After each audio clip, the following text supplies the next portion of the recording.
spent time with the Comedy Central crew, and thought I was quite clever that day. I was trying to be funny. You always think you're clever. You always try to be funny. But very accommodating here this evening. Huge room. Wait, I wasn't done. But you didn't get into that room now, did you, last time? Well, that's how the you've point. grown as a journalist, Michael. You know that woman over there in the horizontal stripes? Uh-huh. She looks very familiar. Anyways, no, it was an odd time in history, Dom. There was a tragedy at that very weekend. Maybe it was the Charlie Hebdo, and the whole tone of the debate changed. Yeah. And the Comedy Central guys were having a hell of a time trying to be funny, and the only saving grace, and I tried to throw these guys a comedic bone, if you will, Dom. I told them, hey, have you seen the O'Malley people out front? They're doing cheers. And so they found that quite interesting. And like funny. cheers, like cheerleading cheers? Gotcha. And in fact, Martin O'Malley, he showed up and led some cheers on the curbside. So that was quite interesting and probably would have been funny. And they, included me at least visually in a lot of their shots. Yeah, that's funny. Well, I wouldn't know because it all went on the cutting room floor. Yeah. Never played. Aw. The whole story, the whole Des Moines debate, it's like it never happened on the Daily Show. It never happened. That's right. So, Crudy's rubbing elbows with greatness. Well, it was all on the cutting room floor. Dom, there was some near greatness, some rubbing elbows with near greatness last night. Who was at the bar?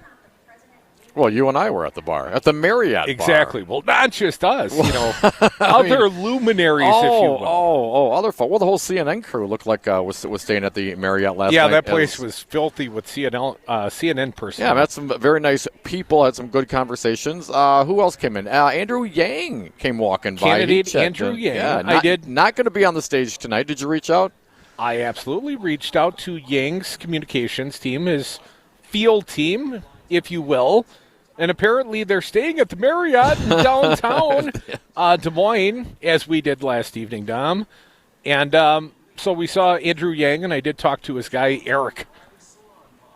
Erick, Eric. Is he coming around? Have you heard back? I have not heard back I mean, it would seem like CK Andrew Yang Eric has a lot of free time this evening since he won't be on the stage. Well, where is he? Our understanding, he might be, a bar in Ames, Iowa? That's later tonight, a watch party of sorts. So we saw Andrew Yang. I meant more like the luminaries of CNN, the big shots. Wolf Blitzer, baby. We were sitting right down the bar from Wolf Blitzer. We had our own little situation. So Blitzer's a luminary? Well, yeah, he's CNN, a big CNN guy. Yeah, I mean, this is their party.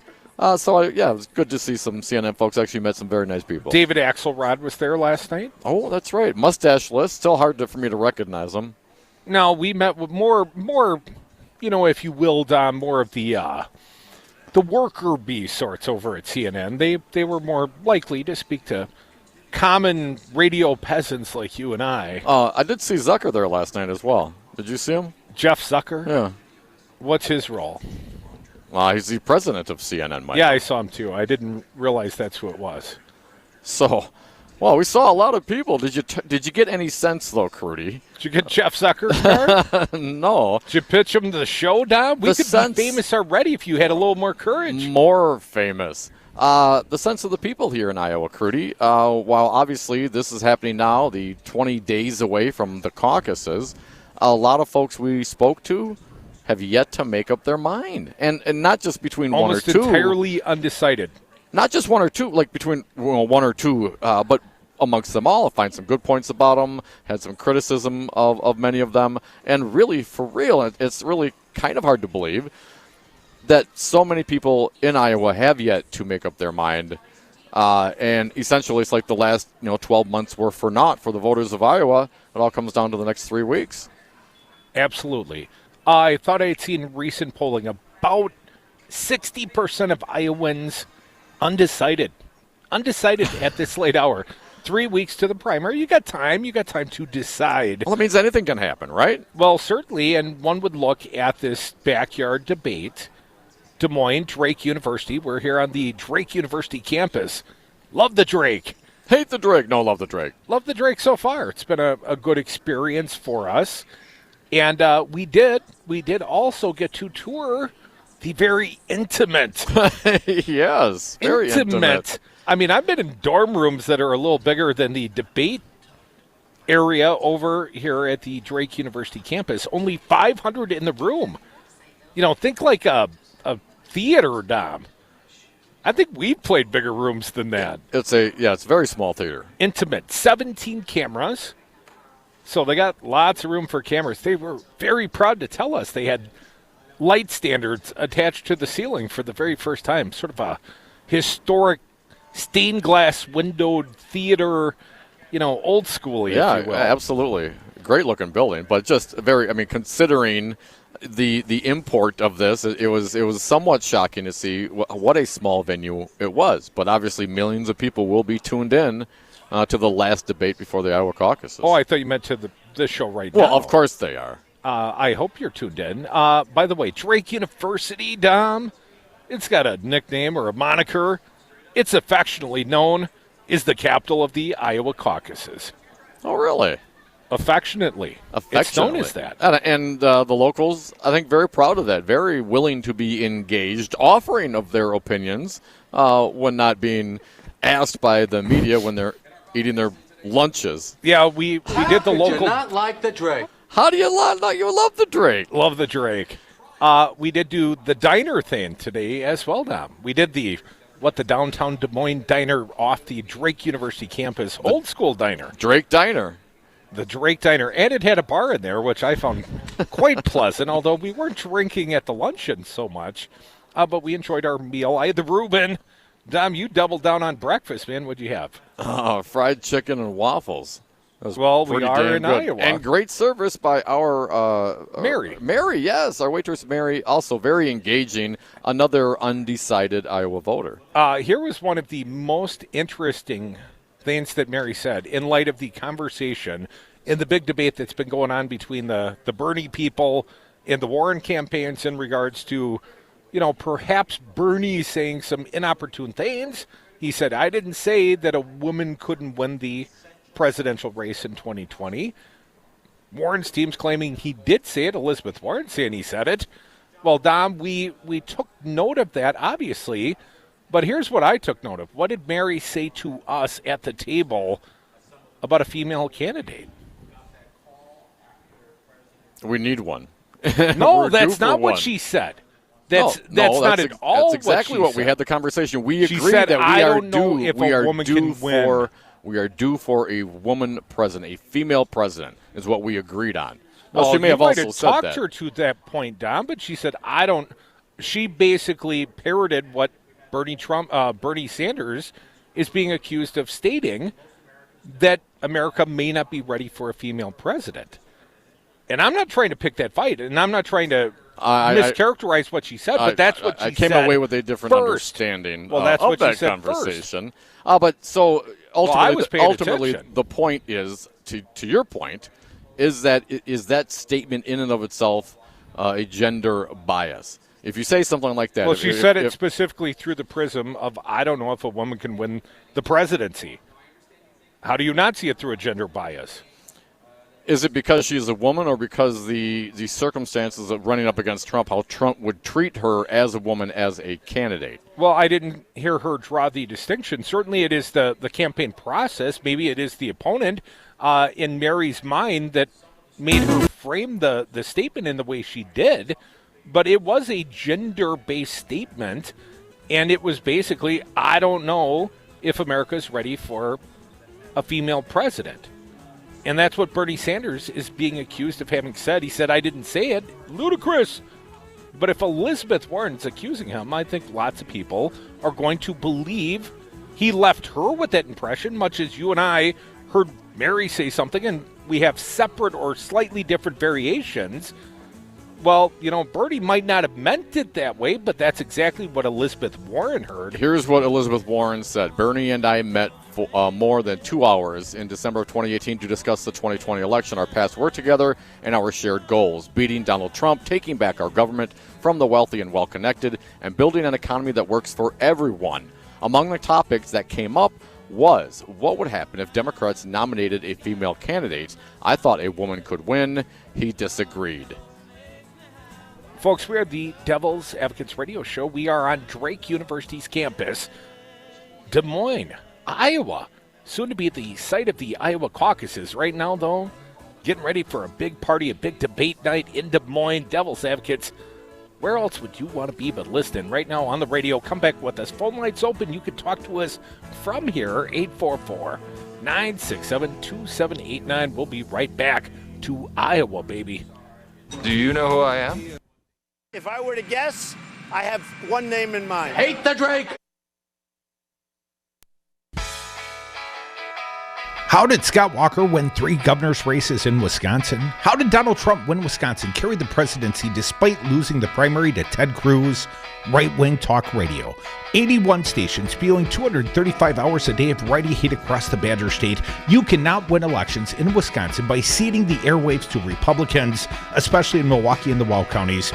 The answer, we built a Wisconsin political talk network, 2 Metro FM stations in Milwaukee and Madison, rural AM stations in Waukesha and Columbus, covering 2.5 million Wisconsinites with our message. I used my own savings, my credit, pledged my home, sold my business. I'm all in. Are you? Can you stand with us now? I have built a messaging tool. We have assembled a great team, but changing outcomes requires rapid promotion and costs money. Can you help me? Can you buy ads, promote your campaign, or give a direct donation? If you can help us, go to GoFundMe.com and search Resistance Radio Wisconsin. Dom, the Devil's Advocates are going on an adventure. Join Crute and I for our inaugural 420 2020 celebration from our friends at Expedia Cruise Ship Centers of Madison. Our political party runs for 7 nights over the 420 holiday in sunny and cannabis-legal California. The Hilton La Jolla Torrey Pines is near the beach, boasting a world-class golf course, and is just a few minutes drive from downtown San Diego. Expedia prices, local service. Visit them on Madison's west side off Mineral Point Road or Google Expedia Cruise Ship Centers Madison. In a union, there is strength. Wisconsin has had a long history with the organized labor movement in America, fighting for stronger wages, affordable health care, and retirement security, the values of the middle class. You can be part of that experience. Let Teamsters 200 be your partner. Your voice matters. Call Teamsters Local 200 at 414-771-6363 or visit us at www.teamsterslocal200.com or on Facebook. Make a difference. Union yes.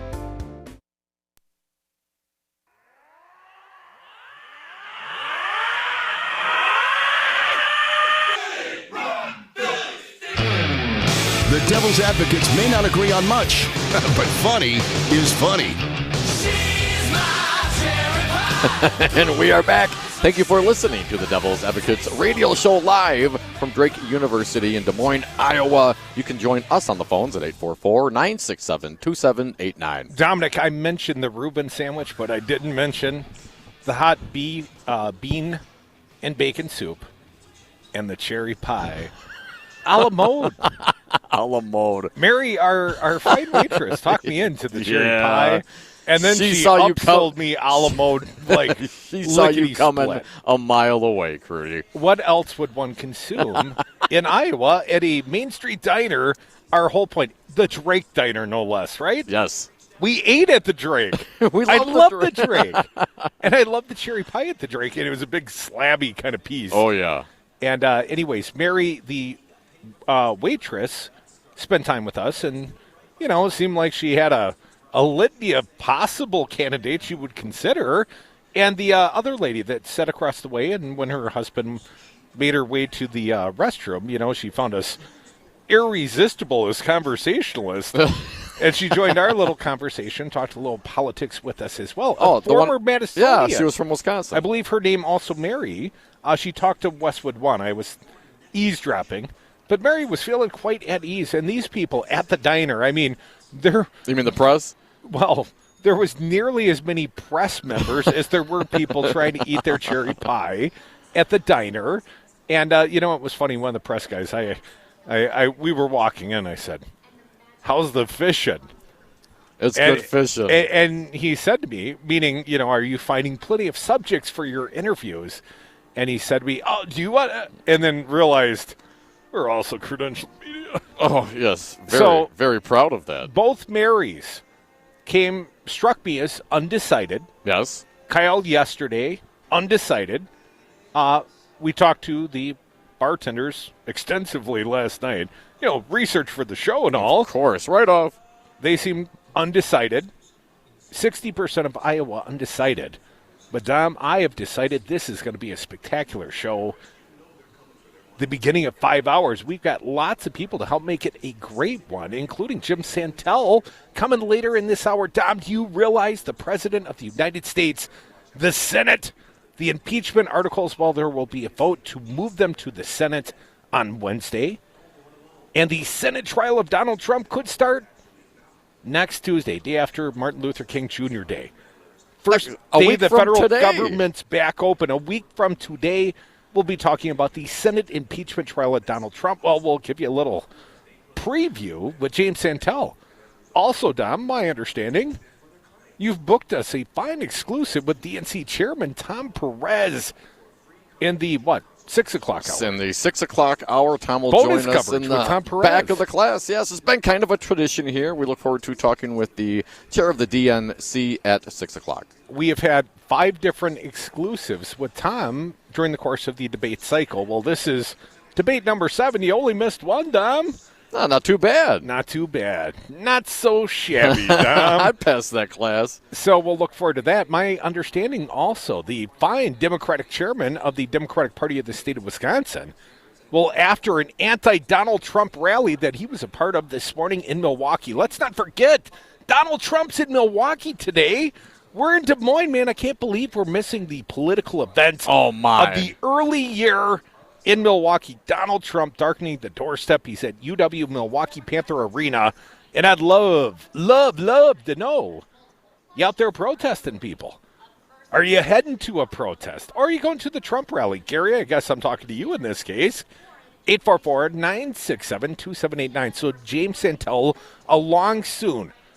Tom Perez in the 6 o'clock hour. Ben Wickler, I think he'll be here with us in the 7 o'clock hour. And let's not forget our reporter, our man in the street, Earl Ingram, will be checking in as the evening progresses. Throughout the course of the evening, we've got Earl embedded at Donald Trump, man. Approved crust credentials for Earl. He will be there as media, and he will be reporting back to us live here on the Devil's Advocate Show. So although we are in Des Moines, and I got to be honest, Crudy, I've never been more happy to be in Iowa. You're not envious of Earl? And then being in Milwaukee when Trump's coming to town.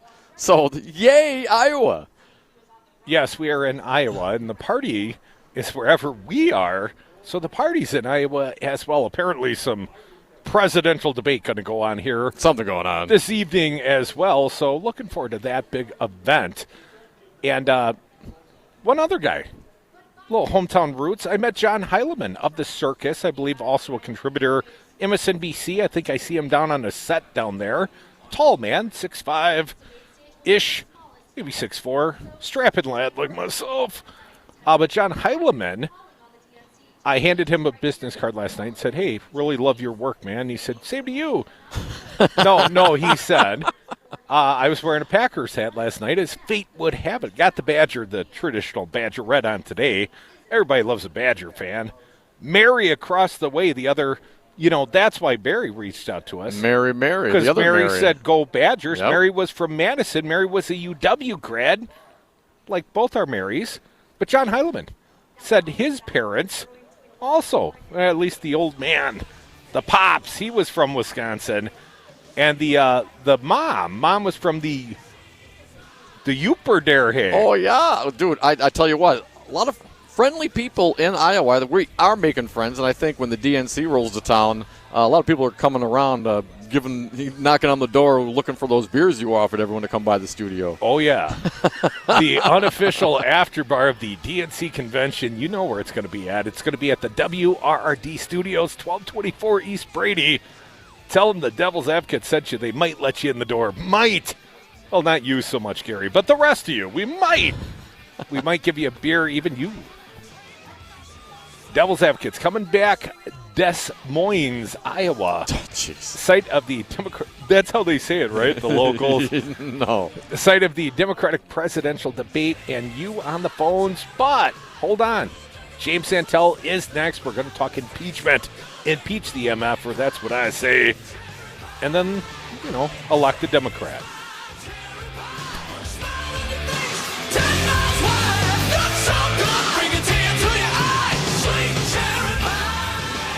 Want to see the super sexiest political show on earth? Check out the Devil's Advocates on YouTube. Well, what's the old 96er? That ain't the last bite. Listen, if I can get a dessert down them, think you could throw in a couple of Paul Bunyan hats for the kids? Boy, I'm really starting to... The following is a public service message from Wisconsin's Political Talk Network. In 2020, Wisconsin has 4 statewide elections. Make sure you are registered to vote. Republicans are doing everything they can to make it more difficult for citizens to cast their ballot. Americans have fought and died for the right to vote. The next election is the spring primary on February 18th. Check your registration at myvote.wi.gov.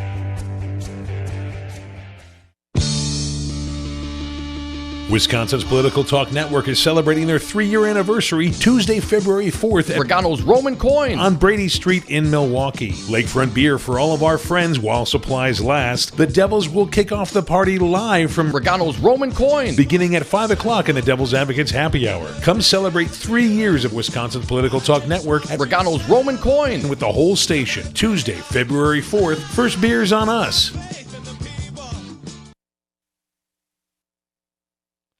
You are listening to WRRD 1510 AM, Waukesha, Milwaukee. Always streaming at newstalk1510am.com. From the Capitol in Madison, this is WIS Politics Midday.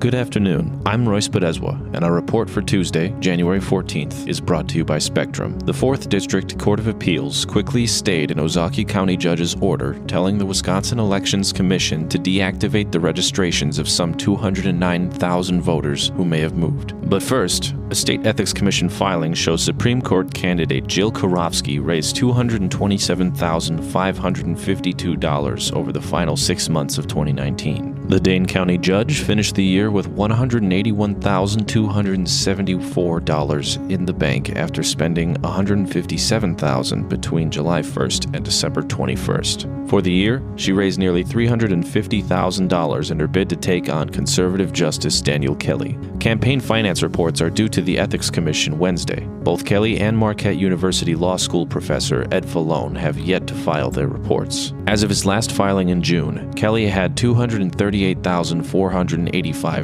in the bank. Additionally, the liberal group Priorities USA announced today that it will begin a $5.8 million ad buy in Wisconsin TV starting February 25th, along with millions more in digital efforts opposing President Trump. The Wisconsin Outreach Directors said market breakdown in Wisconsin includes $3.4 million in Milwaukee, $1.8 million in Green Bay, and $640,000 in the La Crosse-Eau Claire market. The overall effort will include $30 million in TV and $40 million in digital ads, which will appear in platforms such as YouTube, Hulu, and Pandora. Finally, after Supreme Court justices passed on taking the case last night, the 4th District issued 2 stays this morning. One put a hold on Judge Paul Malloy's directive deactivating the registrations, while the other stayed his contempt order that included fines for each day the commission failed to comply with his order. The court previously refrained from granting the Department of Justice's request for a stay, noting a petition to bypass had been filed with the state Supreme Court. In issuing today's stays, the appeals court noted the commission was meeting this morning. The 3-judge panel said it would lay out its reasoning in greater detail in a follow-up order. For WIS Politics Midday, sponsored by Spectrum, I'm Royce Podeswa. This has been WIS Politics Midday. For more state government and political news, visit wispolitics.com. Tune in to Wisconsin's Political Talk on Talk 1017 FM. Weekdays, you can hear Democracy Now! From 7 to 8 a.m. Then it's the Earl Ingram Show from 8 to 11. From 11 till 2, the Tom Hartman Program. At 2 o'clock, it's Matt Flynn Direct. From 3 to 6, the Devil's Advocates. And at 6, it's Busted Pencils, Brandy Grayson, and Maggie Dawn. Online at talk1017fm.com. Wisconsin's Political Talk. because politics matters.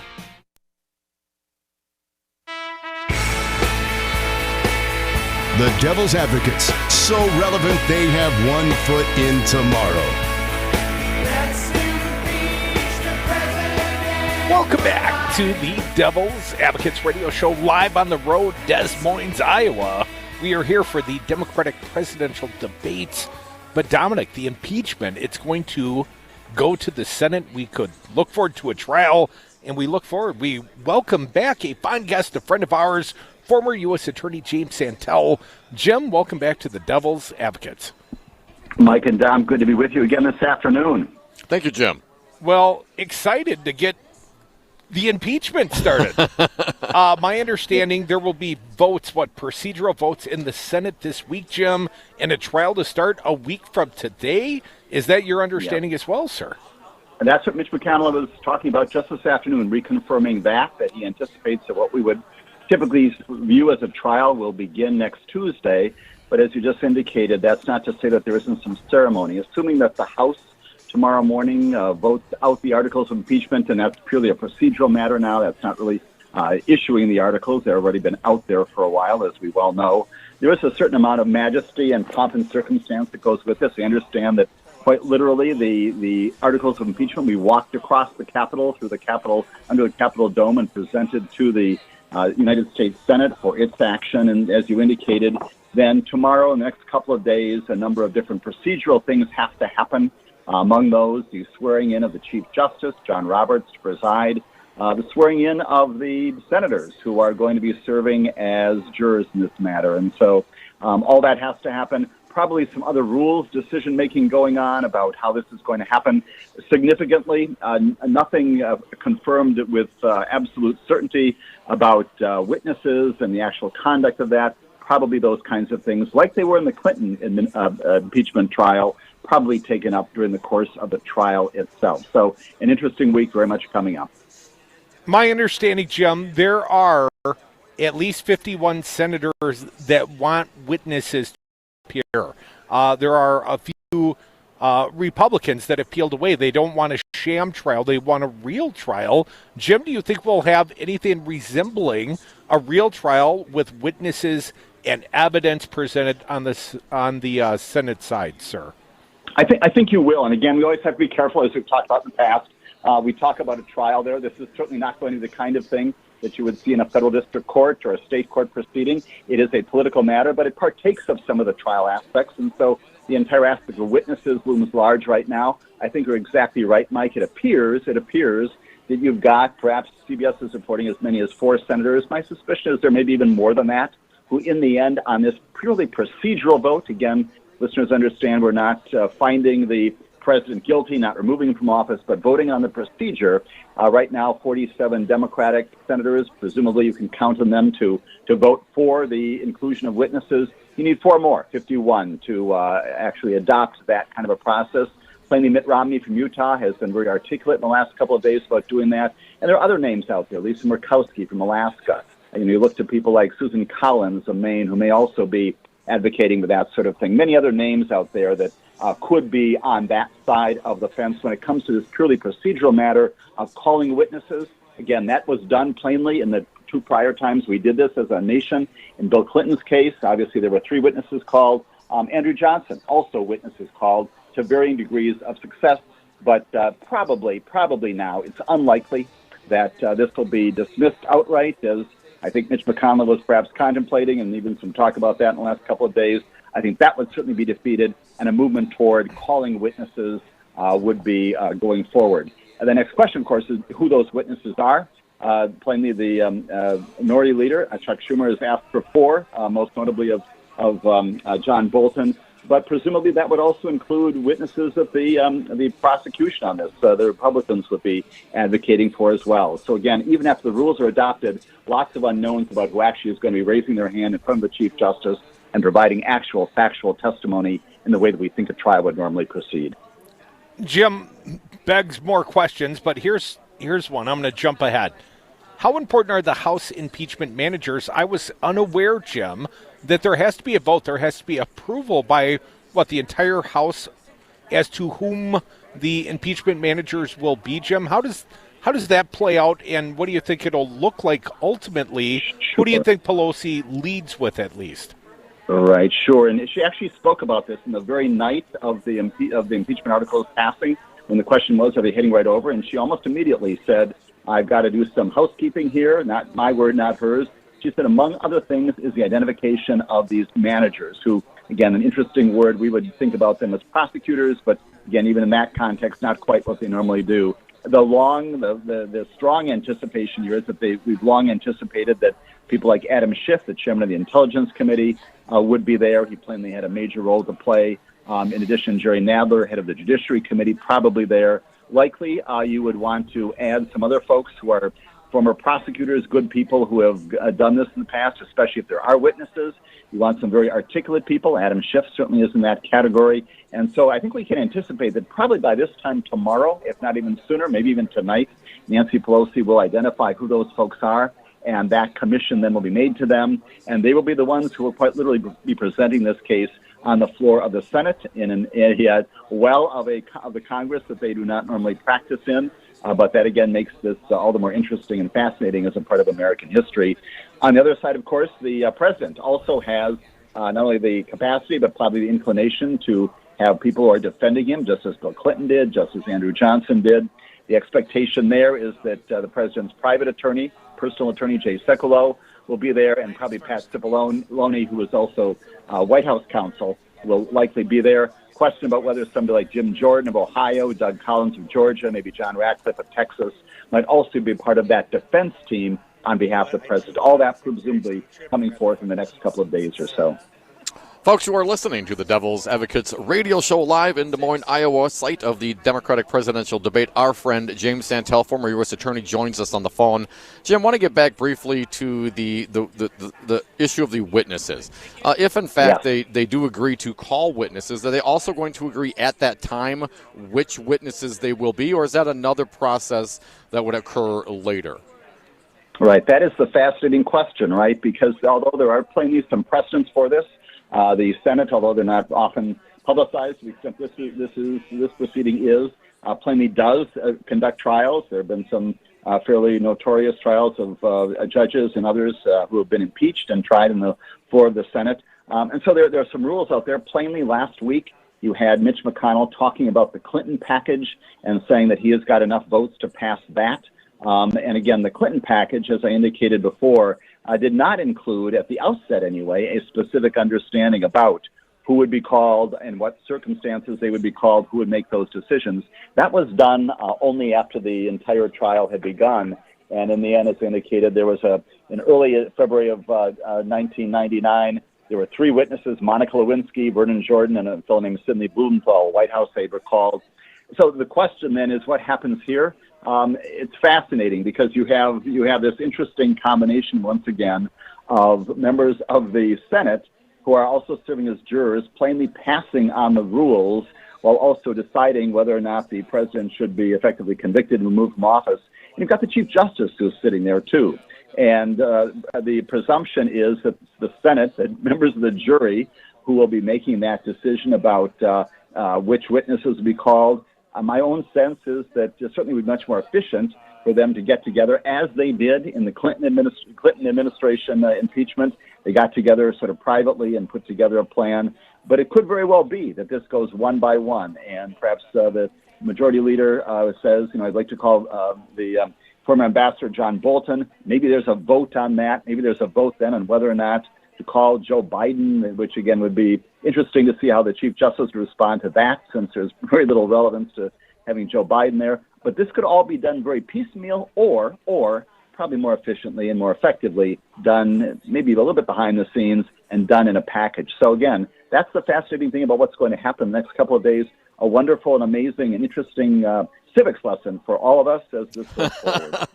Well, then let me just follow up with this, a couple of questions then. What happens if someone is called, for instance, Joe Biden or somebody else, and they do not show up? What is the recourse then?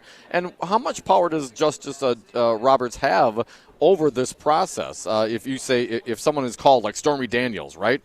Perhaps she doesn't have a whole lot to do with this particular case. Maybe she does. But if if it were to be determined that a witness was not very relevant, what kind of influence does the justice have on that process? Sure, that is, once again, the law review article that, Don, you're going to be writing after this is all done, and you and your family members will likewise be putting together your book down the road to explain this to our grandchildren. Again, no certain answers on that. Right. It does underscore, again, the peculiar relationship that, the Chief Justice is there. He is there to preside. The Constitution prescribes this. The Chief Justice presides over matters, but plainly can be overruled in some of his evidentiary rulings by a vote of the United States Senate. And again, question whether, again, those would be just 51 votes to do that, but very interesting process here. Someone doesn't show up. I mean, let's think through this in terms of how it would normally work. Someone doesn't show up after there's an official subpoena issued. Well, the judge can find that person contempt and normally would direct a gendarme of some kind, maybe the sergeant at arms, to go out and seize that person, bring them back to the floor of the Senate, bring them back to the courtroom effectively, and do that. We talked before about this concept of inherent authority that the Congress may have to enforce its own subpoenas and do just that. Fascinating to see whether or not someone would, John Bolton, for example, has said he will appear if he is subpoenaed, but others may or may not. What happens then, as you're indicating, if in fact they don't show up? Does the Chief Justice direct that person be identified and apprehended and brought back in to testify? Does the Senate have to endorse that as well? Fascinating to see what happens here. We're not writing on a completely clean slate here because obviously we had witnesses before, but we have not had that situation. And I don't believe it happened in the Andrew Johnson matter either, where you had witnesses who simply did not fail to show up. Here, under this administration, where that's happening routinely, we've got another constitutional question that time and history will tell, and that history is coming up in the next few days or so. Jim, can you see a circumstance where the Republican senators would overrule Chief Justice John Roberts? Can you envision a circumstance where they would take that political and legal step, quote-unquote legal step? Sure. I think two answers to that. One is, my understanding is that technically, procedurally, they could in fact do that. Again, they're passing the rules, and it's anticipated that at a minimum, the Chief Justice would have the enforcement authority on that. If they decide, they basically overrule the very person who's presiding over this, we anticipate that this will be, I know one of the rules that they're looking at is whether or not we're going to cover this. Normally you don't have live coverage of things in the United States Senate, but it's presumably going to be on television. Your question goes to the point of, the public consumption of this. If you quite literally have the Chief Justice of the Supreme Court sitting up there and members of the United States Senate voting to overrule him, that really does look bad. And it certainly underscores, once again, this notion that this is not a typical trial. Question whether or not you would have enough senators, 51 or more, to do that, again, because of the procedural aspects and the procedural appearance of that. The larger question, of course, is the final question, whether or not the president should be convicted of these articles of impeachment, one or both. That's 67 senators. That's a much higher bar. But on the procedure, my own suspicion is that you've got enough senators already saying we want this to look right because we want it to be right. And my sense is that they would not want to have that image of overtly overruling the Chief Justice in that very public forum for all of America to see. Jim Santelle, is there any sort of gag order, quote unquote, on the jurors, on the Senate members? We know that different senators have already come out. Some have said, I'm going to vote to impeach. Others have said, I'm already convinced there will be no evidence you could show me that would convince me to impeach. Jim, how does that work? Is there a gag order once the trial starts?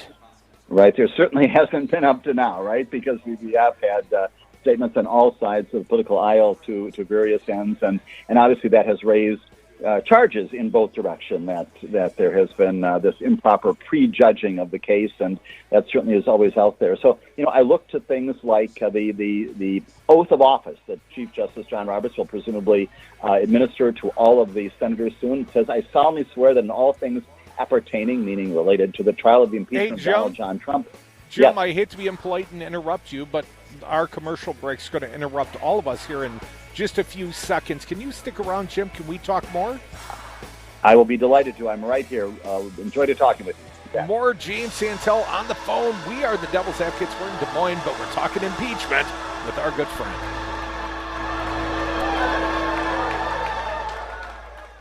Judicial system. I just don't understand, Jimmy. Double dipping is perfect. We've done nothing wrong. It's just a big fat hoax made up by that crispy crudy guy and his sidekick Dom Perignon. Don't worry, Rocker. We just need a simple distraction. Let's go camping. Unplug from the politics on Saturday and Sunday from 6 to 9. Local music with Rob Roberts sitting in for Jimmy K and Rocker while they're out camping. They can't impeach us while we're camping, can they, Jimmy? Pass the dip, Rocker. It's all on Max Inc. Radio. Radio for the people. In a union, there is strength. Wisconsin has had a long history with the organized labor movement in America, fighting for stronger wages, affordable health care, and retirement security, the values of the middle class. You can be part of that experience. Let Teamsters 200 be your partner. Your voice matters. Call Teamsters Local 200 at 414-771-6363 or visit us at www.teamsterslocal200.com or on Facebook. Make a difference. Union yes.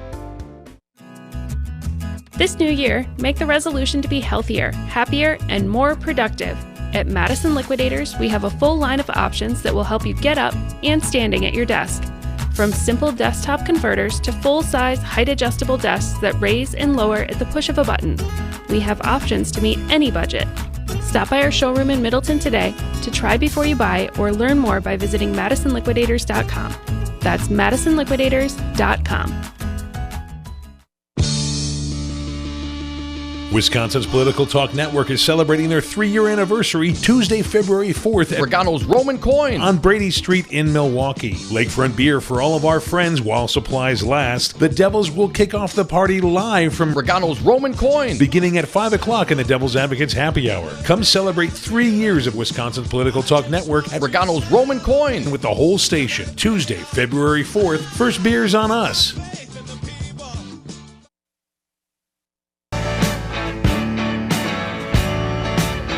I would have gotten away with it too if it wasn't for those meddling devil's advocates. And we are back. Thank you for listening to the Devil's Advocates radio show live from Des Moines, the Democratic presidential debate. James Santelle, former U.S. Attorney, joins us on the phone. Jim, thanks for sticking around. Absolutely good to be with you again this afternoon. I want to ask you about the strike on Soleimani. Obviously, looks like the administration has bounced around different kinds of stories. Ultimately, it seems a lot like the Ukraine story. They're trying to backfill information to make up their own version of what happened. But let me ask you this, Jim, from a legal perspective. If there was not an imminent threat, however some would define it, what does that mean?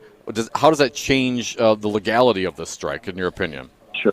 It changes it dramatically. And again, I cannot tell you that I'm a lifelong student of international law, but that really is the standard, both domestically and internationally, that again, remember what we have done here. We have basically, again, without perfect parallels, we've assassinated a representative, a leader of a foreign nation. And probably the best comparison would be our Secretary of Defense or somebody else close to the president here. This is no small matter, and it's very sobering in many, many ways. And the standard is that sort of imminent threat of serious danger, harm, and typically focusing on something that you can identify. That is, what does the word imminent mean? We use it a lot, frankly, and when we run into court, both civilly and criminally, say, danger is about to happen, Judge, unless you act now within hours or so, people will lose their lives, there'll be huge destruction, something of great magnitude will happen, and you won't be able to restore it down the road. That's the seriousness of this. So, this general notion, if it is all that prompted this, that we know that this former general there in the Iranian leadership was responsible for doing many, many horrific things during the course of his life, but absent, and that's not in any way to diminish the seriousness of that and the way in which he did compromise our safety and security and that of many others around the world. But unless there was something that we can describe, and I would identify, for example, a hit on whether it's Iraqi, Iranian, any American base, Syrian base, a Lebanese base, something Israeli base, that a civilian attack, that kind of thing that's going to, within hours or certainly very, very soon, going to have an impact. Absent that, there's no justification for it. And the world would be looking to this, and under normal circumstances would be inviting some review in the courts of international justice about whether or not the United States, through its president's actions, have undertaken an illegal, internationally criminal behavior by doing this. It is a very important issue. Well, I take Donald Trump at his word when he says it just doesn't matter. It doesn't matter if there was an imminent threat. Maybe you got that legal advice from Rudy Giuliani. My understanding, and I'm back to the impeachment here, Jim, Giuliani wants to, be for the defense of Donald Trump. I know he's acted as sort of an informal, unpaid legal fixer and man about the world. Do you see Giuliani for the defense during the impeachment? I will, again, answer in two ways. The one that I think all of us are looking at this and have seen the diminution of Rudy Giuliani's status as a thoughtful lawyer and somebody who knows what he is doing. I would certainly hope on behalf of, the President of America, the entire process, that Rudy Giuliani is nowhere near this process. Not only based on the kinds of things he has said, he had this quite dramatic statement a few weeks back. We talked about it on the air. Talked about prosecuting the case. No, he's not prosecuting anything. He's defending, if anything, but talked about the possibility of summoning him up again. I think it'd be very, very unwise. And I'd like to think that Jay Sekulow, certainly Pat Cipollone, who admittedly has written these very poison pen letters that are pretty much unjustified legally and constitutionally, even those two still understand that there is a decorum and there is a process here.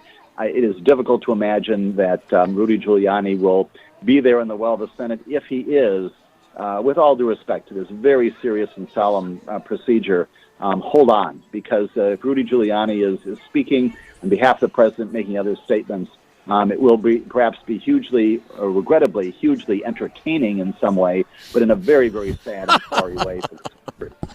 Folks, you are listening to the Devil's Advocates Radio Show. We are live on the road in Des Moines, Iowa, the site of the Democratic presidential debate, but that doesn't mean we don't have time for a friend live via phone. He is former U.S. Attorney James Santelle. And, Jim, I am intrigued also at the prospect of testimony and documents and evidence that Lev Parnas so desperately apparently wants to give the House impeachment inquiry. My understanding, lots of stuff has been turned over. Jim, how does any of it make light of day? Does it go back to the House? Do they reconsider evidence? Do they bring Lev down as a Senate impeachment witness? Right. How do you see it playing out with Lev Parnas, sir? Again, isn't this all fascinating to ask these questions, and history will tell. So, and I think this is one of those areas where the criminal process, in the normal sense of the word, does have some applicability here, certainly affirmed by a fellow named Adam Schiff, even just the past couple of days. My strong understanding is that the House Intelligence Committee is continuing to investigate all of these things. Plainly, as your question indicates, Lev Parnas is cooperating, providing information. Here's the answer to your question. There is nothing that I see in the rules, nothing that I see procedurally, that would prevent the presentation of additional evidence acquired even yesterday, even sometimes during the course of the trial, to be presented during the course of that trial in the well of the Senate. That happens with some frequency in the course of regular trials, civil and criminal. You discover things just by virtue of the fact people are testifying. We know well that there are people who came before Adam Schiff's committee. Why? Because they saw representations being made about things that they knew, and so they can come forward. I don't see that there's any reason why. Again, we don't know how this will be managed by the management group, the prosecutors that Nancy Pelosi appoints, but there's nothing to prevent them from presenting a Lev Parnas or other things we have not previously seen. The fundamental, basic, bottom line rule is it is not as if the articles of impeachment are delivered. There's not a package of evidence that you need to remains within four corners to present. This is a living, breathing kind of amorphous organ going forward, and it's entirely possible you can bring things in that have not seen the light of day previously. Again, hold on for what could be a very interesting few weeks here. Quick final question, Jim. About a minute left in this interview. Politically, we're in the midst of a primary campaign. We got at least 3 senators that would be affected by this impeachment calendar. I think I cut you short on the gag order question. Will they be front and center during this impeachment process, meaning the senators running for president, or are they completely on the sidelines, Jim? We got about a minute. Sure, yeah, and again, I was swearing both you and Dom in as members of the United States Senate just before the break. My understanding, and I think the leadership of the Senate, Mitch McConnell, said this just this morning, that the senators themselves, assuming none of them is a part of the prosecution, which would be even more interesting, I don't think they will be, but the senators themselves are to sit there quietly. That's what he said this morning. Again, obviously subject to rule changes and rule amendments there. But it does again, during the course of the trial, I would assume that the Chief Justice would say we should not have commentary both in the well of the Senate and outside. It does have an impact upon those three, and frankly, all the other senators who are out there in the public domain on a regular basis. James Santelle, our good friend, thank you so much for joining us today. Folks, we are the Devil's Advocates. We're live in Des Moines, the site of the Democratic presidential debate. We'll come back. Hour 2 is next. Want to be more presidential? Tweet the Devil's Advocates at Devil Radio. When it comes to politics, Wisconsin's Political Talk Network takes you there, live, to the debate stage, to the convention floor, to the rallies, to the marches, to the halls of Congress. Hear history as it happens, live on the radio. Mandatory listening. Wisconsin's Political Talk Network, because politics matters. The following is a public service message from Wisconsin's Political Talk Network. In 2020, Wisconsin has 4 statewide elections. Make sure you are registered to vote. Republicans are doing everything they can to make it more difficult for citizens to cast their ballot. Americans have fought and died for the right to vote. The next election is the spring primary on February 18th. Check your registration at myvote.wi.gov. You are listening to WRRD 1510 AM, Waukesha, Milwaukee. Always streaming at newstalk1510am.com. The witness debate. Sending the articles. I'm Mike Moss. Senate Leader Mitch McConnell is against witnesses at the Senate impeachment trial of President Trump, although... With regard to what witnesses are necessary, we're going to vote on that at the appropriate time after we listen to the argument. Democratic leader Chuck Schumer says witnesses are vital to fairness. If you want the truth, you have to have witnesses. You have to have documents. Who has ever heard of a trial without witnesses and documents? Correspondent Lauren Fox says some GOP senators indicate a willingness to hear from witnesses. One of them, of course, Susan Collins, up for re-election in 2020. She told me yesterday she tends to like more information, not less. Then you have people like Lamar Alexander. They're retiring. He is a senator who has said that he would be open to witnesses, but he doesn't want to make any decisions until after this trial gets started, until after the House managers have made their presentation and the White House's Defense Counsel has made their presentation. 17 students and 9 adults at a Los Angeles County elementary school needed treatment after a Delta plane preparing for an emergency landing at LAX dumped jet fuel from a low altitude onto a playground. The plane preparing for an emergency landing had a fuel capacity of 45,000 gallons. The health problems are described as minor. The plane landed without incident. The Australian bushfires forced Ililia Jakupovic to collapse on the court during the Australian Open today. I just couldn't breathe, so I couldn't walk, so I just went down because I couldn't stand up to be straight because I just couldn't breathe. She was forced to withdraw. The White House is asking the Supreme Court to lift a lower court order blocking its bid to make it more difficult for immigrants using public assistance to gain legal status. On Wall Street, the Dow up 32, S&P down 4. I'm Mike Moss. In a union, there is strength. Wisconsin has had a long history with the organized labor movement in America, fighting for stronger wages, affordable health care, and retirement security, the values of the middle class. You can be part of that experience. Let Teamsters 200 be your partner. Your voice matters. Call Teamsters Local 200 at 414-771-6363 or visit us at www.teamsterslocal200.com or on Facebook. Make a difference. Union Yes. Wisconsin's Political Talk Network is celebrating their 3-year anniversary Tuesday, February 4th at Regano's Roman Coin on Brady Street in Milwaukee. Lakefront beer for all of our friends while supplies last. The Devils will kick off the party live from Regano's Roman Coin beginning at 5 o'clock in the Devil's Advocates Happy Hour. Come celebrate 3 years of Wisconsin's Political Talk Network at Regano's Roman Coin with the whole station. Tuesday, February 4th. First beer's on us. House Democrats have marked the 10-year anniversary of the Supreme Court Citizens United on Campaign Spending decision. Correspondent Linda Kenyon has the story. House Majority Leader Steny Hoyer says Citizens United opened the floodgates for big business and special interests to influence elections. That ruling allowed billions of dollars in dark and undisclosed money to infiltrate our politics and drown out the voices of the voters, of the people. House Speaker Nancy Pelosi said Citizens United undermined this fundamental American value. We are a government of the many, not a government of the money. In Citizens United, the Supreme Court overturned mandates for campaign spending disclosures, saying they violate free speech protections. Linda Kenyon, Capitol Hill. U.S. and Iraqi defense officials say ISIS has carried out 2 attacks on Iraqi border posts along the border with Syria, following the U.S. decision to suspend counter-ISIS missions to focus on protecting Iraq from Iran. I'm Mike Moss. Milwaukee is a great city with a great history and great architecture. You can take in Milwaukee's history and architecture while you partake in the delicious Wisconsin craft beer at Regano's Roman Coin on historic Brady Street.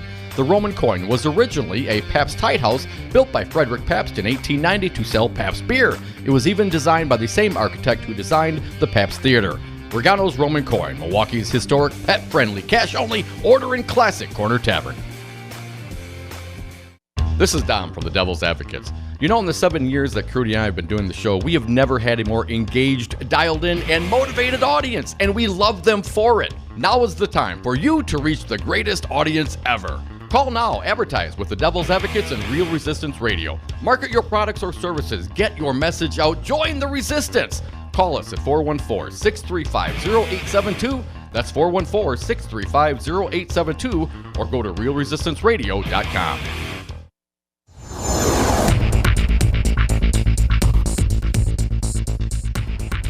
For WRRD and WTTN, I'm Stu Daniels with your headlines. A programming note: you can hear tonight's Democratic presidential debate live on the radio here on Wisconsin's Political Talk Network.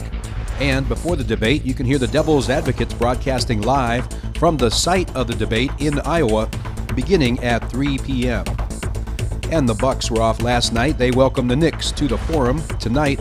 Forecast for Milwaukee and Madison. Tonight, mostly cloudy, lows around 23 degrees in Milwaukee, 19 in Madison. Tomorrow, cloudy with a chance of rain or snow, highs in the mid-30s.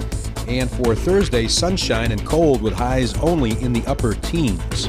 You're listening to Wisconsin's Political Talk Network.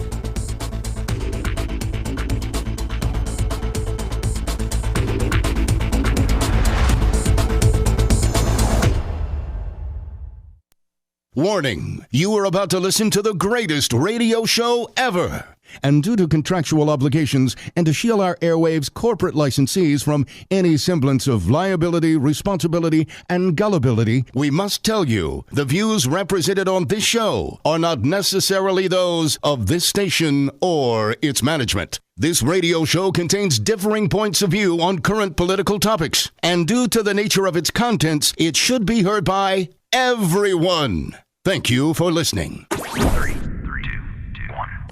Now live from the heart of liberal Wisconsin, where the political party is just beginning, welcome to the Devil's Advocate Show. Best friends proving it's never personal, only politics. Please allow me to introduce myself. Now here are your hosts, Dom and Crute. Welcome back to the Devil's Advocates radio show, Dom. You know, I love it when a plan comes together. Here we are, Des Moines, Iowa, the site of the Democratic presidential debate, and they're having IP problems here, but we had a plan B in place just in the nick of time.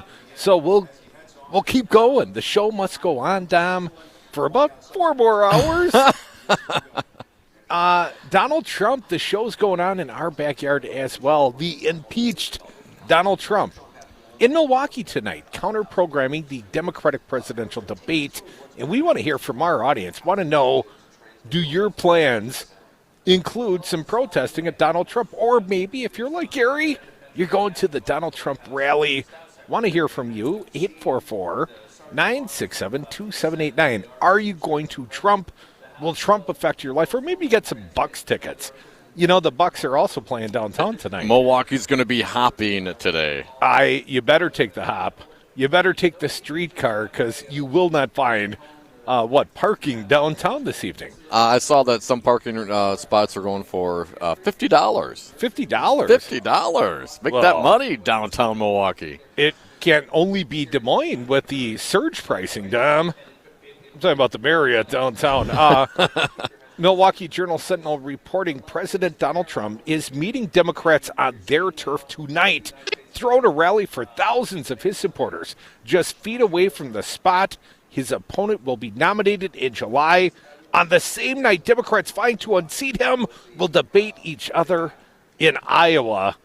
You know, this man does understand made for television, does he not, Tom? He sure does. While the decision to rally support in Milwaukee sends a clear message from the Republican president to Democrats as they seek to remove him from office, Trump is expected to focus on his promises Tuesday evening. He has lots of promises. It's the following through and actually doing what he says he's going to do is where the problem lies. Well, Dominic, in Wisconsin, the president has pledged to transform the state's economy through a multi-billion-dollar taxpayer-funded deal to bring Taiwanese tech giant Foxconn's first U.S. manufacturing facility here.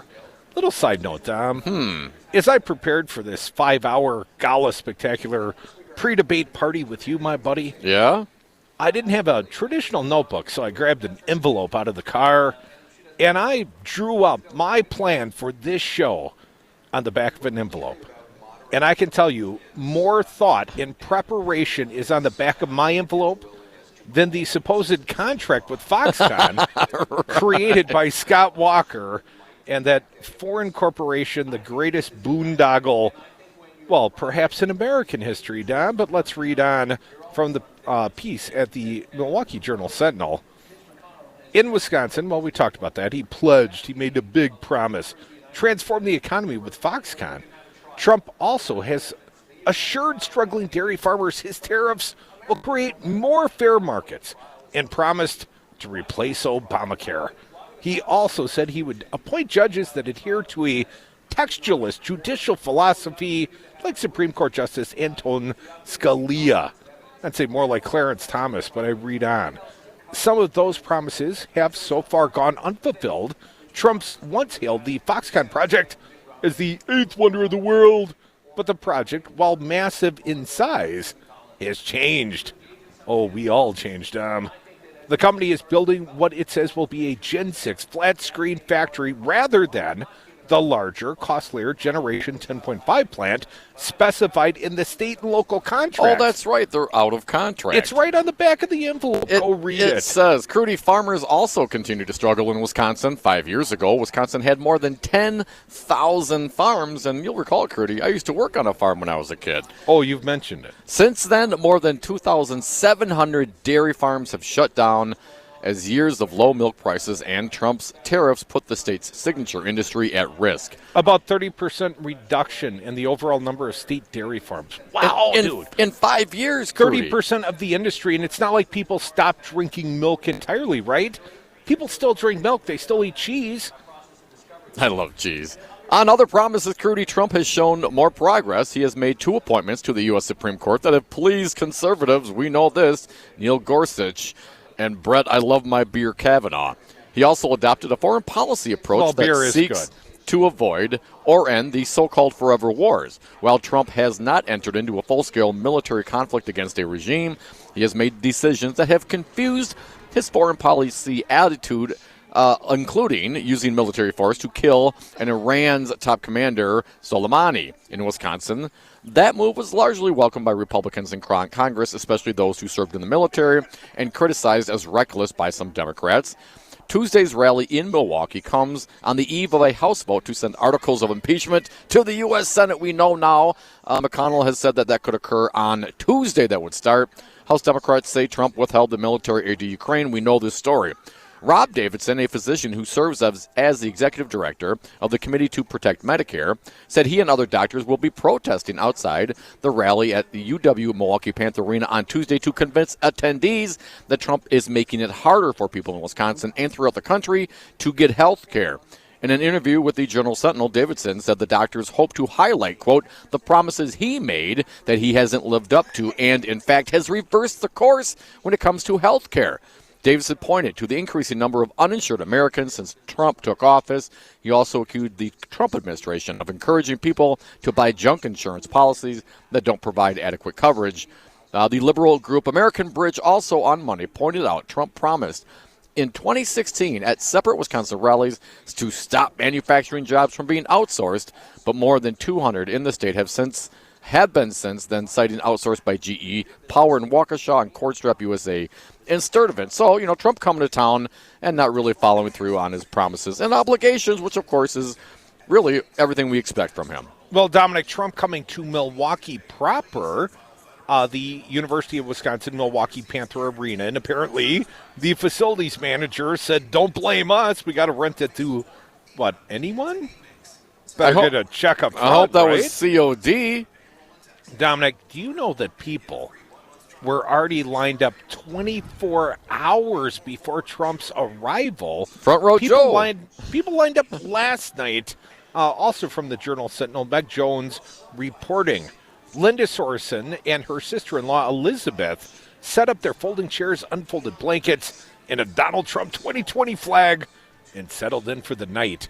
Yes, it's 1 degree above freezing in Milwaukee, and yes, the doors for the president's campaign rally don't open for almost 24 hours. But the sisters-in-law are Trump supporters and love attending his rally. So they were first in line behind the barricades set up across the street from the UW Milwaukee Panther Arena. Our husbands think we're nuts, said Linda Sorensen. As their husbands, are their husbands coming to the rally?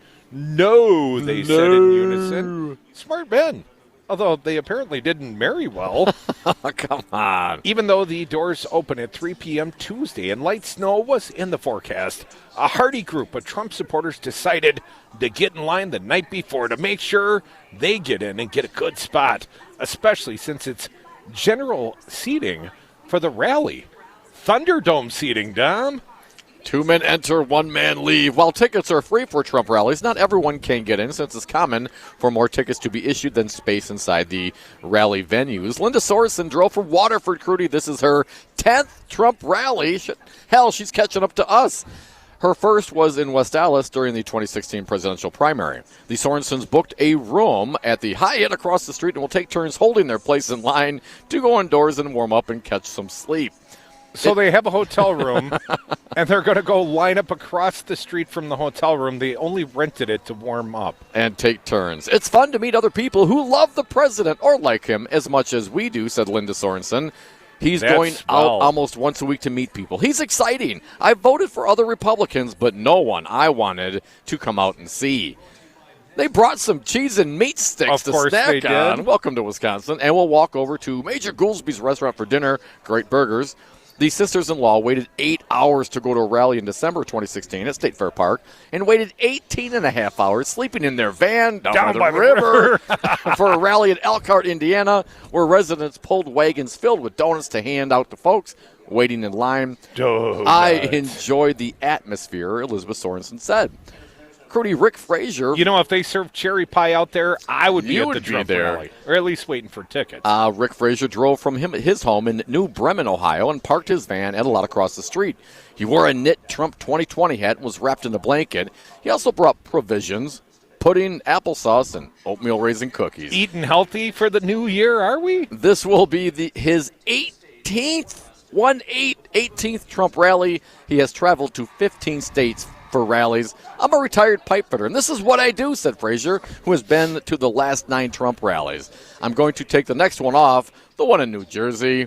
Yeah, everybody wants to skip Jersey. He comes really early to be the first one in the doors and stake out a standing spot towards the front of the stage. Once he gets the spot, he can sit down and wait, chatting with others next to him, who will hold his spot when nature calls. I do it for the camaraderie, not just to see the president, but to meet like-minded people. Some have become lifelong friends. Now, Trump's only been the president for 3 years. I don't care how many rallies you've been to. If they're lifelong friends, it's been a short life so far. Although I know it has seemed like an eternity since I've known you. Since this man was elected president, right, Dom? It sure does. Here's another guy, Chicagoan, drove up 40 Trump rallies. You meet a lot of cool people, he said. Donald Trump brings us all together. We reunite every time we come together for a rally. I never would have imagined seeing so much of the country. Coming up from Chicago. Are they loading them up in buses? I'm not clear, Don. Some people say. Congratulations, Milwaukee. Sorry we can't be there, but you can go and protest the Trump rally today in Milwaukee. We're in Des Moines, Iowa. You can join us here live via phone, 844-967-2789.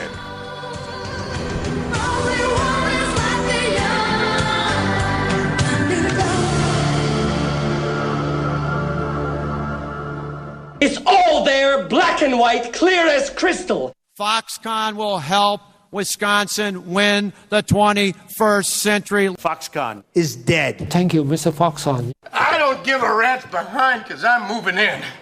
I'm sick and tired of living in a van down by the river.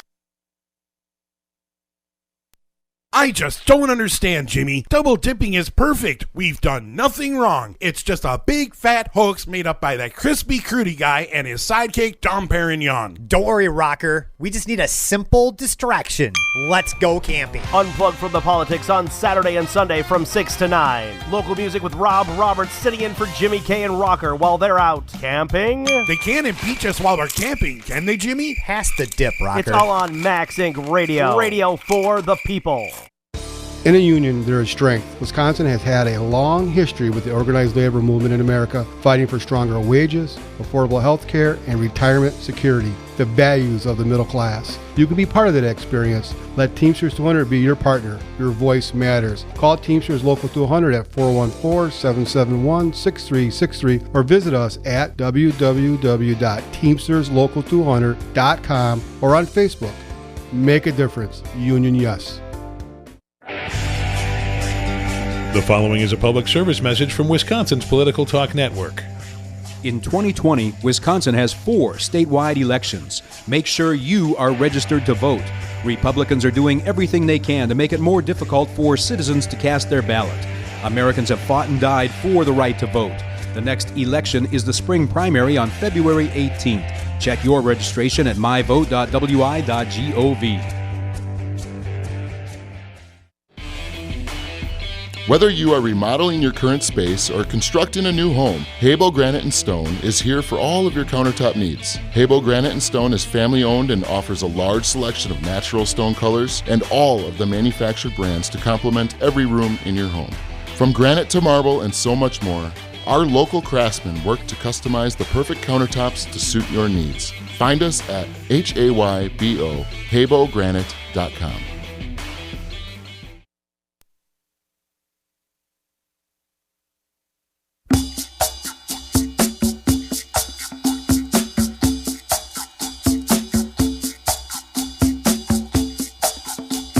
The Devil's Advocates, because it's always 420 somewhere. And we are back. Thank you for listening to the Devil's Advocates radio show. If you missed any of this fine program, please go online to domandcrute.com. You can listen to and download podcasts and interviews. Dominic, it's 420 in Des Moines, Iowa. It's 420 in Milwaukee, Madison, Wisconsin, and parts all across the great upper Midwest.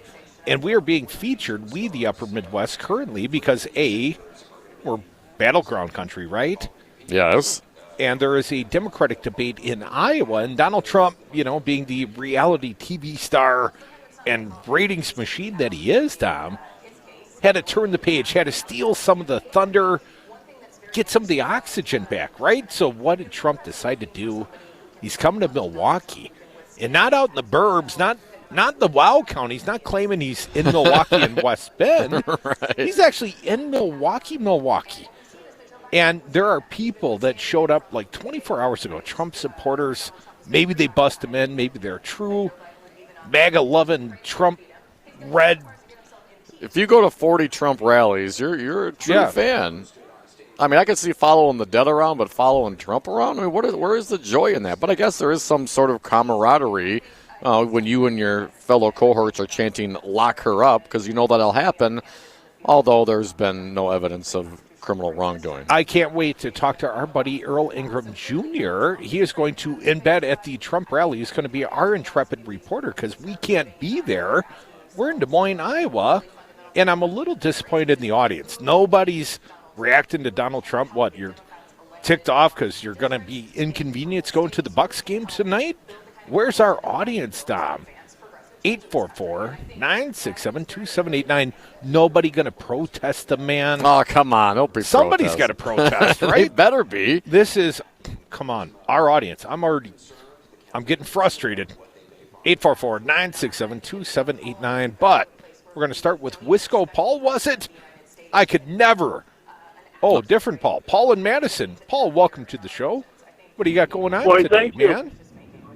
Well, I'm still working. I wanted to be in Milwaukee to take about an 8,000-gallon spreader and drive past the Trump campaign thing there. But, I figured all those people that are waiting to get in earlier don't get down close, so when he opens his mouth and starts spewing that stuff out, that, they'll get coated with it anyhow.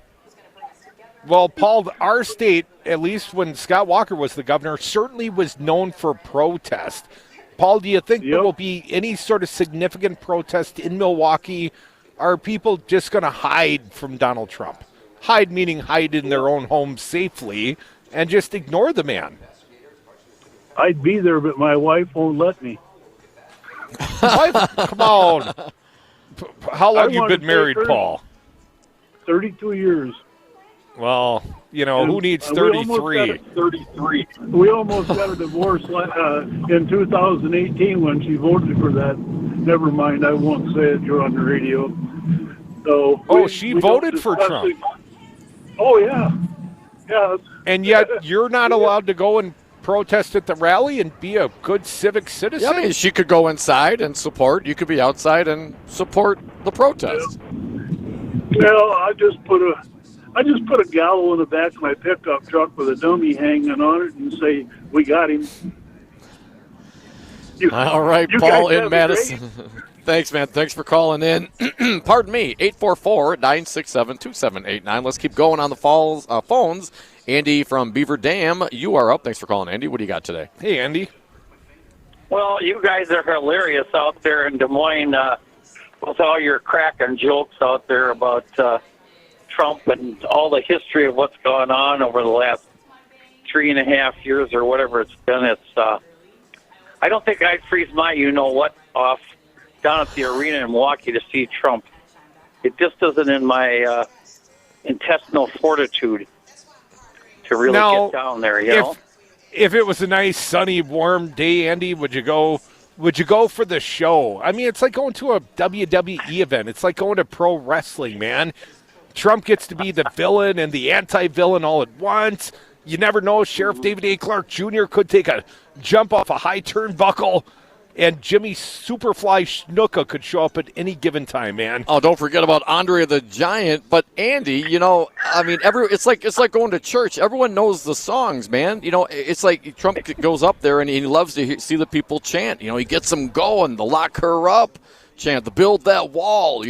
Everything's like 3 words. It's like a Steven Seagal movie.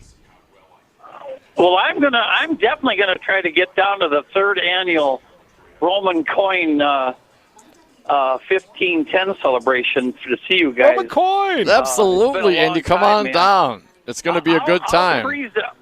I'll freeze down on Brady Street to do that. That makes more sense than going to.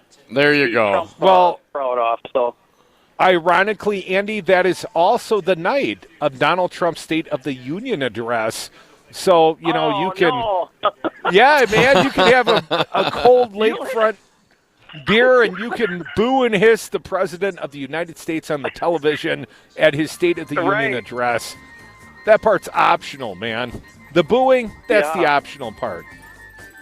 I hope they got plenty of TVs and Roman coin. You can, if they want, but they probably wouldn't want to spoil your party by having Trump. Oh, we'll put it on. We'll put it on. We'll put the closed captioning on so everybody can at least read it. I don't know if we'll put the audio on. We're going to be too busy having fun, Andy. You come down and join us at the Roman coin for the party. Andy, you watch yourself, or we're going to do a live listen-in at Donald Trump in Milwaukee later in this 5-hour spectacular of a radio show, Devil's Advocates, live in Des Moines, the site of the 7th Democratic presidential debate. The most important one to date, though, because this is the last one before the Iowa caucuses. We're going to turn towards the debates in the happy hour, Don. We're going to welcome our friends from Chicago, WCPT 820 AM. They're going to join us as well. But more Devil's Advocates, more talk of the dairy state, the great cheese state that we love. That was. Come back with us. More Devil's Advocates. Phone lines, they're open. 844-967-2789. The power of cheese.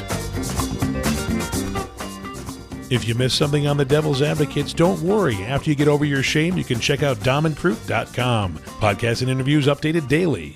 Well, let me tell you something, brother. No way. I wanted it to go to my head. This is Ben Wickler, chair of the Democratic Party of Wisconsin. As Donald Trump comes to Wisconsin today, we're taking this week to highlight the 5 biggest promises Trump has broken to Wisconsin voters. Here's today's promise. Trump said Republicans want to create better health care through more choice, lower drug prices, and you will see very soon drug prices will go plunging downward. You wait, you watch. It's all in motion, and we've created much more competition. The truth is, we're only 2 weeks into the new year, and drug makers have already increased the list prices on hundreds of medications, with experts predicting more price hikes to come. Just months ago, Democrats in the House passed H.R. 3, a bill which takes back power from Big Pharma and allows Medicare to negotiate drug prices. Trump has indicated that he has no plans to sign the bill into law.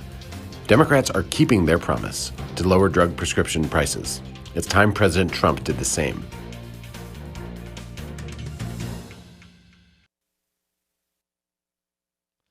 You are listening to WRRD 1510 AM, Waukesha, Milwaukee. Always streaming at newstalk1510am.com. Tune in to Wisconsin's Political Talk on Talk 1017 FM. Weekdays, you can hear Democracy Now! From 7 to 8 a.m. Then it's the Earl Ingram Show from 8 to 11. From 11 till 2, the Tom Hartman Program. At 2 o'clock, it's Matt Flynn Direct. From 3 to 6, the Devil's Advocates. And at 6, it's Busted Pencils, Brandy Grayson, and Maggie Dawn. Online at talk1017fm.com. Wisconsin's Political Talk, because politics matters. How did Scott Walker win 3 governor's races in Wisconsin? How did Donald Trump win Wisconsin, carry the presidency despite losing the primary to Ted Cruz? Right-wing talk radio. 81 stations spewing 235 hours a day of righty hate across the Badger State. You cannot win elections in Wisconsin by ceding the airwaves to Republicans, especially in Milwaukee and the Weld counties. The answer, we built a Wisconsin political talk network, 2 Metro FM stations in Milwaukee and Madison, rural AM stations in Waukesha and Columbus, covering 2.5 million Wisconsinites with our message. I used my own savings, my credit, pledged my home, sold my business. I'm all in. Are you? Can you stand with us now? I have built a messaging tool. We have assembled a great team, but changing outcomes requires rapid promotion and costs money. Can you help me? Can you buy ads, promote your campaign, or give a direct donation? If you can help us, go to GoFundMe.com and search Resistance Radio Wisconsin. I'm State Representative Jimmy Anderson. Like me, 25% of American adults have a disability, yet vote at a rate almost 5% lower than the general public. If voters with disabilities turned out at the same rate, that would be over 2 million more votes nationwide. Your vote is your voice, so be heard. Elected officials make decisions on issues you care about, from transportation to Medicaid, but they won't hear your voice if you don't get to the polls. To learn more, call 844-347-8683 or go to disabilityvote.org. This message brought to you in part by the Wisconsin Disability Vote Coalition.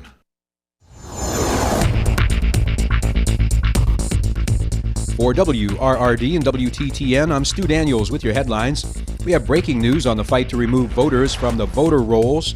A Wisconsin appeals court this morning ordered the state to keep more than 200,000 people on the voter rolls. In addition, one of the judges on the appeals court blocked the contempt order issued yesterday by an Ozaukee County judge.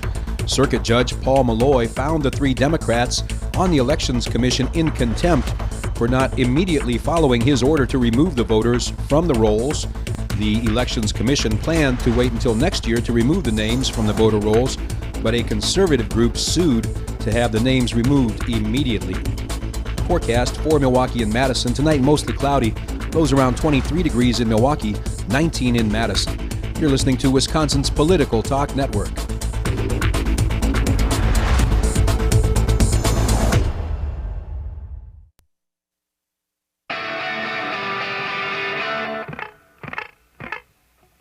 The Devil's Advocates. Sausage making never looks so good. Welcome back to the Devil's Advocates radio show. Dominic, live in Des Moines, Iowa, the site of the Democratic presidential debate, just like 3.5 hours from now. We'll broadcast it live right here on the Wisconsin Political Talk Network, Talk 92.7 FM, 1510 AM in Milwaukee. And always streaming, you can find us on the TuneIn app at WRRD. Listen to this pregame spectacular and then the entirety of the Democratic debate. A big night, Dom. And Donald Trump in the backyard in Milwaukee, darkening the doorstep, and he ain't the only one. You know who else is in Milwaukee today? Jared. Jared? Jared Kushner. The son-in-law? The son-in-law in chief. Hanging out with your friend and mine, Ron Johnson. You know, Ron's been all over the place, but he hasn't been on the Devil's Advocates in some time. What'd you do? So the senator is due to come back. So what is the senator and if Ron... we'd have played our cards right and been in Milwaukee today, we could have had Jared Kushner. What are they doing? You know what? The Trump team offered our pal Earl Ingram a surrogate pre-rally. Tonight, really? Tonight. They Excellent. are pulling Earl aside. He's supposed to get a Trump surrogate. This I got to hear and see. I can't wait. I hope Earl does. I wonder if it'll be Jared Kushner. Oh, please let it be Jared. Jared Kushner, a senior advisor and son-in-law to President Donald Trump, will visit Milwaukee to discuss skills training with former inmates Tuesday. The same day President Donald Trump is set to hold a rally in the heart of the downtown. Kushner will join U.S. Senator Ron Johnson, a Republican senator from Wisconsin, and Jerron Smith, deputy assistant to the president, to participate in a discussion about second chance hiring and skills training. You know, Kushner's got a few felons in the family. He knows something about this particular issue, perhaps, Dom. Nice. Wasn't his father prosecuted? Yeah, prosecuted by Chris Christie. No. Kushner's visit follows the first anniversary of the First Step Act, legislation aimed at overhauling the criminal justice system in an effort to reduce the number of people in the nation's prisons and help former inmates rejoin society. The discussion will also focus on the Joseph Project. That's where Rojo comes in, I suspect, Tom. An initiative that Johnson helped launch in late 2015 when he partnered with Pastor Jerome Smith of Greater Praise Church of God in Christ to link inner-city workers from Milwaukee to jobs in Sheboygan County. Classes have also been held in Madison and Warsaw. The Joseph Project is a faith-based effort named after a book by conservative Robert L. Woodson, who advocates for community and faith-based programs to restore neighborhoods and reduce crime and violence. And the Joseph Project also offers week-long sessions to teach participants skills aimed at helping them get and maintain jobs and connects participants with job opportunities. Well, here is a statement, Dom. The First Step Act is a testament to the Trump administration's historic and bold efforts to uplift and revitalize Americans' forgotten communities through criminal justice reform, workplace development opportunities, job creations, and so much more, Kushner said in a statement. He actually wrote, and so much more. Get the Ginsu knives and so much more. But wait, there's more. If you order now. Again, from the Kushner statement, I look forward to learning more from Senator Johnson's work in Wisconsin and exploring ways we can expand our efforts to partner with state and local leaders to better serve communities across the nation. Smith, former Joseph Project participants, and others are also expected to participate. How nice! 844-967-2789. So it ain't just Trump. It's the Trump whisperer, Jared Kushner. How has that guy stayed out of jail and indictments to date? Doesn't have a security clearance, right? Not until the old man, apparently the father-in-law, waved a magic wand and made all his encumbrances go away. Jared seemingly keeps his mouth shut. And how does Jared get money from the Emirates? The He United borrowed Arab $1 billion Emirates? since he's been the non-security clearanced advisor to the White House. Well, $1 billion on a piece of real estate. I understand that ain't such a great investment. 666? Yeah. Well, the man's a real estate mogul. Of course he's going to borrow money. That's what you do in real estate, right? You got to borrow money in order to make money. But it seems conflicted when his portfolio is nearly half the world, right? He's got the Middle Eastern portfolio, and he's dealing with foreign countries like the Emirates. And then he gets a loan from the Emiratis. Emirations. 844-967-2789. I got Brock on the line. He is a Horikanen, I believe. Hey, Brock. Horikanen. How do you say it, Brock? Sure. Who knows? Sure. Whatever we're talking about. Ask Ron Johnson. He has none of the answers to anything else either. I'm interested on these faith-based initiatives where it seems like a whole lot of talking and not a lot of substance, which is totally up Ron Johnson's alley. I can see why he's involved.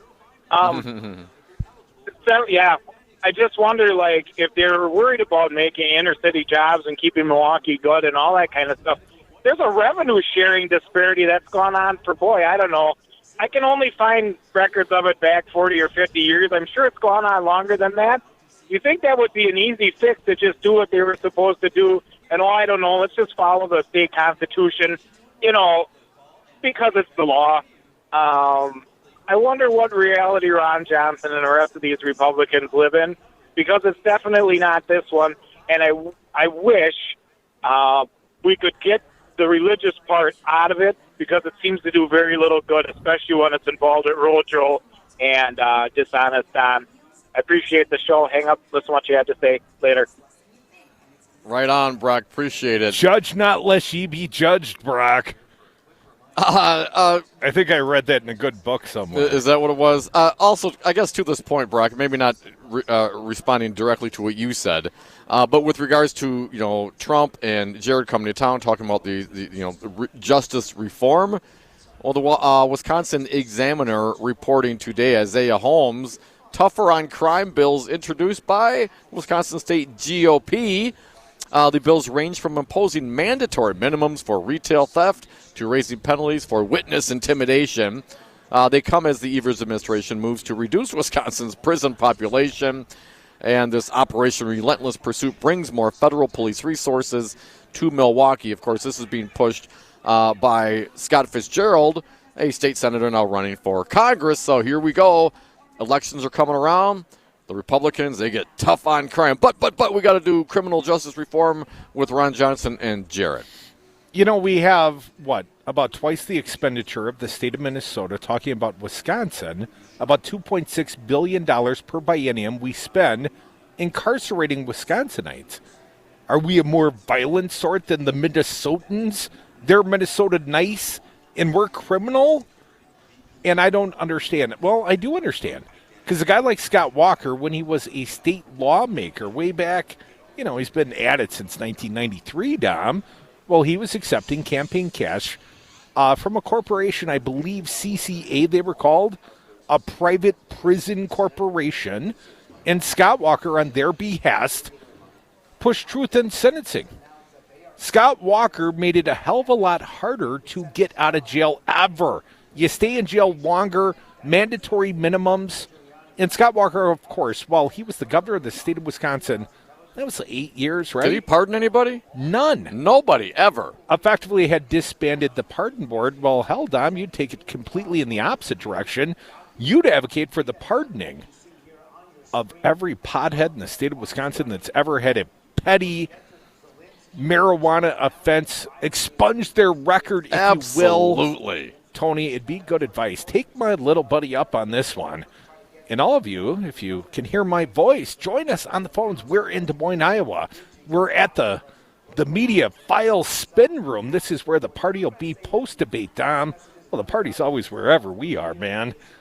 But we're in the back of the room. We're in the radio row, and we can see this. Everyone's taking photos of the CNN sign. Is it doing something dynamic that it wasn't doing before? Why is everyone standing there?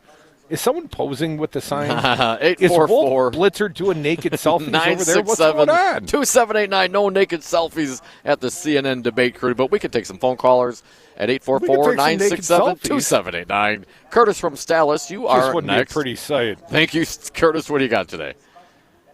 Oh, no scary new pictures, man. No. Right, man.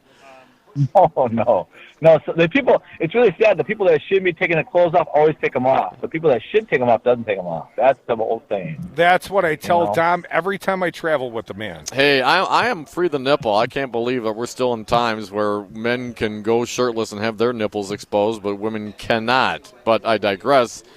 Curtis, what's on your mind today?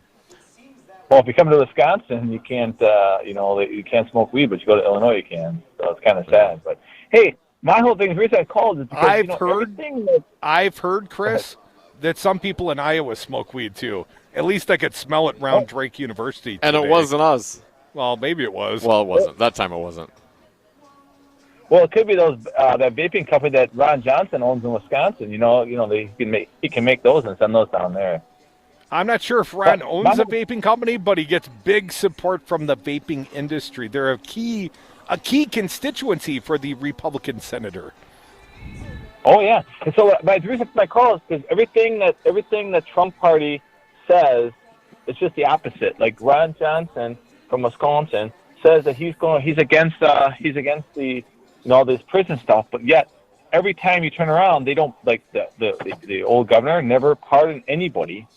He would never pardon anybody. Now he says, "Oh, we're gonna get this mandate." Well, they're not gonna change nothing. They're gonna make it worse. Just like it's just like his father-in-law. Every time his father-in-law says, "Hey, he's gonna do this," it's just the opposite of what he's actually gonna do. The whole party's doing that right now. Don't you think so? Well, they certainly project enough. Whatever they do, they definitely cast that upon their opponents. Republicans are great at that. We're to keep moving down the phones. Curtis, I'm sorry, I thought it was Chris. 844-967-2789. Our buddy Pizza Box Mike. Mike, are you on the streets of Milwaukee? Are you protested, my brother?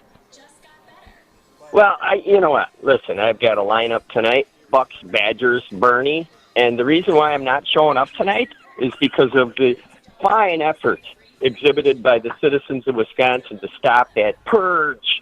Trump just lost Wisconsin. I don't know if people realize that yet or not, but they will. And I'm hoping he talks about it at the rally and says, "What a disgrace. We couldn't even purge voters in this state." But yeah, you know I what? saw that. We'd have a lot more. Yeah, go ahead.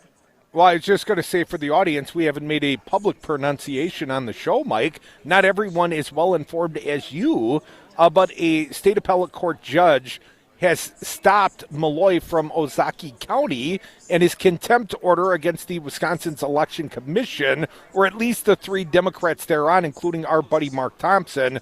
But now back to you, Pizza Box. Your turn. Well, you know what? The prisons we'd need a lot more prisons if there was white-collar and political crimes. And I'll give you an example of why the state or the Supreme Court in any state and at the national level is so important.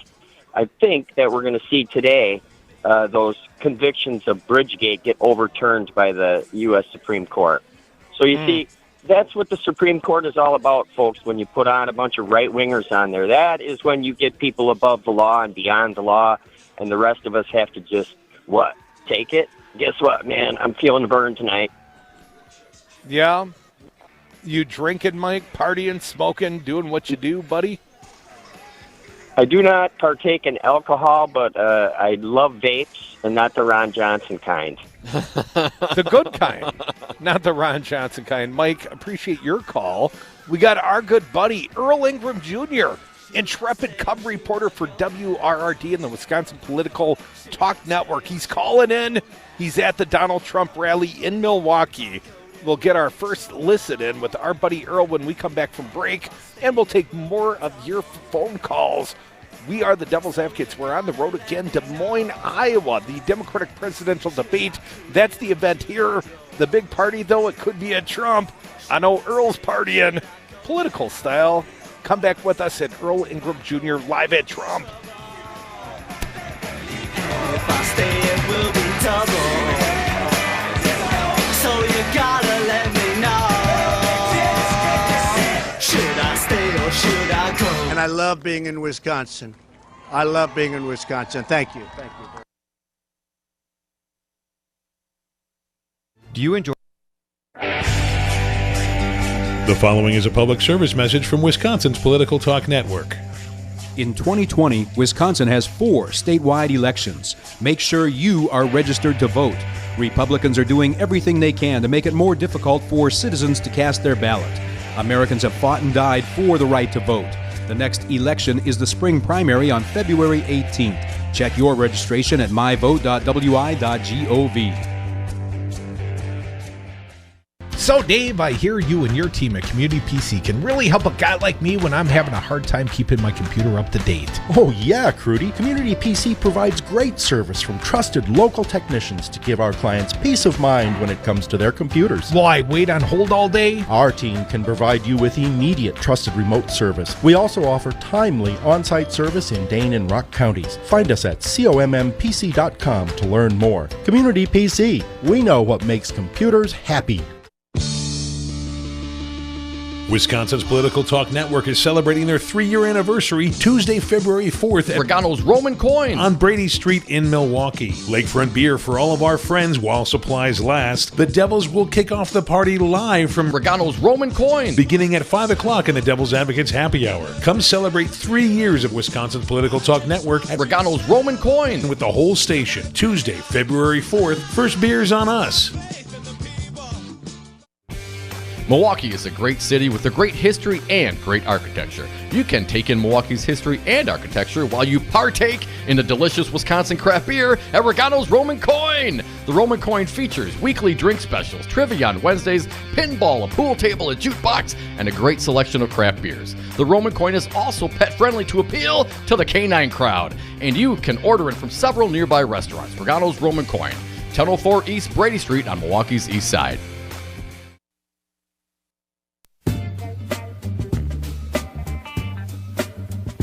Warning, listening to the Devil's Advocates may expose you to opposing views. And we are back. Thank you for listening to the Devil's Advocates radio show. Phone lines are open. You can join us toll free at 844-967-2789. Dominic, want to point out this little road trip and the broadcast thereof brought to us locally by Teamsters Local 200, our good friends. They have sponsored this trip. And they said, we'll throw in an extra $50 if you guys can talk Earl Ingram Jr. into going to the Trump rally tonight. Well, we want the $50. We talked you into it, didn't we, Earl? Hey, man, I understand you're at a Trump rally. I'm in the belly of the beast, man. I'm in the belly of the beast. For all those folk who are concerned about me and whether or not I would be safe, I really feel safe, man. You feel safe. That's good, because we had no concern for your safety, Earl. We sold you down the river, man. Oh, come on. Hey, but you sent my bodyguard. Jesse's here with me. Okay. So that sounds like trouble in the making. So, Earl, what can you tell us about the crowd of Trump supporters, especially the most Trump supportive ones that showed up early, got in line up to 24 hours early for a Trump rally in Milwaukee? Have you met anyone, Earl? Are you making friends? Well, I can tell you this arena holds 10,000 people. And I would venture to say right about now it's safe to say it's 3/4 of the way full. And, 3/4 of the way full. Okay. Yeah, and what are we? We're 2 hours out, so it probably is going to reach the 10,000. So you think there will be 10,000 people in the room, predicated on some predictive math, obviously, and the amount of time available to keep filling up the room. You know, I wonder if Donald Trump will show up on time. The rally's supposed to start at 7, and I don't know if you know this, but when Trump's not on a teleprompter, you know, sometimes he can wander, Earl. This could be the first 3-hour campaign rally in rally history. Well, I hope it's not 3 hours. God give us grace that it won't be 3. I couldn't take 3 hours of Donald Trump. Hey, you committed to it, Earl. Now you got to stick it out. Yeah, man, there's like $50. There's $50 in it for the station if you stay till the end. Hey, Earl, what was there protest in the streets, Earl? Could you see anyone out there protesting near the arena? They are out there now, and it's peaceful. And this is a sight to behold, man. I mean, he is the president of the United States, so the CIA, the FBI, and all those folks have to do what they do as they block everything off. So that in itself is something to see. It's hard to believe that they do that for a man like Donald Trump, but he is the president of the United States. And I'll tell you something. We're down here in press row, so we're away from most of the Trumpans. But I plan on having some dialogue with some of them. I think that's the whole purpose of us being here, not to be afraid. I'm not that, but I'm going to certainly talk about what I see, and I'm looking forward to that. Now, Earl, you obviously, through your media credential request, you made a request of the Trump campaign, and they reached back to you specifically, and this has never happened to Dominic and I. They talked to you about perhaps interviewing a Trump surrogate. Earl, you're one of the more prominent African-American hosts in the city of Milwaukee. Obviously, you got one of the biggest platforms. Earl, are you going to go interview a Trump surrogate, and will you report back later in the show to us? I'm certainly going to do that. Trying to find the surrogate right now is a problem with all these people, but we've got time, and that's what Jesse and I are doing now. We're trying to locate her. Well, here's the good news, Earl. As perhaps the only African-American in the room, I suspect they'll come find you, sir. Hey, you would be wrong. There are some security.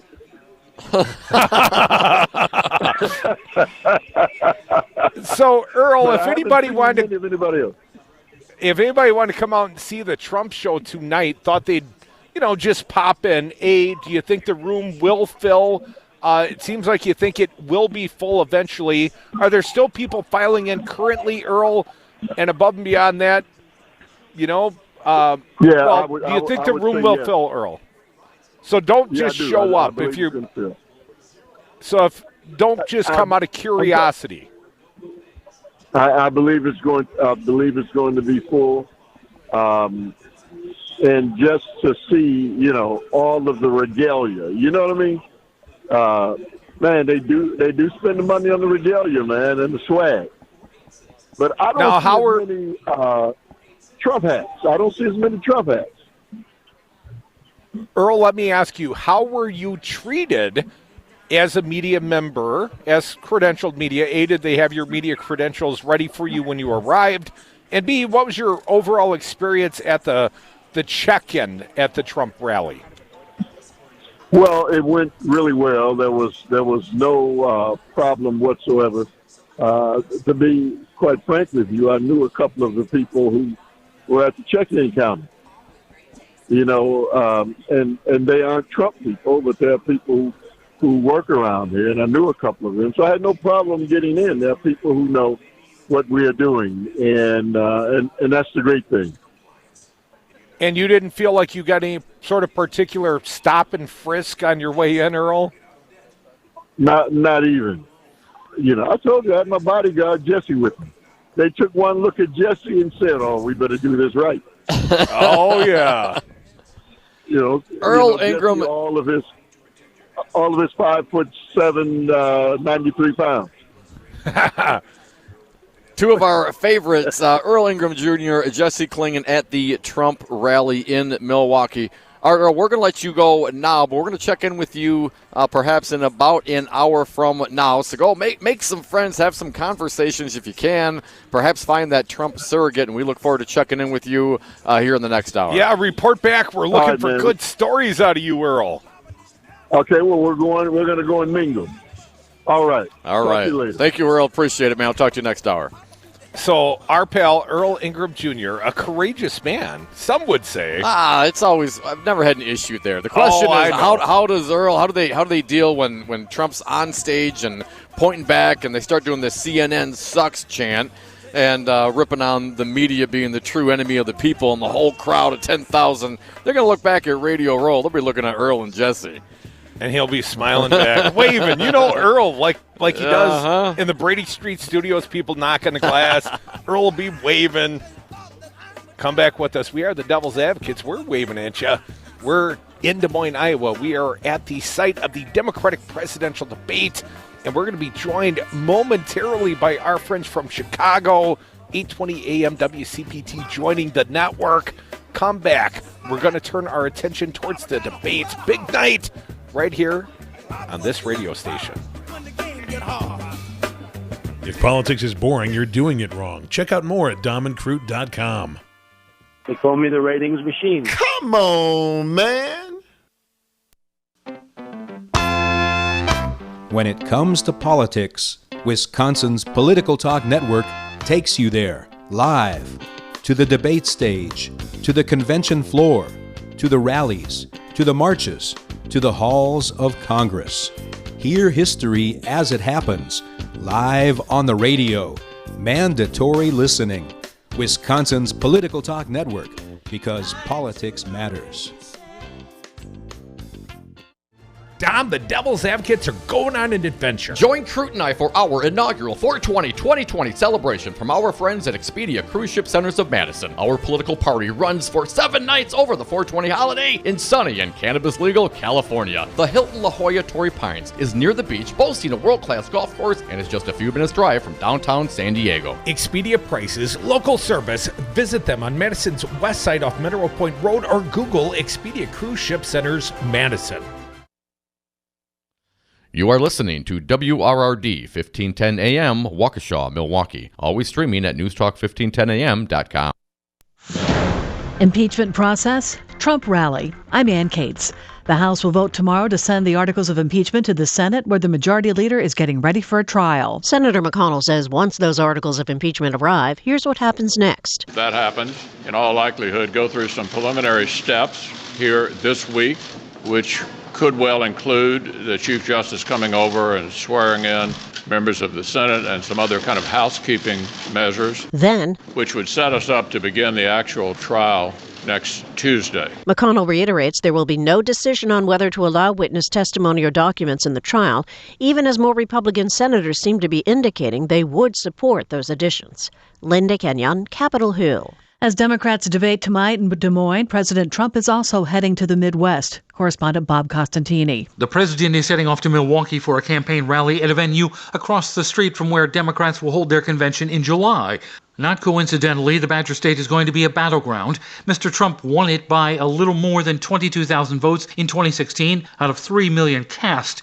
He was the first GOP winner there since 1984. A major U.S. airline is once again delaying the expected return of its Boeing 737 MAX planes after 2 deadly overseas crashes last year. Correspondent Clayton Neville. American Airlines says the grounding of its Boeing 737 MAX planes cost the airline $540 million in pre-tax income during 2019. According to aviation attorney Kent Krause, it's not just financial impacts that are concerning. From a trust standpoint going forward, once they finally get it going, will people be willing to actually fly on those planes? American is removing the MAX from its schedule for 2 more months and canceling nearly 20,000 flights through early June. On Wall Street, the Dow Jones Industrial Average rose 33 points, the S&P down 5, the Nasdaq off 23.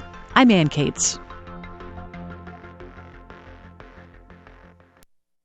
In a union, there is strength. Wisconsin has had a long history with the organized labor movement in America, fighting for stronger wages, affordable health care, and retirement security, the values of the middle class. You can be part of that experience. Let Teamsters 200 be your partner. Your voice matters. Call Teamsters Local 200 at 414-771-6363 or visit us at www.teamsterslocal200.com or on Facebook. Make a difference. Union yes. Wisconsin's Political Talk Network is celebrating their 3-year anniversary Tuesday, February 4th at Regano's Roman Coin on Brady Street in Milwaukee. Lakefront beer for all of our friends while supplies last. The Devils will kick off the party live from Regano's Roman Coin beginning at 5 o'clock in the Devil's Advocates Happy Hour. Come celebrate 3 years of Wisconsin's Political Talk Network at Regano's Roman Coin with the whole station. Tuesday, February 4th. First beer's on us. It is the site of the deadliest mass shooting in modern American history, and now it has been sold. But it's not really going to change. MGM Resorts announces the sale of the infamous Mandalay Bay, from which a gunman killed 58 and injured hundreds more when he rained bullets down on a crowded outdoor country music concert from the 32nd floor. MGM says that property, along with the MGM Grand, is sold to Blackstone Real Estate Income Trust for $2.5 billion. Last year, MGM sold Circus Circus and the Bellagio, so the company now has about an $8 billion cash infusion it says will go toward making all properties better. MGM will lease back its properties from BREIT for nearly $3 million a year. I'm Jim Roop. The daughter of Felicity Huffman and William H. Macy has landed a role in The Twilight Zone on CBS All Access. 19-year-old Sophia Macy was at the center of her mom's part in the college admission scandal. I'm Ann Kate.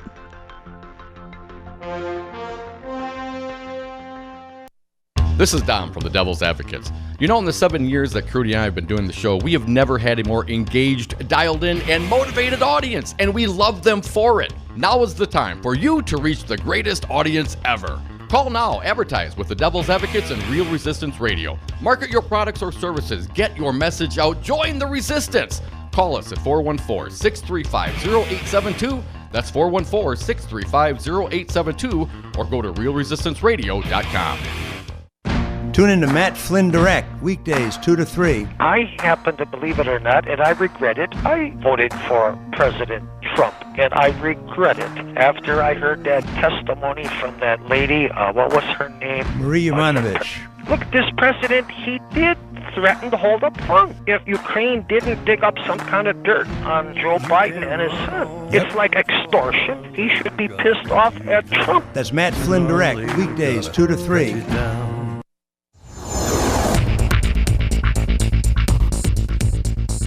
For WRRD and WTTN, I'm Stu Daniels with your headlines. More than a dozen political action groups will be protesting in downtown Milwaukee tonight outside the UWM Panther Arena, where Donald Trump is holding a campaign rally.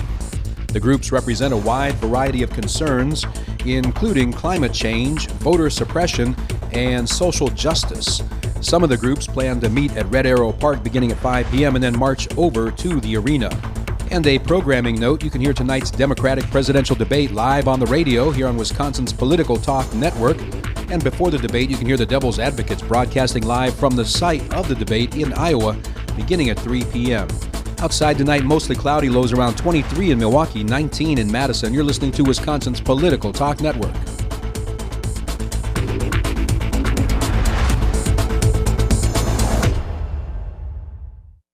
Warning, you are about to listen to the greatest radio show ever.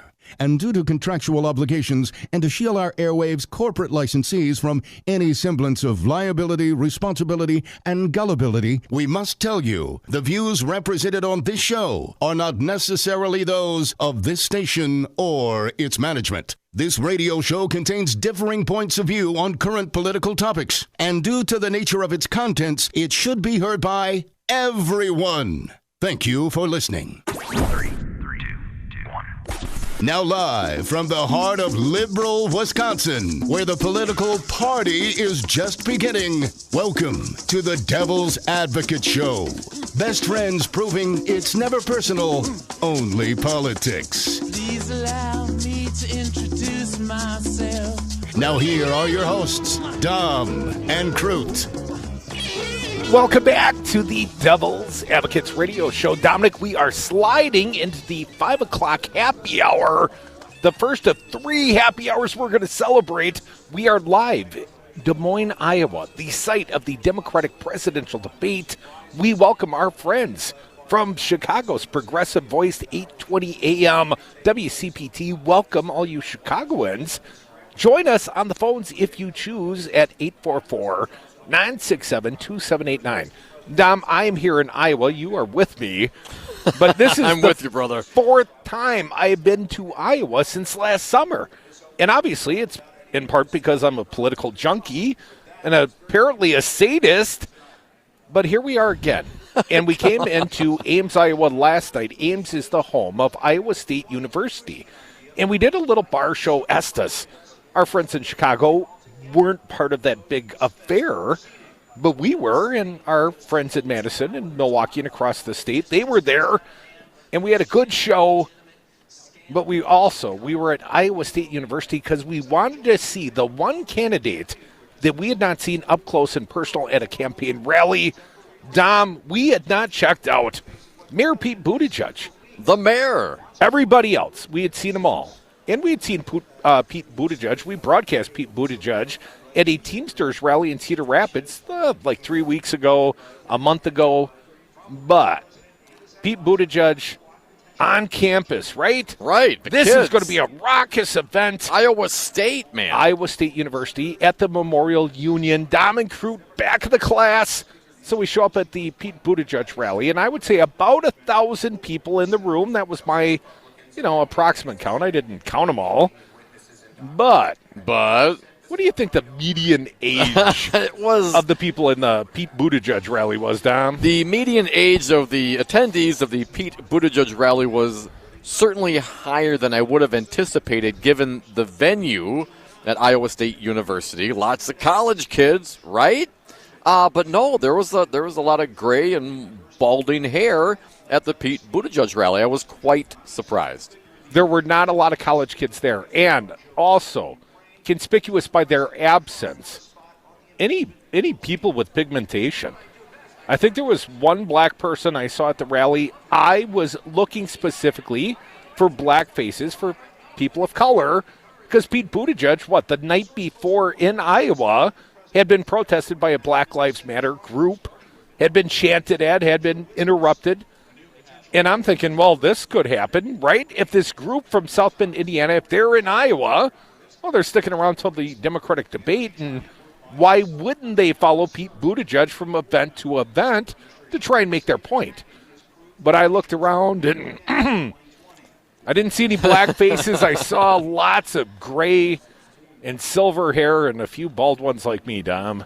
Well, that'll happen, Crudy. So surprising, considering. The makeup of the crowd was surprising. Yes, the age absolutely. Median of the crowd was surprising. And, again, for the first time really seeing Pete Buttigieg in front of his full supporters. I mean, this wasn't the Teamster Town Hall kind of style thing. Not a shared support with multiple candidates sort of right, event. Exactly. So this is his moment to shine on the stage, in front of his supporters.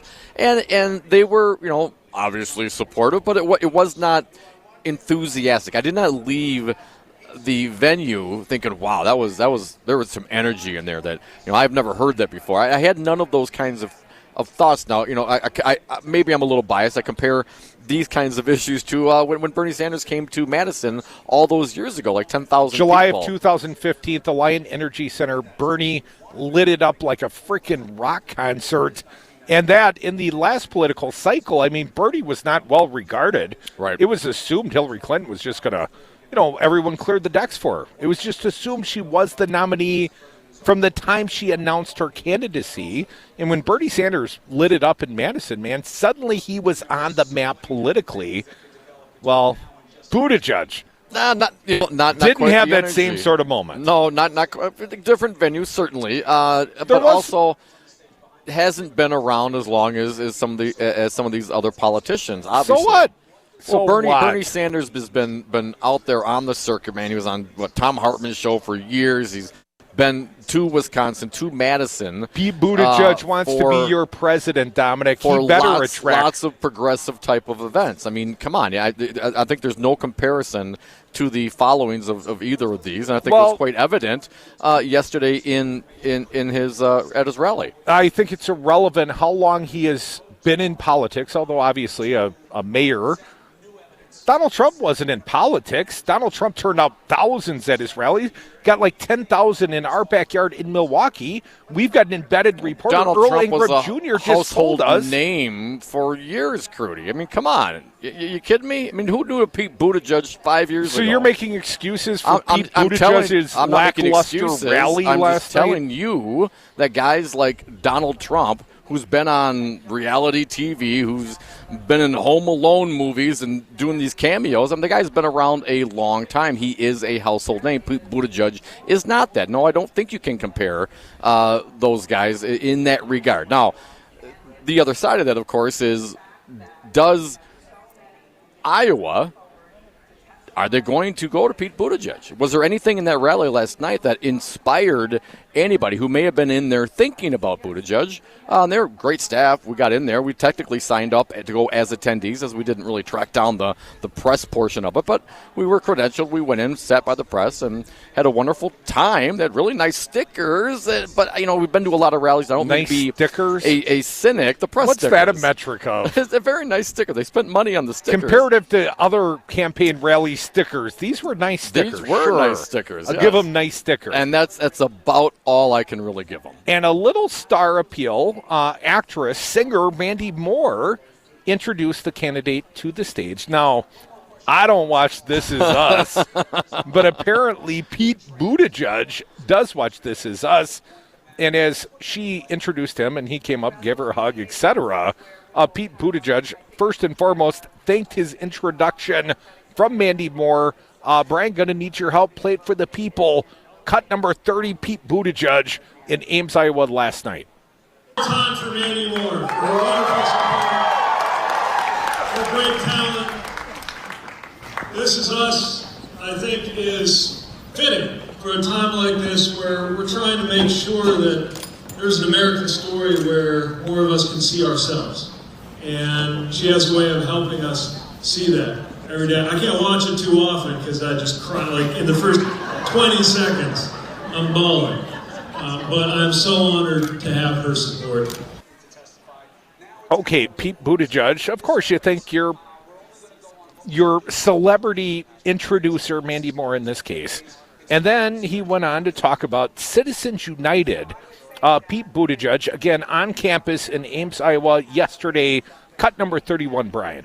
Because you got to do something about the role of money in politics. And if the only way to overthrow Citizens United is with a constitutional amendment, then let's get to work on a constitutional amendment. And that's about as loud as the room got all night. More, Pete Buttigieg, maybe that's a little inaccurate, but you judge. More from Pete Buttigieg, Iowa State University in Ames.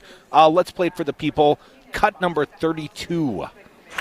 These are our values, and so is freedom, but we got to put forward a better understanding of freedom than one that would just say that if you cut every regulation and every tax and every government program, that's somehow going to make us free.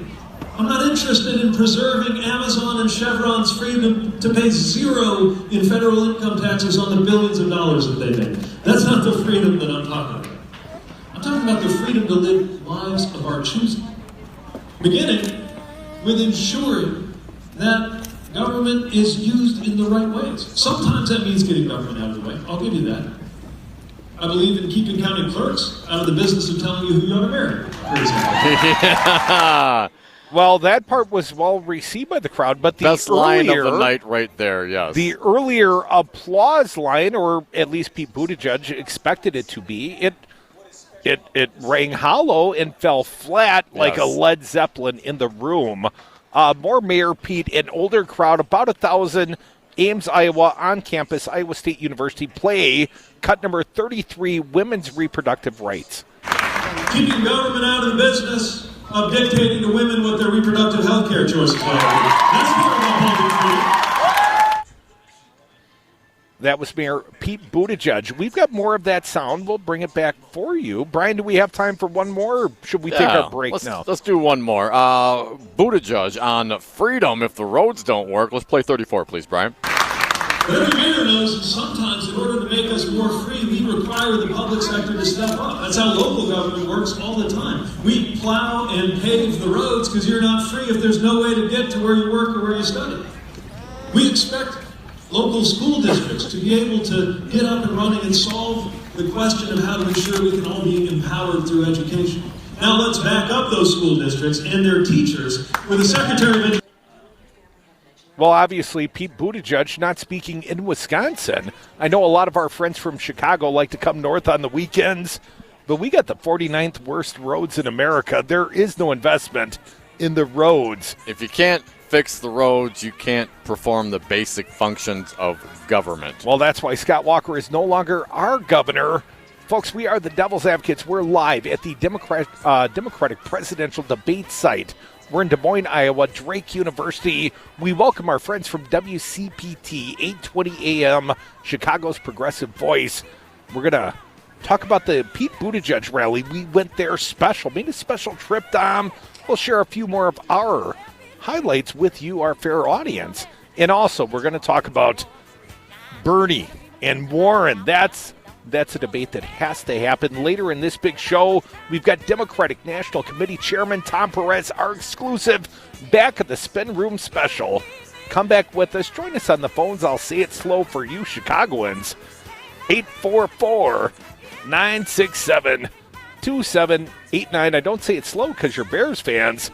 But, I realize you're probably Bears fans.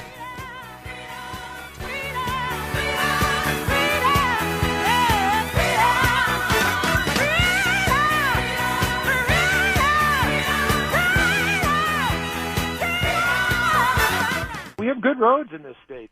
What will you do without freedom? Freedom.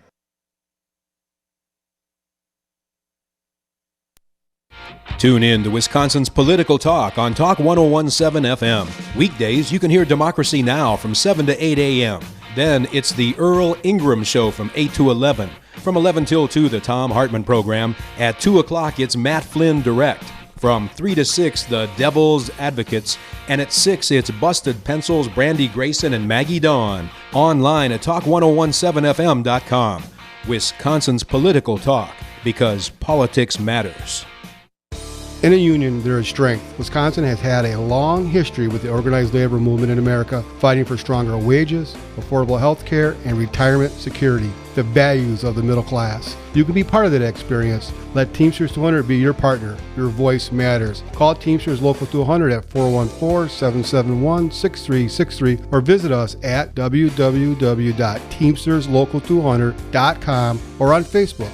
Make a difference. Union yes. The following is a public service message from Wisconsin's Political Talk Network. In 2020, Wisconsin has 4 statewide elections. Make sure you are registered to vote. Republicans are doing everything they can to make it more difficult for citizens to cast their ballot. Americans have fought and died for the right to vote. The next election is the spring primary on February 18th. Check your registration at myvote.wi.gov.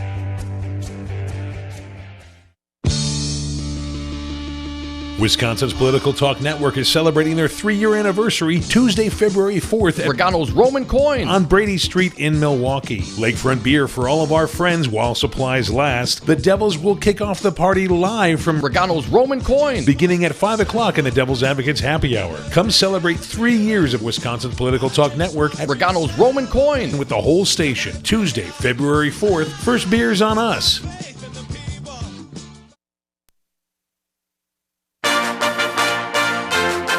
The Devil's Advocates, because freedom.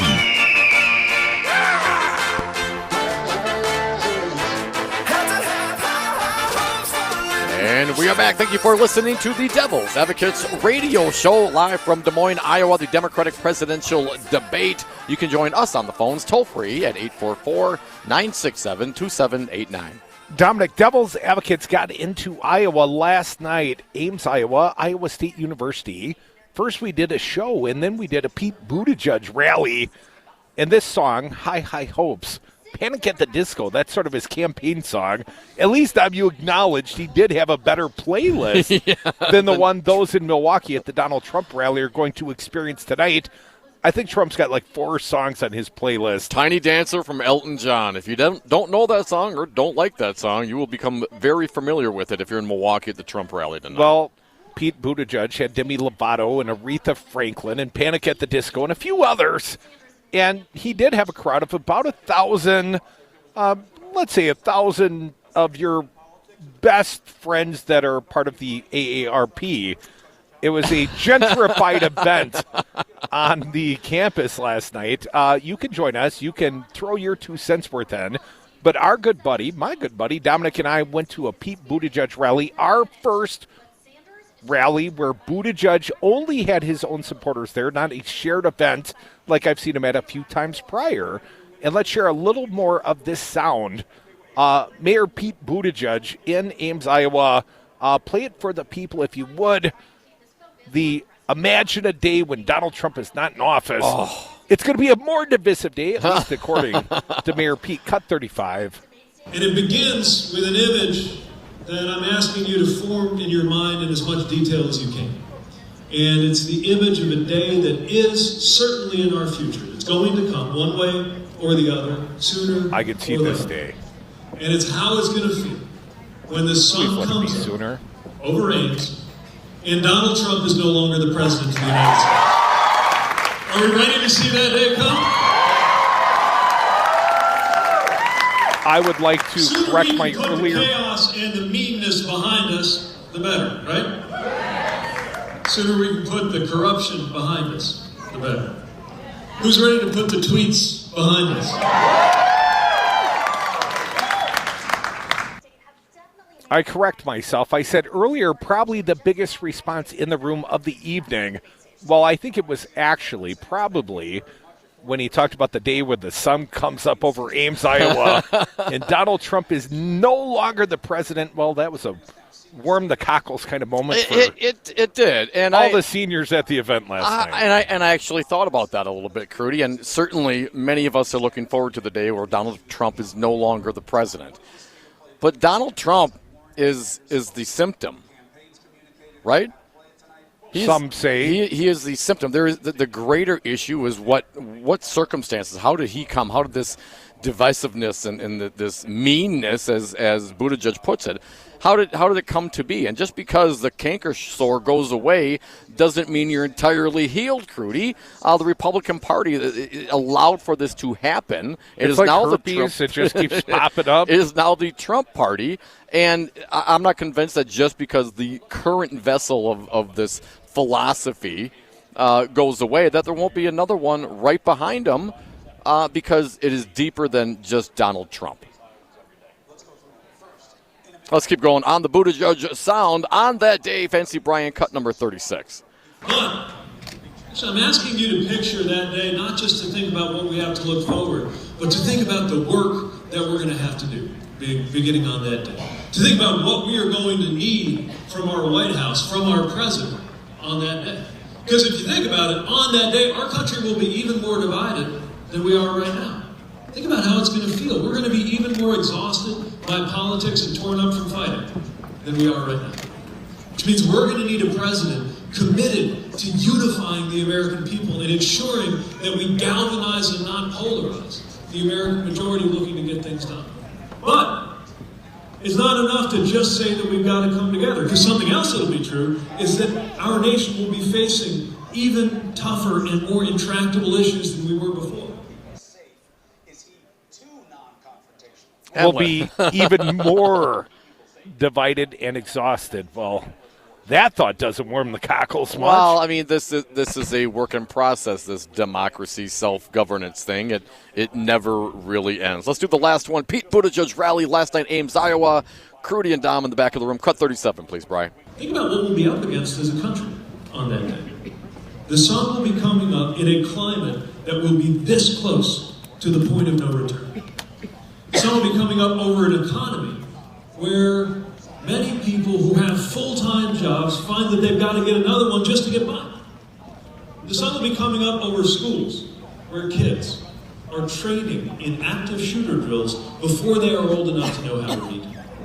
That's what we're going to be up against. And so we're going to need a president ready to rally the nation to do big things to deal with those issues and to do it in a way that's actually going to leave us more unified, not more divided than before. Tall order. But I think it's for big, big jobs like that the presidency was invented. I'm asking you to caucus for me because I believe the presidency has a purpose. And that the purpose of the presidency is not for the glorification of the president, it's for the unification and the empowerment of the American people. That's why I'm asking for your support. That was Mayor Pete Buttigieg, Ames, Iowa. A crowd of about 1,000. They seemed a little older, Dom. What was your overall impression? Will Pete Buttigieg, based upon the enthusiasm in the room last night, will he win the Iowa caucuses? My impression is based on the enthusiasm. I'll answer your question. Based on the enthusiasm, I would think not. But most people in this state have not made up their minds. There's 3 weeks to go. The debate happens. The presidential debate happens here in Iowa tonight. I think a lot of people are going to make up their mind between now and then. It's like nothing before today ever mattered. Come back with us. The last 3 hours matter to our fair audience, and hopefully the next 2 hours matter. Our pregame show are spectacular. We took you to Mayor Pete Buttigieg, and we met lots of good people here in Iowa. We'll tell you all about it on the other side. More Devil's Advocates in Des Moines, Drake University Democratic presidential debate, spin room, press room. Tomorrow, it's only a day away.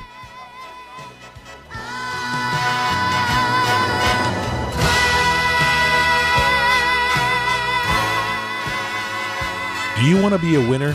All the winners I know like the Devil's Advocates Facebook page.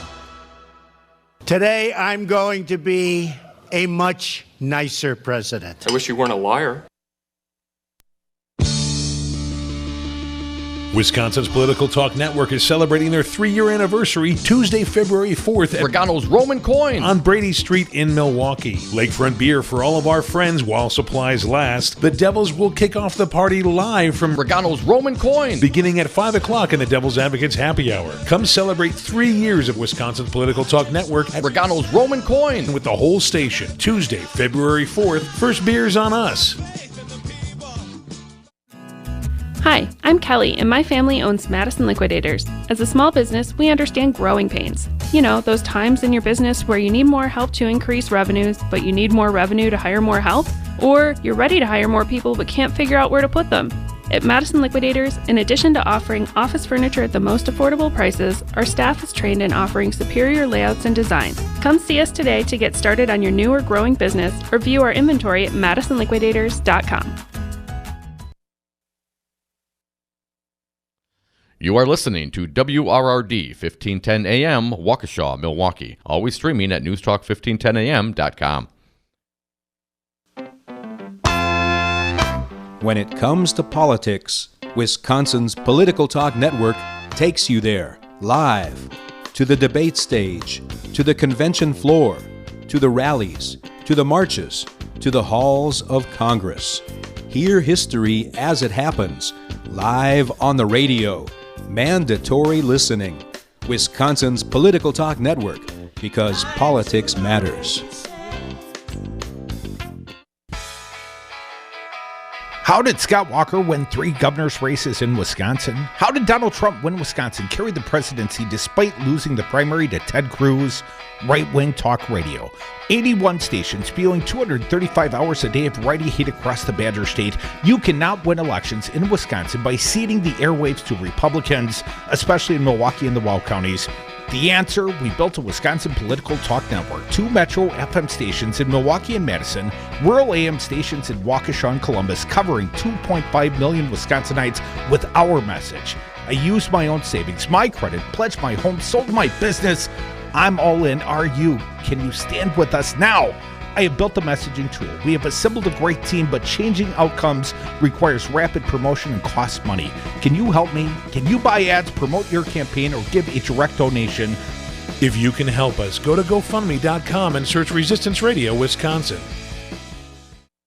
Dom, the Devil's Advocates are going on an adventure. Join Crute and I for our inaugural 420-2020 celebration from our friends at Expedia Cruise Ship Centers of Madison. Our political party runs for 7 nights over the 420 holiday in sunny and cannabis-legal California. The Hilton La Jolla Torrey Pines is near the beach, boasting a world-class golf course, and is just a few minutes drive from downtown San Diego. Expedia prices, local service. Visit them on Madison's west side off Mineral Point Road or Google Expedia Cruise Ship Centers Madison.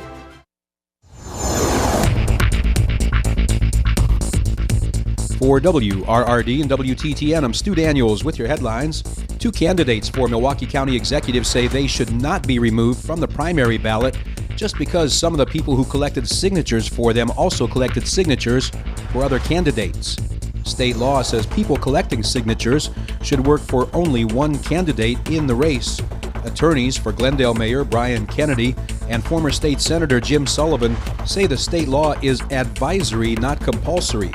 They also say no one involved in the issue is trying to defraud anyone. County Board Chairman Theodore Lipscomb filed complaints about the signatures collected for Kennedy and Sullivan. The Wisconsin Elections Commission is meeting today to decide what to do in the matter. Outside tonight, mostly cloudy, lows around 23 in Milwaukee, 19 in Madison. You're listening to Wisconsin's Political Talk Network.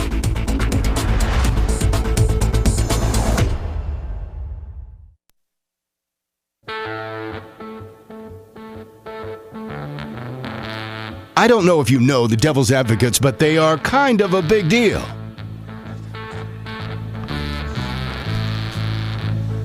Welcome back to the Devil's Advocates radio show, live on the road. We're taking you with. That includes you, Chicago. 820 AM WCPT, Chicago's progressive voice, joining the Devil's Advocates and our fine audience at the Democratic presidential debates. We're in Des Moines. We're in the press room, the spin room. Dom, the debate's going to happen in like 2.5 hours, and then there will be a 2-hour debate, and then we'll party the night away in downtown Des Moines with all the fine political people that are in town for this event, Dom.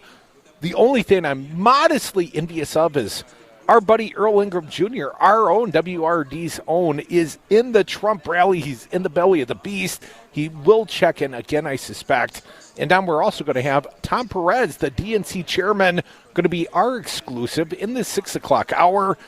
And the Democratic Party of Wisconsin chairman, Ben Wickler, coming straight from the Trump rally in Milwaukee all the way to Des Moines, Iowa, to join us on the air, Dom, and maybe party the night away as well. 844-967-2789. Plenty of topics to debate before they take the stage, perhaps even. Debate before the debate? Well, let's get to the phones. Robert from West Dallas, welcome to the show. What do you got for us? Hey, Robert. How you guys doing? Good, sir. Yeah, Mayor Pete, I think you hit it with the age thing. He also has a problem with not just the younger voters, which are polling very low, but African-American support. So the support primarily is highly educated white liberal voters, and he has a pretty bad record of police scandal in South Bend. That's going to be a challenge for him. So I'm hoping during the debate that the media will actually ask some tough questions, and if they don't, that the candidates will. So they will go after him on a couple of those things. How are you going to get support with younger voters? How are you going to get support from the African-American community? And then I hope the same thing happens with Biden. We've been saying for the longest time that he's the front runner and most electable. Someone needs to go after him on the crime bill and on NAFTA and bank deregulation and making the Bush tax cuts permanent. And, I mean, the list goes on and on and on. And then the last thing I'm hoping to see out of the debate is less coverage on Amy Klobuchar. I mean, really, she was polling probably 2-3%, and she's like 6-7%. She kind of sucked up all the airtime last time. So Robert, let me ask you, have you seen some of the other debates, and how well do you think the media has done in eliciting valued answers and information from the candidates? I think average to poorly. In a lot of cases, they could ask tougher questions, and some of the stuff we got, I mean, it sounded like Republican talking points that were written. And then the last thing I just wanted to say about this whole thing is I think they need to pump the brakes on this impeachment and sending it over to the Senate. The DNC does not want to look like they're tipping the scales, taking Bernie Sanders and Elizabeth Warren and others out of Iowa. You're buying the McCarthy line on that Robert, one, Robert. I don't know if I buy that whatsoever. If you feel like the Democrats are impeaching Donald Trump because it is their constitutional imperative, I don't think Nancy Pelosi is trying to tip the scales against Bernie Sanders. Let's not forget Elizabeth Warren, also a senator. Klobuchar, also a senator. They would all be jurors. I think that Amy stretches Klobuchar has credulity. No chance. Yeah, clearly it's going to help Biden and it's going to help Buttigieg if they do that. So, I mean, they need to think about that. But thank you.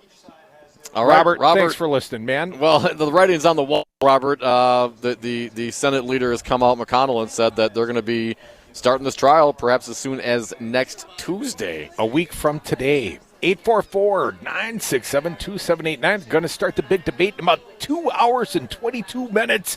Going to keep talking to you on the phones until then, like Chris from Palatine, Illinois. Chris, thanks for listening on WCPT 820 AM. What's your thought on the big debate tonight, sir? Well, I don't really have a great big debate. Please. It's a joke. All they are going to have are just various sound points and everything. Now, what I really wanted to talk about was the decision by the Wisconsin Appellate Court, putting on hold the Republican purge of voters. I think first of all, the Republicans have done us a great favor by doing this. And listen to me, and you're probably not going to like this, but here goes. These people who have been purged, by definition, are low interest or low interest voters. I mean, they have not voted. Presumably, they have not voted for some period of time. So this gives us an opportunity to contact. By the way, this requires some work, so that's going to be hard to do. But it gives us a chance to contact all how many 100,000 people there are. You have their names, you have their addresses. So somebody should be going out. The Democratic Party should be going out right now, knocking on those people's doors, finding out first of all if they still live there. If they do, great, and then make sure that they get them down registered, get whatever documentation Wisconsin requires to have them have before they can register and before they can vote, and get them back on the rolls and make contact with them. Because obviously these are people who have not been contacted. So this gives you, but again, it requires somebody investing time and money and energy to get off their asses and get out there and work and register people to vote. And then on election day, the next step is to make sure that they get to the polls and vote. So you have now lists of hundreds of thousands of people who, are potential voters. So use it. Don't sit there and go, woe is me, and tear your hair and say, oh, those big bad Republicans, they're trying to steal elections. If they did this 2 weeks before did this in the middle of October, then we're in deep doggy doo-doo, to quote a certain ex-president who looks much better than the current clown that we have in there. Yeah. But you have lots of time. But you're not going to get it, but it means you got to get there and work. It's a hard thing to do, but you know what? If you want to win, you want to carry Wisconsin, that's what you got to do. Chris, excellent point you make. We're going to have the Democratic Party of Wisconsin chairman, Ben Wickler, newly elected last June. And Ben was in Wisconsin this morning at an anti-Donald Trump rally in Milwaukee. Trump coming to town. And this voter purge issue has been front and center. And I am curious what the Democratic Party's plan is to push back against the purge. Obviously, in the state of Wisconsin, if you're unaware, same-day voter registration, there's still a way to repair this. But we have one of the hosts on our station in Milwaukee, and this guy votes every elective cycle and has not moved in years and years. His wife is on the list. Matt Flynn's wife apparently is on that list. So let's not presume this is all low-propensity voters. I would say this is an effort to inconvenience and suppress voters, or at least make it a lot harder for them to go and do what they want to do, which is to vote this man out. Out. 844-967-2789. Devil's Advocates, we are live at the Democratic Presidential Debate Site, Des Moines, Iowa. We did a Pete Buttigieg rally last night for you fair people, and we found ourselves, even though Pete Buttigieg surging in the polling in Iowa, sort of a four-way race here, Dom.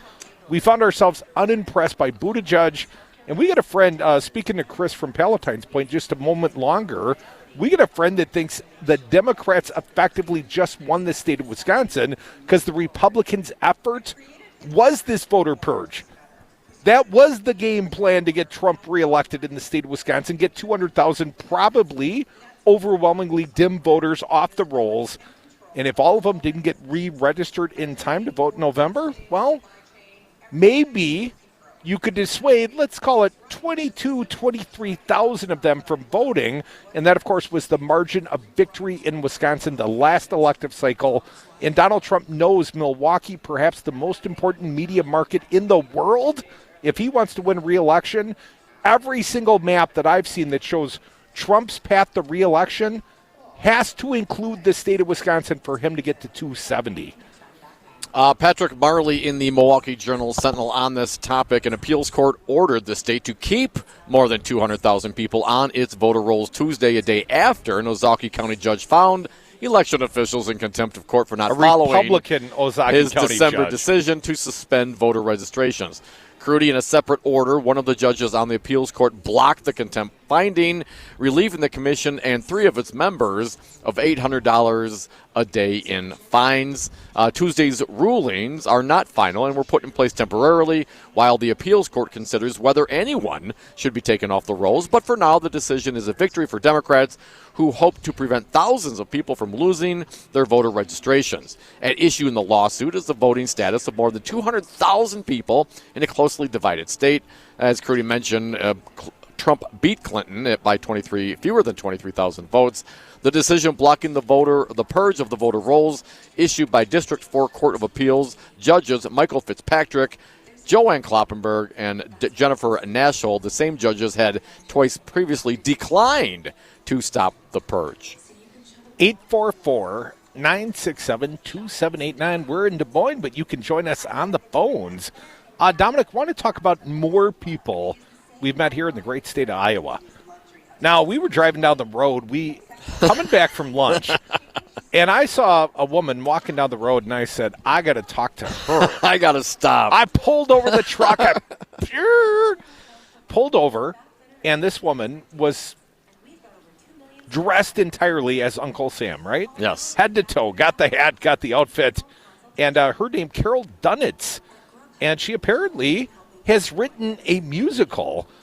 First and foremost, I did speak with her. Fancy Brian, first the words, then maybe a little of her singing. She did regale me, Dom, with some singing. I did ask her to.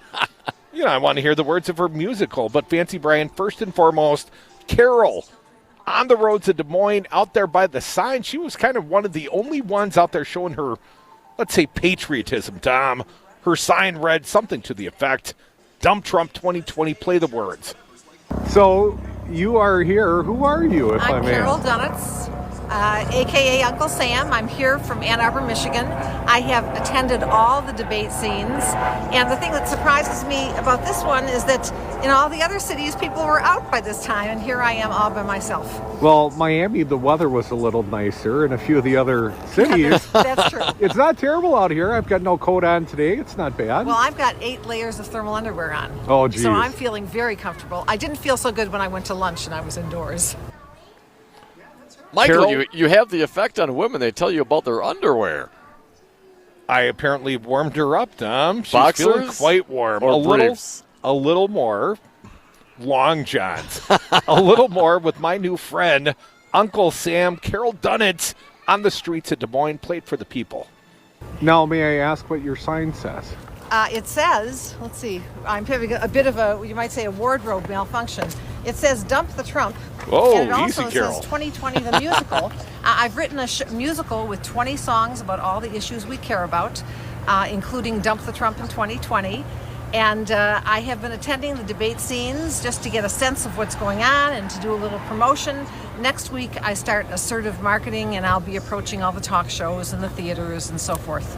Neat. The marketing I gave her a part's lot of card. work. And where would your show play? What theater or what market Well, venue? the shows I've done in the past, I've traveled all over the country. So, the sky's the limit. Probably Sure. in the United States is my guess, because I think that's where the most interest is. Perhaps like the Devil's Advocates, Carol will go worldwide. A little of Carol singing, If There's Time, Fancy Brian. Let's play the music. Okay, our new friend, Carol Dunnett, she sings us to break. We are the Devil's Advocates live at the Democratic debate site in Des Moines, Iowa. Here's Carol. Verse first. First verse. Third verse, same as the first. Played for Carol. A player who will work well with their team. Forgive misapprehension, there's been so much dissension. It's time now to stop this awful dream.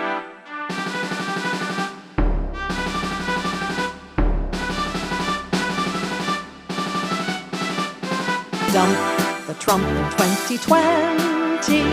Let's ditch this prez whose tactics are to scare. Dump the Trump in 2020 and choose another who is on the square. Dump the Trump in 2020. A new day dawns when there is no despair. His reign has such wrongdoing, the new I just don't understand, Jimmy. Double dipping is perfect. We've done nothing wrong. It's just a big fat hoax made up by that crispy crudy guy and his sidekick Dom Perignon. Don't worry, Rocker. We just need a simple distraction. Let's go camping. Unplug from the politics on Saturday and Sunday from 6 to 9. Local music with Rob Roberts sitting in for Jimmy K and Rocker while they're out camping. They can't impeach us while we're camping, can they, Jimmy? Pass the dip, Rocker. It's all on Max Inc. Radio. Radio for the people.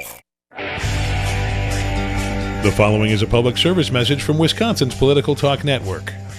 In 2020, Wisconsin has 4 statewide elections. Make sure you are registered to vote. Republicans are doing everything they can to make it more difficult for citizens to cast their ballot. Americans have fought and died for the right to vote. The next election is the spring primary on February 18th. Check your registration at myvote.wi.gov. 5 9s, your local single-source IT solutions provider. Specializing in cloud technology, consulting, servers, networks, and hosting. We manage your IT so you can focus on running your business. Enjoy technology. Enjoy 59s.com. Wisconsin's Political Talk Network is celebrating their 3-year anniversary Tuesday, February 4th at Regano's Roman Coin on Brady Street in Milwaukee. Lakefront beer for all of our friends while supplies last. The Devils will kick off the party live from Regano's Roman Coin beginning at 5 o'clock in the Devil's Advocates Happy Hour. Come celebrate 3 years of Wisconsin's Political Talk Network at Regano's Roman Coin with the whole station. Tuesday, February 4th. First beer's on us. Tune in Saturday morning for Development Matters with me, Ken Harwood, for an honest discussion about economic development right here in Wisconsin. From Lambeau Field to electric cabs, we're talking about real solutions for real problems right here in Wisconsin.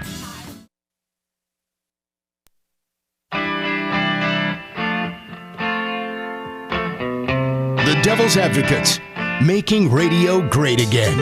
Exclamation point. And we are back. Thank you for listening to the Devil's Advocates radio show. Phone lines are open. You can join us toll free at 844-967-2789. Dominic, want to talk about what's been on everybody's mind. What the Devil's Advocates have for lunch?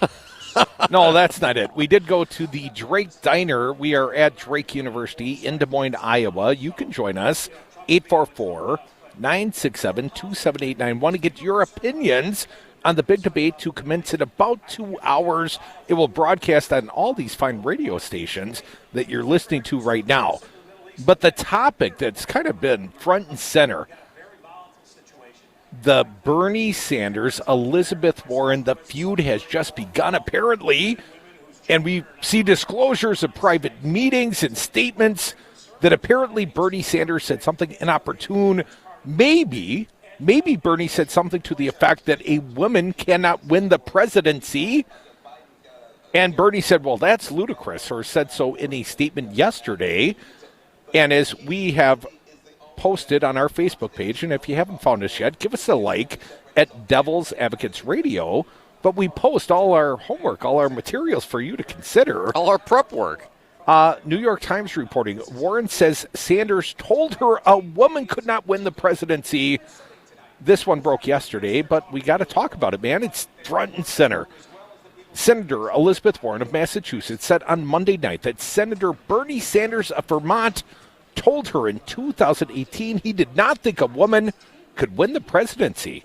Ms. Warren's descriptions of the comment from a private one-on-one meeting represents a remarkable salvo at her leading liberal rival in the 2020 race just 3 weeks before the Iowa caucuses.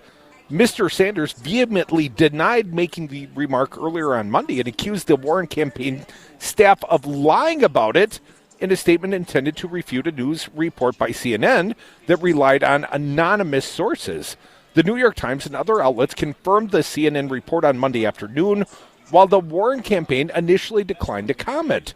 With the two Democrats set to face off tonight in the next televised debate, they now find themselves in the most tense standoff of the Democratic nomination fight, Mr. Sanders insisting he did not make the explosive remark, which risked alienating many Democrats, and Ms. Warren saying on the record that he did make the comment.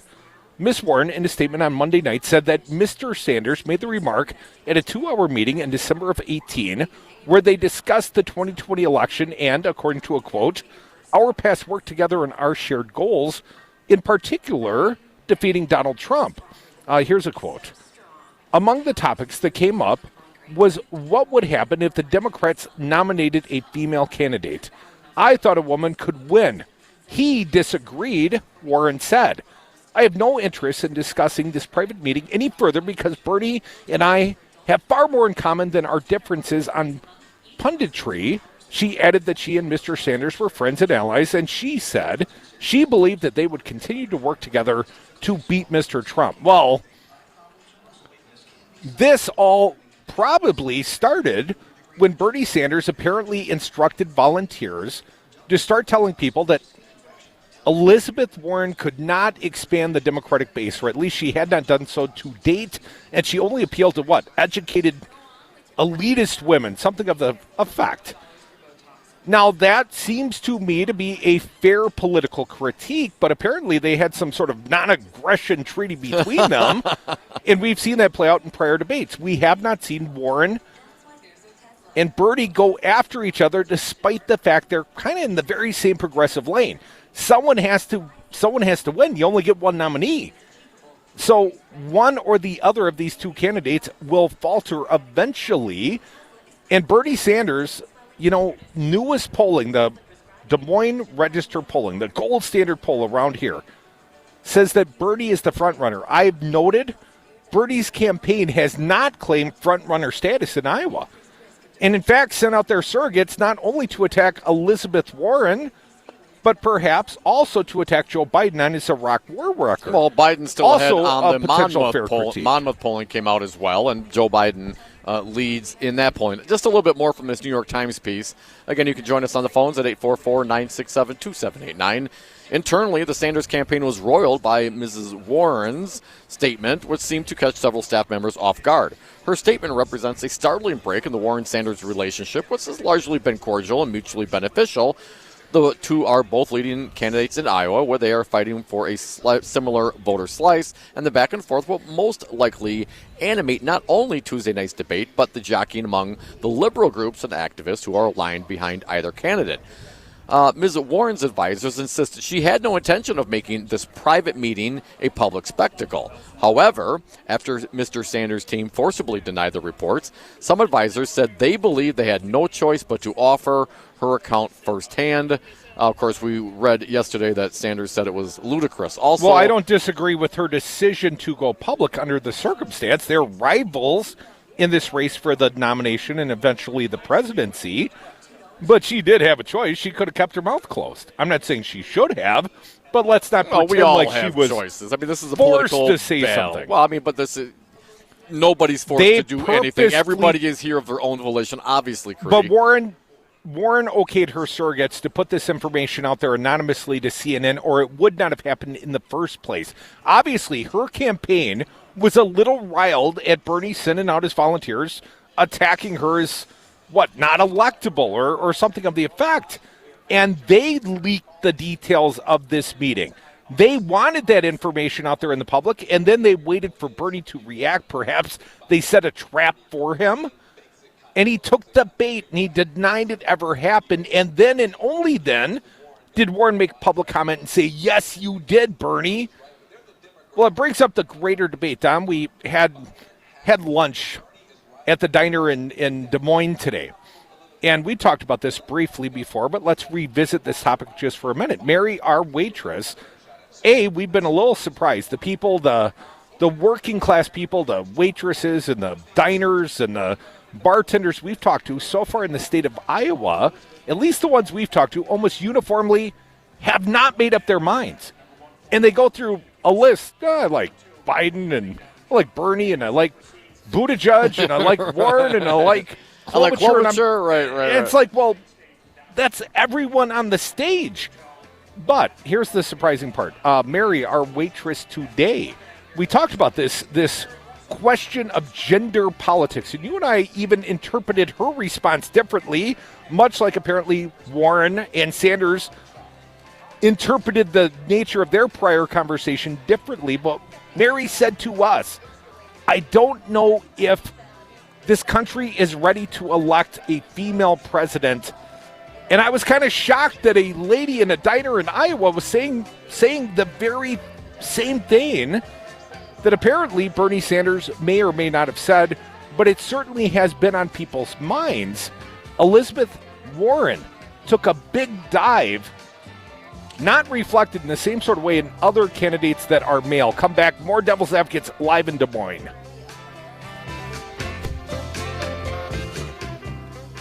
Want to be more presidential? Tweet the Devil's Advocates at Devil Radio. American women deserve better, and American women are here to fight back. You're wrong. In a union, there is strength. Wisconsin has had a long history with the organized labor movement in America, fighting for stronger wages, affordable health care, and retirement security, the values of the middle class. You can be part of that experience. Let Teamsters 200 be your partner. Your voice matters. Call Teamsters Local 200 at 414-771-6363 or visit us at www.teamsterslocal200.com or on Facebook. Make a difference. Union Yes. Are you considering selling your Madison area home? This is Amy Hopfinger with Homestead Realty. Home prices are changing, so it's important not to waste your time and money with renovations that won't affect the value of your home. Allow my team's experts to determine which projects you should and shouldn't do to receive top dollar for your home. Homestead Realty, no pressure, no obligation to list. To learn more, check out wihomeprices.com. You are listening to WRRD 1510 AM, Waukesha, Milwaukee. Always streaming at newstalk1510am.com. Impeachment decision, Democratic debate. I'm Ann Cates. The House will vote tomorrow on sending articles of impeachment to the Senate. Correspondent Manu Raja reports lawmakers are also looking at more evidence. Behind the scenes, House Democrats are pouring through reams of material that had just been provided to the House Intelligence Committee by an indicted Rudy Giuliani associate, Lev Parnas. They're trying to determine whether or not this material that Parnas has provided the committee could be used in the Senate impeachment trial. He's provided photographs, documents, other things about his involvement with Rudy Giuliani. Giuliani, of course, a central character in this impeachment saga.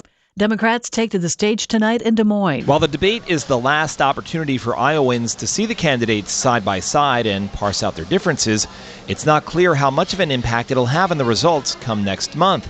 Shannon Vilmain owns the popular Drake's Diner. We've seen a lot of the candidates in here. She said while retail politicking is what matters here, the debate does help solidify a choice for some people. As they whittle down, you get to hear a little bit more in depth about what views are. Dave Hill will be listening to the candidates closely. As I'm undecided, the debate could be the distinction I'm looking for to make that final decision. Steve Kastenbaum in Des Moines, Iowa. The National Security Agency has found a flaw in Microsoft's Windows 10 that could leave computers vulnerable to attack.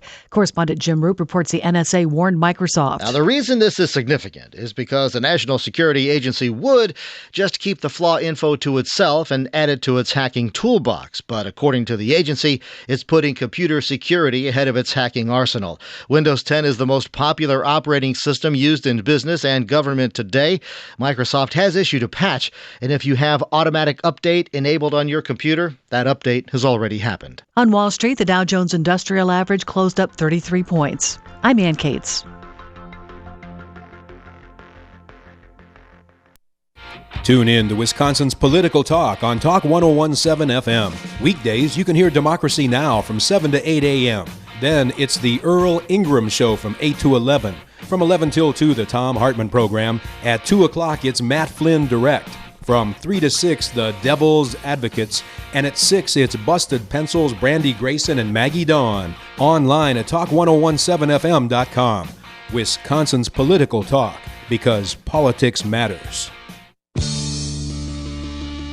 Wisconsin's Political Talk Network is celebrating their 3-year anniversary Tuesday, February 4th at Regano's Roman Coin on Brady Street in Milwaukee. Lakefront beer for all of our friends while supplies last. The Devils will kick off the party live from Regano's Roman Coin beginning at 5 o'clock in the Devil's Advocates Happy Hour. Come celebrate 3 years of Wisconsin's Political Talk Network at Regano's Roman Coin with the whole station. Tuesday, February 4th. First beer's on us.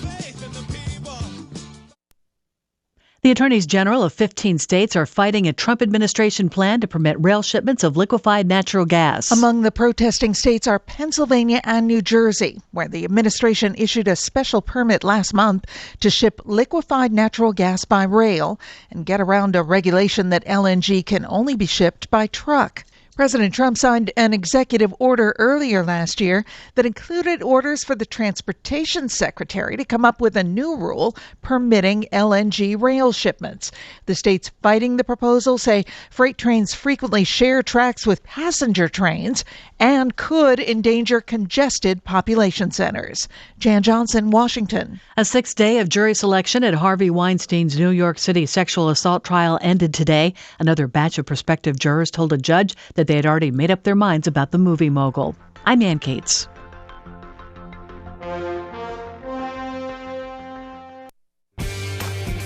Milwaukee is a great city with a great history and great architecture. You can take in Milwaukee's history and architecture while you partake in the delicious Wisconsin craft beer at Regano's Roman Coin on historic Brady Street. The Roman Coin was originally a Pabst Tight House built by Frederick Pabst in 1890 to sell Pabst beer. It was even designed by the same architect who designed the Pabst Theater. Regano's Roman Coin, Milwaukee's historic, pet-friendly, cash-only, order and classic corner tavern. From kitchens to bathrooms, granite countertops elevate your home from ordinary to extraordinary. Habo Granite & Stone is your local option for luxury countertops at affordable prices. They offer quality service that can be trusted and provide quick installation with no huge lead times. If you have been thinking about upgrading your home with granite countertops, now is the time to contact our team at Habo Granite & Stone. Find us at HAYBO, HaboGranite.com.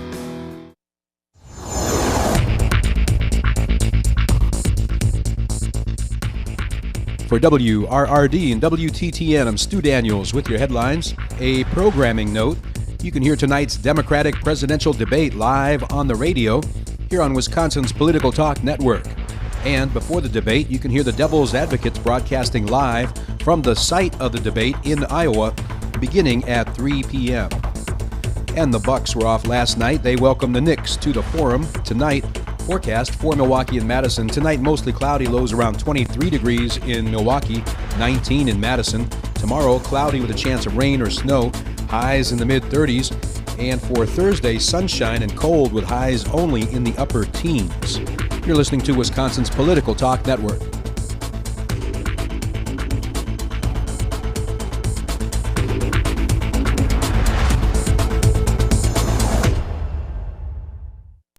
Warning, you are about to listen to the greatest radio show ever. and due to contractual obligations and to shield our airwaves' corporate licensees from any semblance of liability, responsibility, and gullibility, we must tell you the views represented on this show are not necessarily those of this station or its management. This radio show contains differing points of view on current political topics, and due to the nature of its contents, it should be heard by everyone. Thank you for listening. 3, 2, 2, 1. Now live from the heart of liberal Wisconsin, where the political party is just beginning, welcome to the Devil's Advocate Show. Best friends proving it's never personal, only politics. Please allow me to introduce myself. Now here are your hosts, Dom and Crute. Welcome back to the Devil's Advocates Radio Show, live at the site of the Democratic presidential debate. Dominic, we are in Des Moines, Iowa, Drake University. We're in the file room, spin room, a big, I guess you'd call this like a warehouse for media types like ourselves. We're in the back of the room in the radio row, and we hope to be joined here soon by DNC Chairman Tom Perez. But in the meantime, Dom, let's talk about this debate that has broken out essentially over the last 24 hours. I got a headline here at the Washington Post. The explosive question for Democrats: can a woman defeat Trump in November? Andy Linsky and Sean Sullivan reporting from Des Moines, where I bet they're in this very room with us, Tom. I'm reading off someone else's homework. It wouldn't be the first time. Hours ahead of the final debate before the Iowa Democratic caucuses, a long simmering question within the party was thrust to the forefront. Can a woman defeat President Trump? And we'd like to get your opinion on this topic. 844-967-2789. We know we got friends. WCPT 820 AM, Chicago's Progressive Voice, and of course, all across the Wisconsin Political Talk Network. So here's the question, folks. Can a woman defeat President Trump? 844-967-2789. Back to the Post piece. It started Monday when a CNN report outlined a 2018 one-on-one meeting with Senator Bernie Sanders and Senator Elizabeth Warren, in which he allegedly told her that a female candidate could not defeat Trump in November. Warren later confirmed the report, saying such a conversation had taken place. Now, Dom, Sanders has heatedly denied making the statement. He's vigorously denied it, right? Very Trump-like in that regard. During the discussion at Warren's home in Washington, contending that he merely outlined what he said would be Trump's efforts to defeat another female candidate. The dispute was a remarkably personal and public disagreement between two candidates who have worked as allies throughout the campaign. It was also unavoidable that it would explode as it played out on the still raw wounds of the 2016 campaign and continued consternation by some sympathetic to Hillary Clinton that Sanders and his backers were insufficiently supportive of her in that contest. Now, Dom, I'm not here to defend Bernie Sanders per se, but we talked about this yesterday as this story initially was breaking. I don't think anybody did more than Bernie Sanders to go out there and campaign and surrogate on behalf of Hillary Clinton. Bernie Sanders was all over it, like 37, 38 campaign stops on her behalf. In the last 3 months, 30-some stops supporting the secretary, and like 17 in the last week alone. And I'm not clear at all, and I've heard this criticism, and I know that many people are still bitter. I'm still bitter that Hillary Clinton lost. We're all still bitter because Donald Trump's the president, but that doesn't mean it was Bernie's fault. But let's get back to this piece. Less than 3 weeks before the first voting takes place in Iowa, worry that voters long have continued with broken to the open, with Democrats so eager to defeat a president they see as racist, a sexist bully, is the safest bet to defeat him a man, ? Former Vice President Joe Biden elliptically referred to that calculation earlier this month when he noted that Clinton faced unfair sexism during her campaign. That's not going to happen with me, Biden said. The sharp break in recollections by Sanders and Warren were particularly unnerving for the liberal wing of the party, fearful that divisions between the two most leftward candidates would usher in a moderate nominee. Here's a quote, Dom. Too much is at stake right now for mutual destruction, said Rebecca Katz, a liberal strategist who plans to vote for Warren, but also like Sanders. Our eyes need to be on the prize. A statement from an influential union said as much. We can't afford distractions. The only way any candidate can beat either Sanders or Warren is by dividing them. This looks like a desperate attempt to fracture a coalition of candidates that represents the most popular ideas among working people, said Sarah Nelson, president of the Association of Flight Attendants. Currently, the Progressive Change Campaign Committee, which backs Warren, said in its own statement that a back and forth about this private meeting is counterproductive for progressives. In this pivotal moment of the campaign, progressives must work together to defeat Donald Trump and prevent a less electable establishment candidate like Joe Biden from getting the nomination, unquote. The statement added, going into the debate, Warren supporters should be talking about why her inspiring agenda and popularity across the party makes her best suited to unify and energize Democrats. Others underscored the personal impact of the disputed words. Yes, many people have told me a woman can't win in 2020, tweeted author and columnist Connie Schultz, who is married to Senator Sherrod Brown, who considered a presidential run. This is fear-speaking, and it has sparked meaningful conversations. But a woman hears this differently when she is the one who is running. It feels personal because it is. Can we please not lose sight of this difference? The conflict has effectively amplified what has been an impassioned, if somewhat below radar conversation in Democratic circles. A year ago, a record number of women were sworn into Congress. Nancy Pelosi, the first female House Speaker, was back in power, and activists were excited about a new generation of women joining the presidential contest. Since then, though, two men, Sanders and Biden, have ascended to the top of the polls, joined in some of them by former South Bend, Indiana Mayor Pete Buttigieg. Several female candidates failed to gain traction and ended their campaigns, including Senators Kirsten Gillibrand, who made an explicit appeal on gender issues. These trends have been concerning to many Democratic women who feel their party is not giving all candidates a fair shake. Now, Dominic, we've got a timely guest. He's joined us here at the table. He's Bill Neidhart with the Bernie Sanders campaign. Bill, what's your official title? You head up Iowa, some big officious thing like that, right? Yeah, Deputy State Director here. Deputy State Director. A long way from Milwaukee. Well, we are a long way from Milwaukee. Obviously, a big story is broken in the last 2 days, Bill. And there's been some question.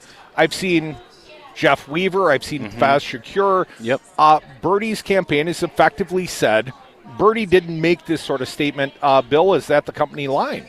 Yeah, hey, you know Bernie Sanders, right? Have you ever heard him say anything disparaging about Elizabeth Warren? Absolutely not. They are friends. They go way, way back, and that's just the reality of the situation. I can tell you myself, as Deputy State Director here, we have hundreds of people on staff in this state alone.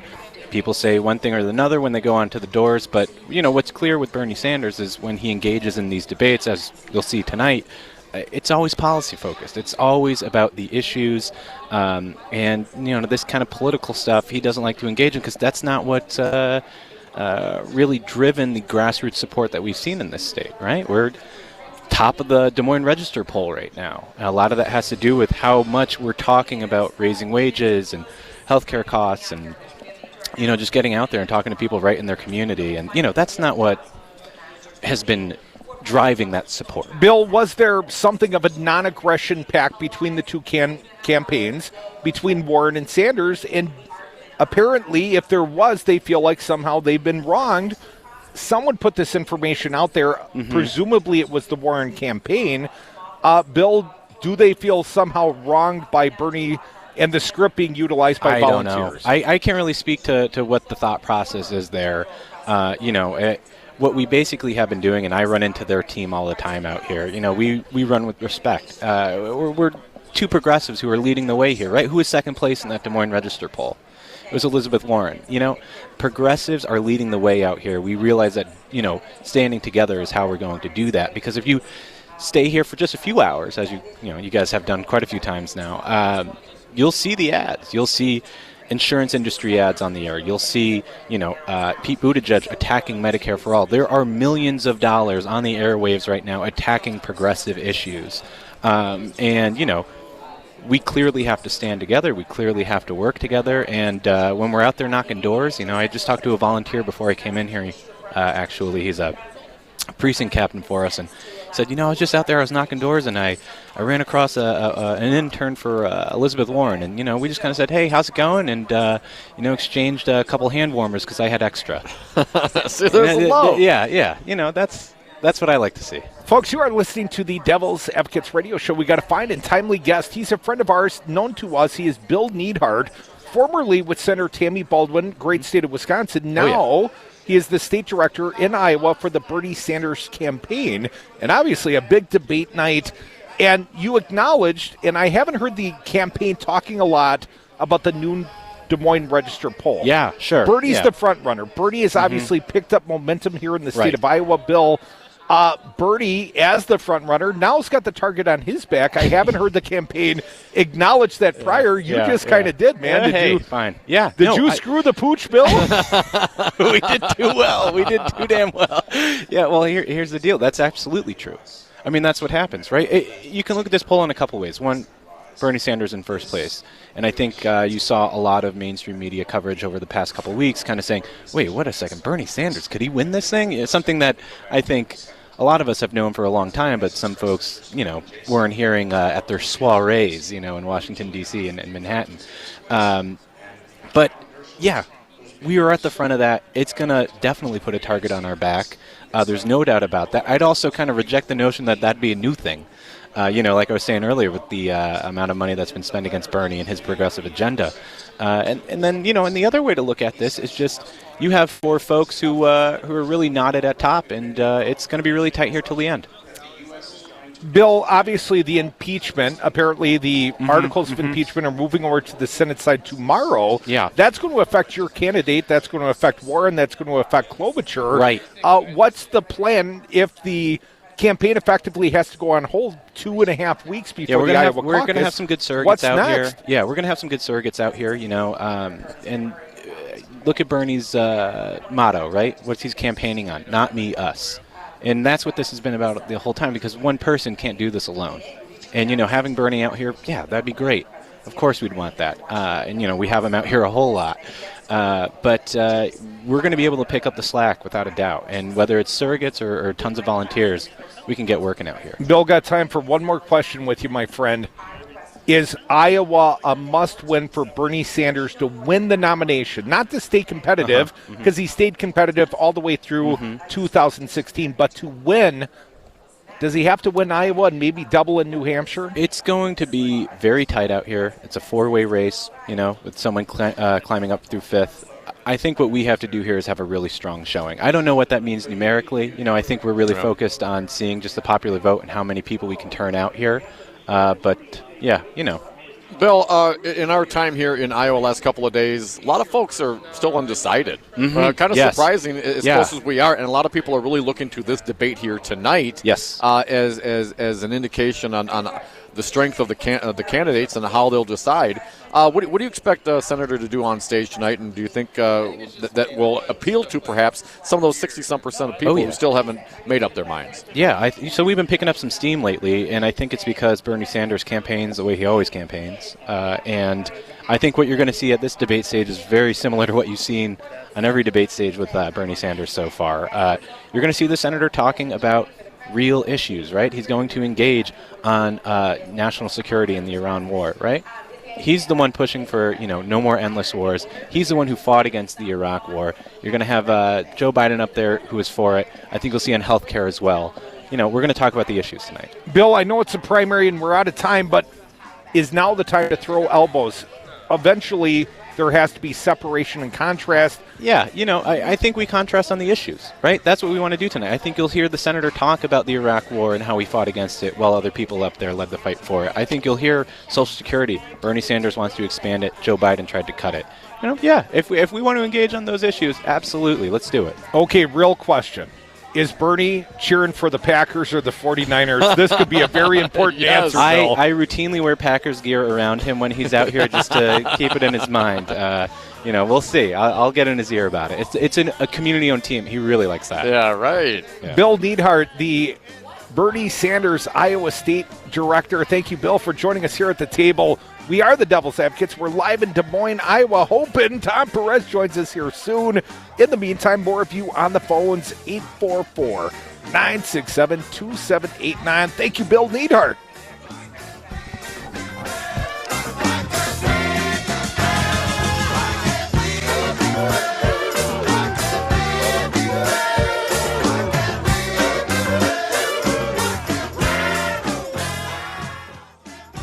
Mike, that's a very good question. Dom, the Devil's Advocates are going on an adventure. Join Crute and I for our inaugural 420 celebration from our friends at Expedia Cruise Ship Centers of Madison. Our political party runs for 7 nights over the 420 holiday in sunny and cannabis-legal California. The Hilton La Jolla Torrey Pines is near the beach, boasting a world-class golf course, and is just a few minutes drive from downtown San Diego. Expedia prices, local service. Visit them on Madison's west side off Mineral Point Road or Google Expedia Cruise Ship Centers Madison. In a union, there is strength. Wisconsin has had a long history with the organized labor movement in America, fighting for stronger wages, affordable health care, and retirement security, the values of the middle class. You can be part of that experience. Let Teamsters 200 be your partner. Your voice matters. Call Teamsters Local 200 at 414-771-6363 or visit us at www.teamsterslocal200.com or on Facebook. Make a difference. Union Yes. The following is a public service message from Wisconsin's Political Talk Network. In 2020, Wisconsin has 4 statewide elections. Make sure you are registered to vote. Republicans are doing everything they can to make it more difficult for citizens to cast their ballot. Americans have fought and died for the right to vote. The next election is the spring primary on February 18th. Check your registration at myvote.wi.gov.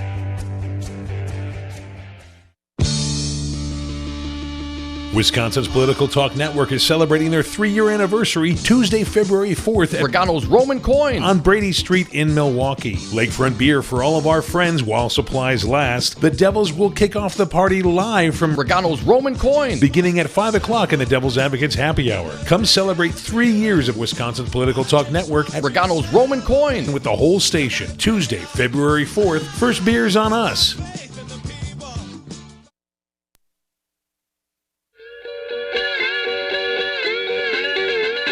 Wreaking havoc on America, just like they wreaked havoc on Wisconsin.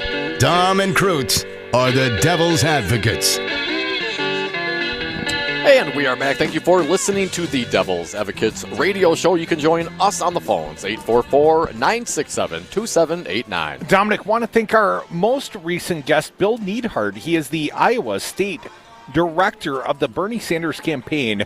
Their ears must have been ringing, Dom. They've had the surrogates out all day in Des Moines. They're trying to stem off this allegation that Bernie is either misogynist or short-sighted. And Bernie says, it's ludicrous. Of course I think a woman can win in 2020. But there's a lot of people that still question that, Dom. And here's the point I would make. I don't mean to be misogynist whatsoever. I like Bernie, but I like Elizabeth Warren an awful lot. And for those not familiar with our prior work, our friends at WCPT 820 AM listening perhaps to us for the very first time, well, first and foremost, you can call us, tell us we're wrong, although that rarely happens. Rarely. The phone number, 844-967-2789. But I would point out, Elizabeth Warren, I thought she would win the nomination. 90 days ago, approximately, Dom, I picked her to win the nomination. I thought she would be the nominee of the Democratic Party. We've seen her up close and personal. We've seen her on the rope line. We've seen her on the debate stage. We've seen her in Homestead, Florida, standing across the street from an immigrant detention center. We've seen this warm human being. And she was at 28%. She was the national front runner. She was doing well in the Iowa polling, Dom, and we know about the Westerville, Ohio debate. And Elizabeth Warren apparently said the wrong thing about Medicare for all. But here's the part that's shocking to me. What? She went from 28 to 14. Joe Biden has made many, many bad answers on the debate stage and has barely seen any diminishment in his polling. Different expectations for the candidates, Elizabeth perhaps? Warren, I got a plan for that. Elizabeth Warren, up until that point, Up until that debate, she was on the growth. She had all the momentum in the campaign, and it's all gone? Well, is that in any part because she's a woman? I mean, you could flirt with her, but, when you get down and serious, if she makes one mistake, half of her support abandoned her. That's the part that's shocking to me, at least. 844-967-2789. Still perhaps the most Doogie. talented of all the candidates. Doogie in Chicago. You are up, Doogie. What do you got for us today?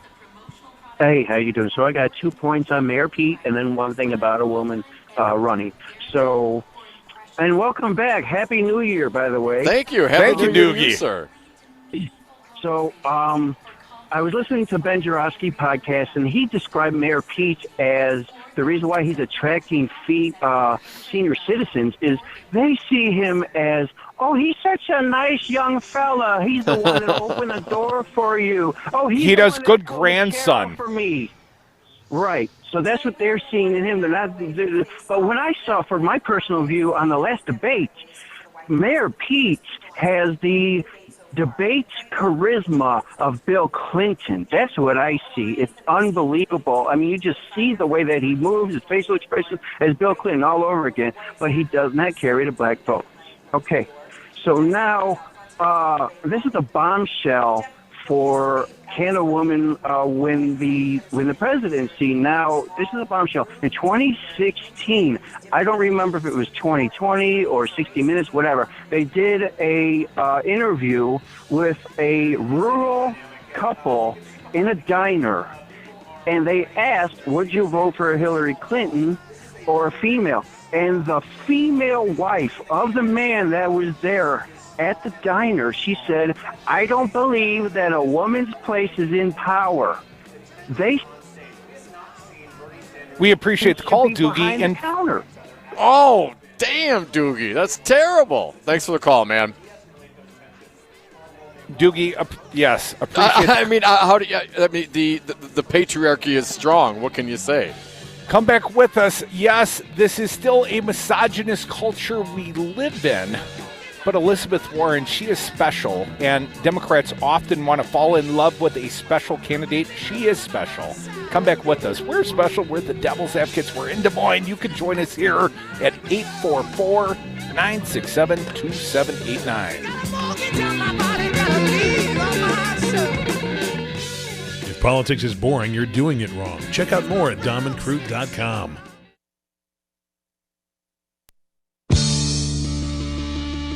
Wisconsin's Political Talk Network is celebrating their 3-year anniversary Tuesday, February 4th at Regano's Roman Coin on Brady Street in Milwaukee. Lakefront beer for all of our friends while supplies last. The Devils will kick off the party live from Regano's Roman Coin beginning at 5 o'clock in the Devil's Advocates Happy Hour. Come celebrate 3 years of Wisconsin's Political Talk Network at Regano's Roman Coin with the whole station. Tuesday, February 4th. First beer's on us. Sell your Madison area home for top dollar with ease. Hi, I'm Amy Hopfinger with Homestead Realty, and I have a program that saves you time and money. Sell your home without the hassle. No signs, no open houses, no keeping your home showing ready, no leaving for showings. Quick, easy, convenient. Visit me at buyerformyhouse.com. That's buyerformyhouse.com. You are listening to WRRD 1510 AM, Waukesha, Milwaukee. Always streaming at newstalk1510am.com. In a union, there is strength. Wisconsin has had a long history with the organized labor movement in America, fighting for stronger wages, affordable health care, and retirement security, the values of the middle class. You can be part of that experience. Let Teamsters 200 be your partner. Your voice matters. Call Teamsters Local 200 at 414-771-6363 or visit us at www.teamsterslocal200.com or on Facebook. Make a difference. Union Yes. So, Dave, I hear you and your team at Community PC can really help a guy like me when I'm having a hard time keeping my computer up to date. Oh, yeah, Crudy. Community PC provides great service from trusted local technicians to give our clients peace of mind when it comes to their computers. Why, wait on hold all day? Our team can provide you with immediate trusted remote service. We also offer timely on-site service in Dane and Rock counties. Find us at commpc.com to learn more. Community PC. We know what makes computers happy. Hi, I'm Kelly, and my family owns Madison Liquidators. Have you ever shopped for office furniture and been completely blown away by the prices? So have I. In Madison, your choices end up being big box stores with inexpensive pieces that fall apart when you look at them the wrong way, or high-end interior design quality furniture that costs as much as a car. That is why my family and I set out to start an office furniture store with a different philosophy and 3 main goals. Get our clients the quality office furniture they need at the prices they can afford, divert sound office furniture from the landfill, and develop relationships with small businesses within our community and help them grow. At Madison Liquidators, you will not be quoted our most expensive pieces up front and scaled back from there. We will work with you within your budget to allocate funds where it counts. We're interested in getting you the most bang for your buck every time. If you see something you like but it's outside your budget, let us know. We always have ideas to help make it work for you. Call me today and let's get started, or visit our website at madisonliquidators.com.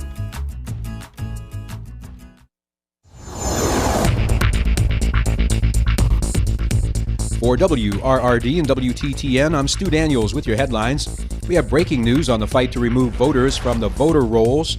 A Wisconsin appeals court this morning ordered the state to keep more than 200,000 people on the voter rolls. In addition, one of the judges on the appeals court blocked the contempt order issued yesterday by an Ozaukee County judge. Circuit Judge Paul Malloy found the 3 Democrats on the Elections Commission in contempt for not immediately following his order to remove the voters from the rolls. The Elections Commission planned to wait until next year to remove the names from the voter rolls, but a conservative group sued to have the names removed immediately. Forecast for Milwaukee and Madison tonight, mostly cloudy. Lows around 23 degrees in Milwaukee, 19 in Madison. You're listening to Wisconsin's Political Talk Network.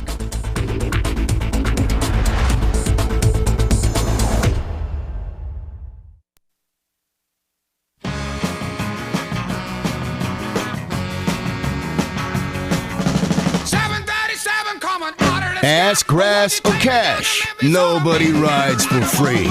Dom and Crute are the devil's advocates. Welcome back. Des Moines, Iowa, the site of the Democratic presidential debate, number 7 in the cycle, Dom.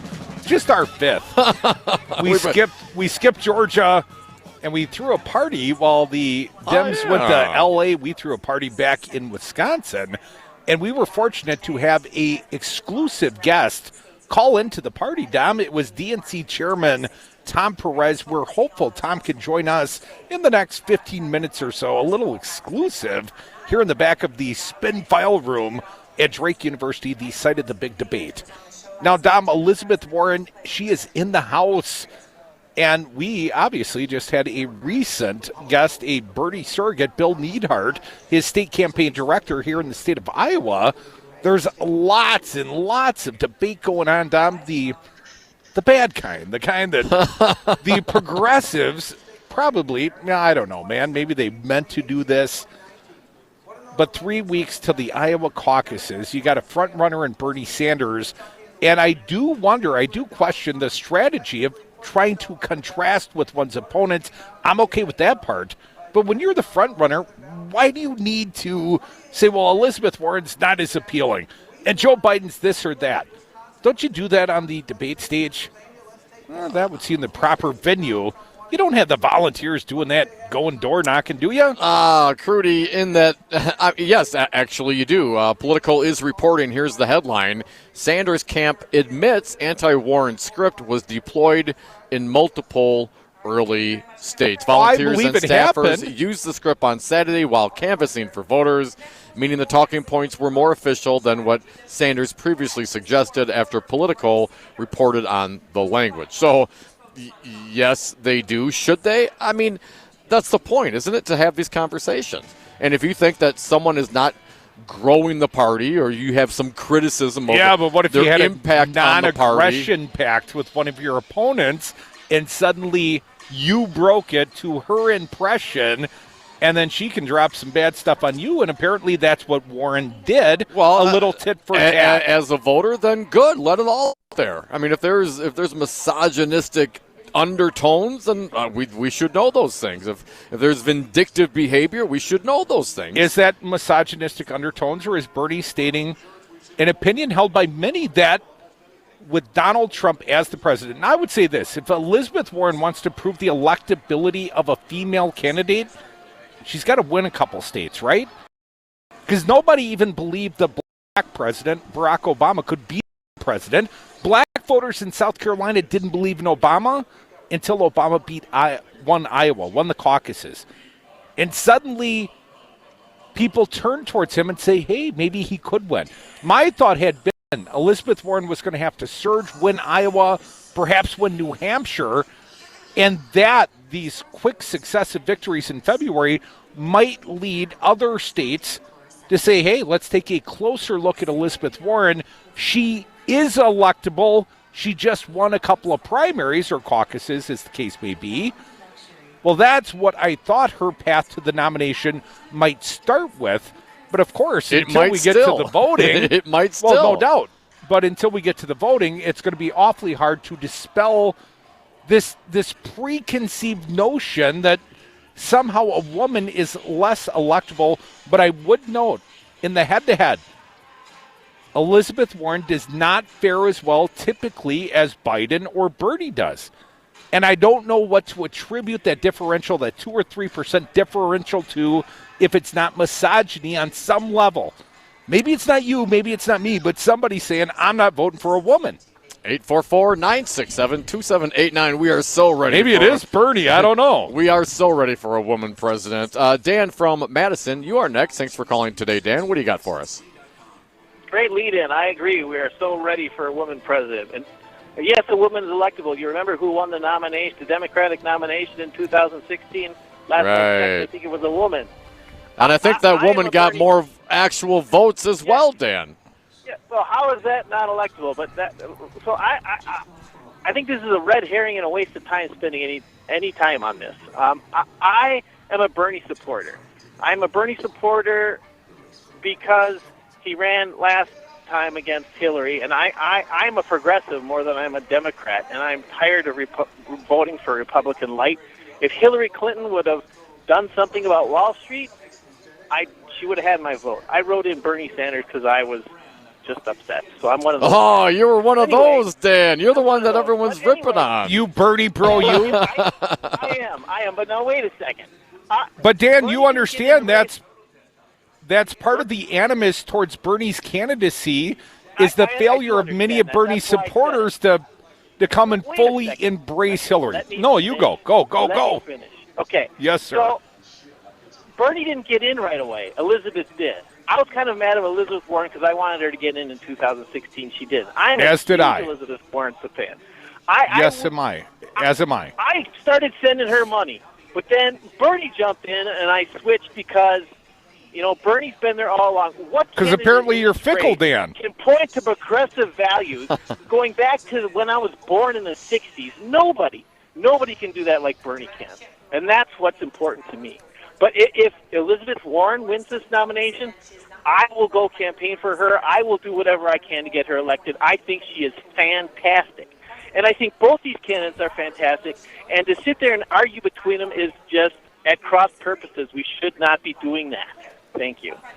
All right, Dan, we do appreciate it. 844-967-2789. If you want to join Don McCroot, the Devil's Advocates, we are in the spin room, back of the class here at the Democratic presidential debate, brought to you by CNN and the Des Moines Register. And Teamsters Local 200 locally, and we've been joined by a fine guest at the table. He's got cold hands. I just did an interview outdoors. It was balmy. We were watching you, sir. Yeah. DNC Chairman Tom Perez, welcome back to the Devil's Devil's Advocates. I had to take my Advocates. glasses off for the interview because they totally fogged up. But it was balmy. It felt like Buffalo and Madison. Well, Tom, it's not Miami. Welcome to Des Moines, Iowa, and the Devil's Advocate Show. Tom, obviously the occasion tonight, the Democratic debate. Let's start with the criticism of you, Tom. You've been criticized at every debate site. I've been criticized every week. You and me tell me both, something brother, new, guys. right. Tom, here is the most recent criticism. Oscar's so white. This debate feels so white, Tom. You don't have candidates of ethnic diversity on the stage. Apparently, you should have changed the criterion and made that happen, Tom. How do you answer that criticism? I think we have to look at the entirety of what we have done and the rules we've set forth. I knew we were going to have the most diverse field in history, and we wanted to make sure everybody got a fair shake. So a year ago, quite literally, we set forth the rules, and we gave people 4 months to comply. We set out the first debate in June. We created an unprecedented grassroots fundraising threshold. So you could invest $1 in candidate A and get her on the debate stage. Why did we do that? Because we were concerned that there would be candidates who didn't have the name ID of, say, a Bernie Sanders or a Elizabeth Warren or a Joe Biden, but had remarkable talent, in particular, including but not limited to candidates of color. What did we do? That ended up there were more donors in 2019 to Act Blue than in 2017 and 2018 combined. We ended up with a debate stage where we had remarkable talent, remarkable diversity, and what we said to everybody was, every month we're going to be raising the bar because you got to demonstrate progress. So the first 2 months it was 1%, September 2%, October 3%, November 4%, and so on and so forth. Now, the criteria that was set for December, we had 8 candidates who met the criteria. 3 women, 2 candidates of color, and Pete Buttigieg, who has made history in the LGBTQ community. One of the 2 candidates of color, Kamala Harris, who made the debate stage last month, would have made it this month, left the race. She didn't leave the race because of any of our criteria. She left the race because of other issues, and including the challenge of fundraising. We need to have a conversation about that. We need to overturn Citizens United. We need to have campaign finance reform, but that has nothing to do with the DNC criteria. Now, the criteria for January, you needed to hit 5% in 4 out of 23 polls. 4 out of 23. I've heard from some candidates that there weren't enough polls. 4 years ago, you needed to average 5% in the preceding 5 polls. So 4 years ago, you had to bat 1,000. This time around, you had to bat about 160. That's about 40 points below what we call the Mendoza line, for those of you who follow Major League Baseball. I bring this up because the candidates who are at the top of the polling are the candidates who have been getting the support across the broad array of our diverse Democratic Party quilt. I love Cory Booker. I worked with him when he was mayor. Over the last 2-3 months, he's averaged about 2% in the polls. It wasn't anything the DNC did. I think it's a mystery to me as to why he didn't get more traction. But one thing that's not a mystery to me is we didn't create a structure that didn't allow him to win. And another thing is clear to me, he may be out of the race, but he's not out of the fight. And so what we have now, every single candidate, and we would have Kamala on the stage if she hadn't gotten out of the race, but one thing is clear, every single candidate on the Democratic side, and by the way, other candidates who didn't make it include United States senators who didn't get there. Jay Inslee, John Hickenlooper from Colorado. There's a lot of folks who didn't make it, and including but not limited to people like Andrew Yang this month. And Andrew Yang's running a spectacular campaign. I saw he was here yesterday in Iowa, and he's going to continue to be in the race. But you've got to demonstrate traction. Al Sharpton would have made the debate stage easily under these criteria. Barack Obama in 2008 was at 22%. Jesse Jackson was in the low 20s. So these criteria have been met, and what you have to do is demonstrate that traction. And I can't have a rule that says, hey, I love Cory Booker, which I do, or I love Deval Patrick, who's my former boss, so we're going to make exceptions for people like that. That's exactly what got the DNC in trouble before, was the sense that we are trying to help one person or another. But make no mistake about it, our commitment to diversity and inclusion is something that's been my entire career. And you look at the United States Democratic Caucus under Leader Pelosi, and you look at the Republican Caucus under Kevin McCarthy. That illustrates, that photo, a picture is worth 1,000 words. That illustrates what we are about, what we're fighting for, and every single candidate is going to keep fighting. Tom Perez at the table with us back at the Spin Room, Des Moines, Iowa. While we're here at the DNC debate, Donald Trump's in Milwaukee right now, Tom. He's going to take the stage in about a half an hour. Counter-programming the Democratic debate tonight. Tom, for our listeners back in Wisconsin, any comments on the president darkening our doorstep? Well, I hope the president will talk about what's happened to farmers in Wisconsin over the last 2 years. Wisconsin, regrettably, in 2018, was the farm bankruptcy capital of the United States. And in 2019, 10% of dairy farms shut down permanently. That is the largest single-year loss in the history of the great state of Wisconsin. America's dairyland is increasingly becoming no longer America's dairyland. And the straw that broke the camel's back for these farmers in 18 and 19 was tariffs. And what did Donald Trump say last year when he came to Wisconsin? He said farmers, and this is not Tom Perez talking, Donald Trump, farmers are over the hump, he said. Farmers are over the barrel. And farmers are smart in Wisconsin. They understand that this president promised to have their back, and he has a knife in their back. And so my colleagues in the Wisconsin Democratic Party are out there bracketing Trump. They're telling the truth. They're speaking truth to power in Wisconsin. I'm going to be in Wisconsin Thursday and Friday of this week talking about health care. We have a case in the Supreme Court right now. This administration said they would protect people with pre-existing conditions, and look at what they're trying to do. That's a problem. Tom Perez, chair of the DNC. State of Wisconsin, we just read it today, 2,700 farms shut down, bankrupt in the last 5 years out of 10,000. So almost a 30% decline in the state of Wisconsin. A terrible deal. With regards to the debate tonight, Tom, foreign policy is going to be hopefully a big issue here tonight. What do you expect to see from the candidates on that issue? You're absolutely right that foreign policy will be a big issue. And it's a big issue because we're less safe right now. We have a president. We now have more troops deployed in the Middle East than we had at the end of the Obama administration. And if I am a parent of a service member right now, I go to bed at night with a pit in my stomach because I have a commander-in-chief who's trigger happy. He after this last incident in Iran, what does he do? They take out digital ads bragging about it. It is impossible for moderate forces in Iran to try to work out a compromise because you can't be anything but extreme when you have this president making life more difficult. Tom, obviously there's been some infighting between the progressive wing of the Democratic Party, Bernie Sanders and Elizabeth Warren. It will be front and center, I suspect, at the debate tonight. Tom, on the question, can a woman beat Donald Trump? How do you respond? Yes, a woman can beat Donald Trump. We have to understand that, and I know that Senator Sanders and Senator Warren have a strong commitment to diversity and inclusion. And, I mean, a woman won the presidency 4 years ago.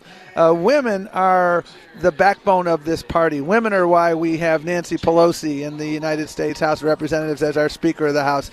Women marched on January 21st, 2017. Women led the charge. Women, African-American women, brought Doug Jones to the United States Senate. And whoever our standard bearer is, man or woman, they're going to win this election in November. And the thing I know about Bernie Sanders and Elizabeth Warren is they understand that this is not about them. This is about coming together, and I know we will. Primaries, every so often you have situations like this where you have disagreements. Go back and watch the game film on Barack Obama and Hillary Clinton 2007, 2008. That was a heavyweight prize fight, folks. Yeah. And what happened at the end? We came together. They will come together, we will come together, and we will win. Our unity is our greatest strength, and your listeners, we got to get out there and vote in Wisconsin. 6 months from today, you know where we'll all be? We will be in Milwaukee, yeah. having some spotted cow and celebrating our next nominee, who's going to be our next president. And perhaps celebrating a Packers Super Bowl victory. Better luck next year, Tom. Go Bills. Oh, you had to bring that up. We were having a good interview till then. I'm out of here. Well, we'll Tom wrap it up. Perez, thank Tom. you so much, Tom. We know you're a busy man. We'll let you get back to it. Our good friend, Chairman Tom Perez, thanks for joining us at the table here in the back. Always a pleasure. Thanks. I get home before daylight, just might get some sleep tonight.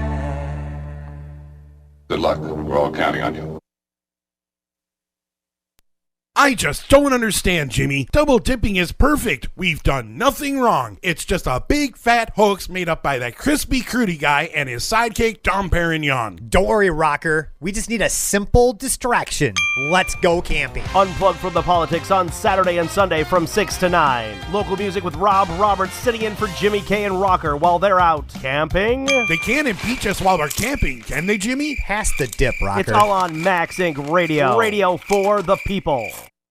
In a union, there is strength. Wisconsin has had a long history with the organized labor movement in America, fighting for stronger wages, affordable health care, and retirement security, the values of the middle class. You can be part of that experience. Let Teamsters 200 be your partner. Your voice matters. Call Teamsters Local 200 at 414-771-6363 or visit us at www.teamsterslocal200.com or on Facebook. Make a difference. Union yes. Wisconsin's Political Talk Network is celebrating their 3-year anniversary Tuesday, February 4th at Regano's Roman Coin on Brady Street in Milwaukee. Lakefront beer for all of our friends while supplies last. The Devils will kick off the party live from Regano's Roman Coin beginning at 5 o'clock in the Devil's Advocates Happy Hour. Come celebrate 3 years of Wisconsin's Political Talk Network at Regano's Roman Coin with the whole station. Tuesday, February 4th. First beer's on us. Milwaukee is a great city with a great history and great architecture. You can take in Milwaukee's history and architecture while you partake in the delicious Wisconsin craft beer at Regano's Roman Coin. The Roman Coin features weekly drink specials, trivia on Wednesdays, pinball, a pool table, a jukebox, and a great selection of craft beers. The Roman Coin is also pet-friendly to appeal to the canine crowd, and you can order it from several nearby restaurants. Regano's Roman Coin, 1004 East Brady Street on Milwaukee's east side.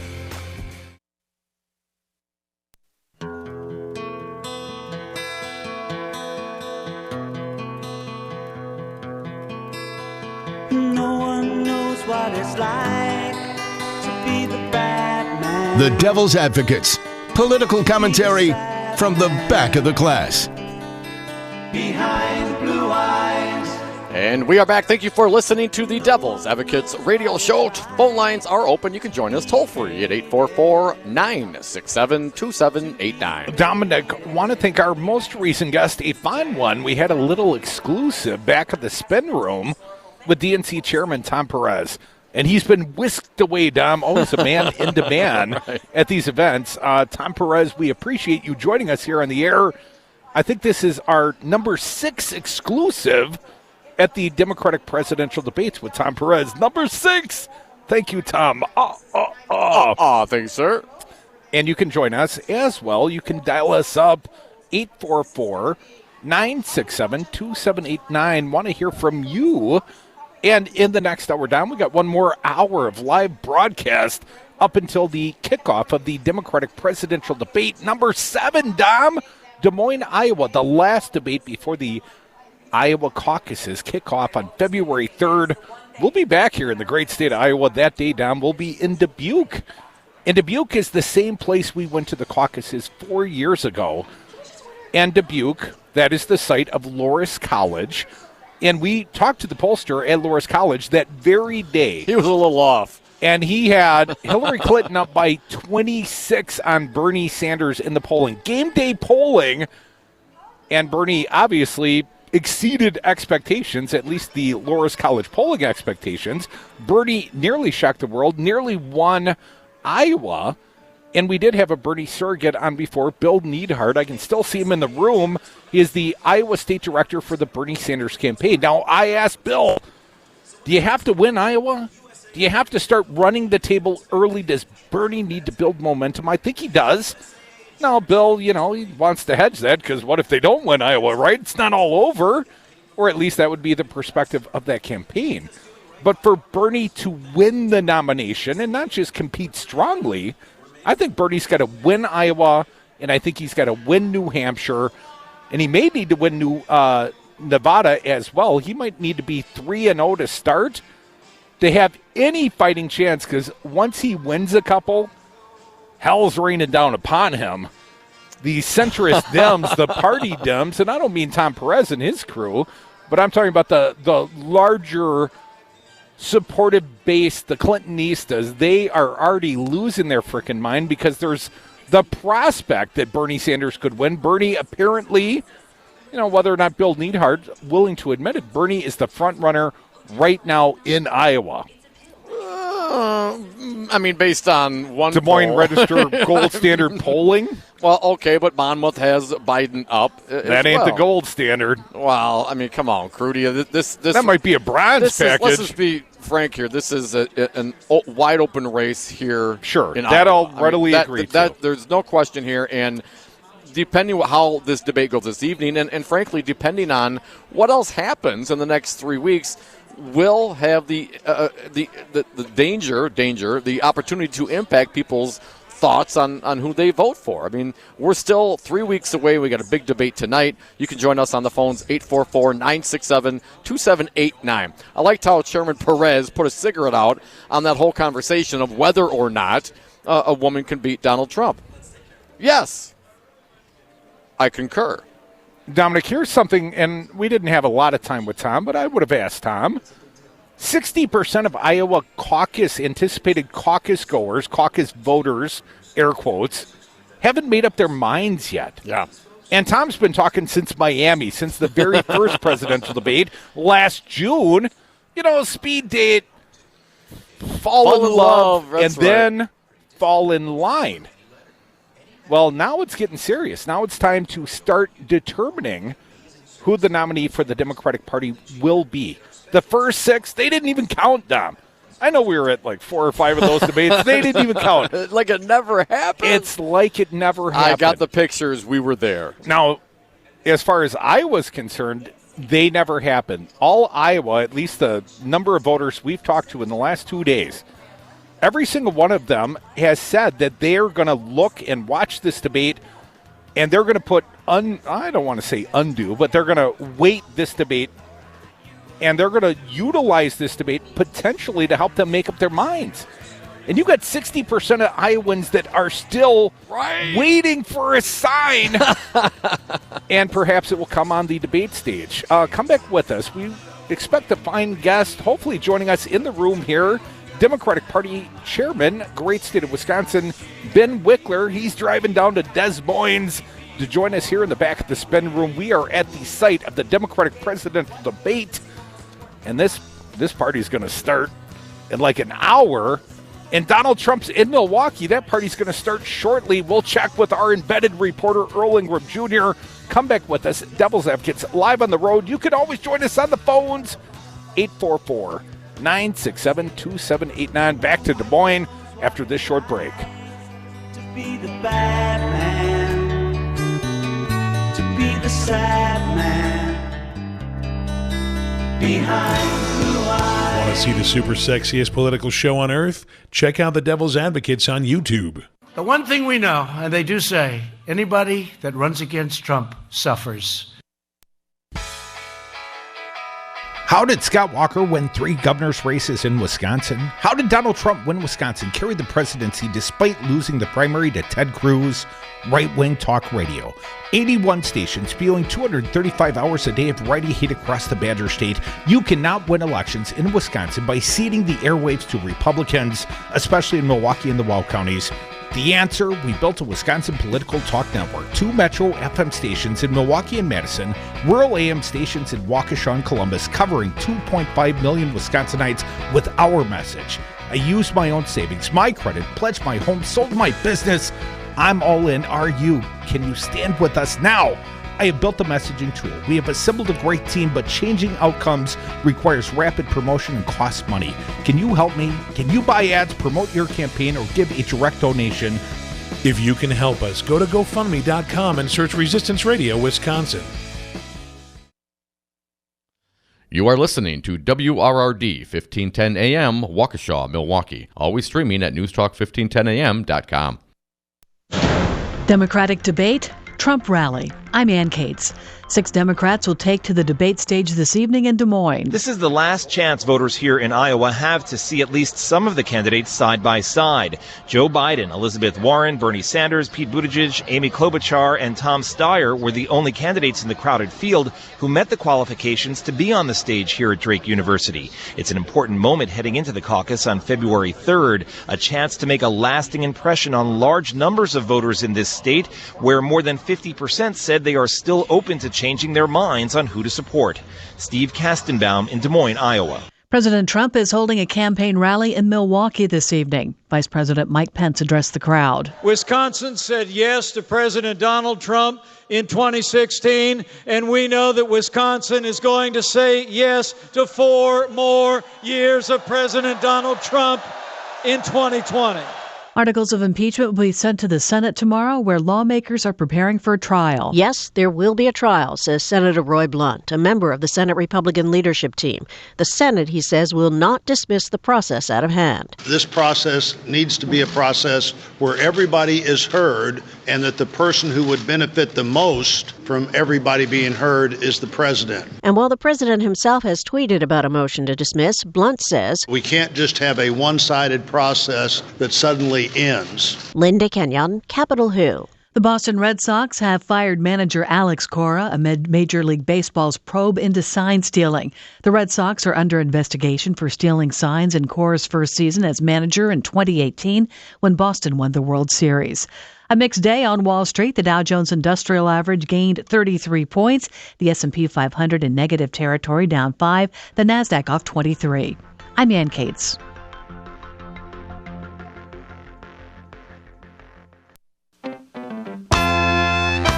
When it comes to politics, Wisconsin's Political Talk Network takes you there, live, to the debate stage, to the convention floor, to the rallies, to the marches, to the halls of Congress. Hear history as it happens, live on the radio. Mandatory listening. Wisconsin's Political Talk Network, because politics matters.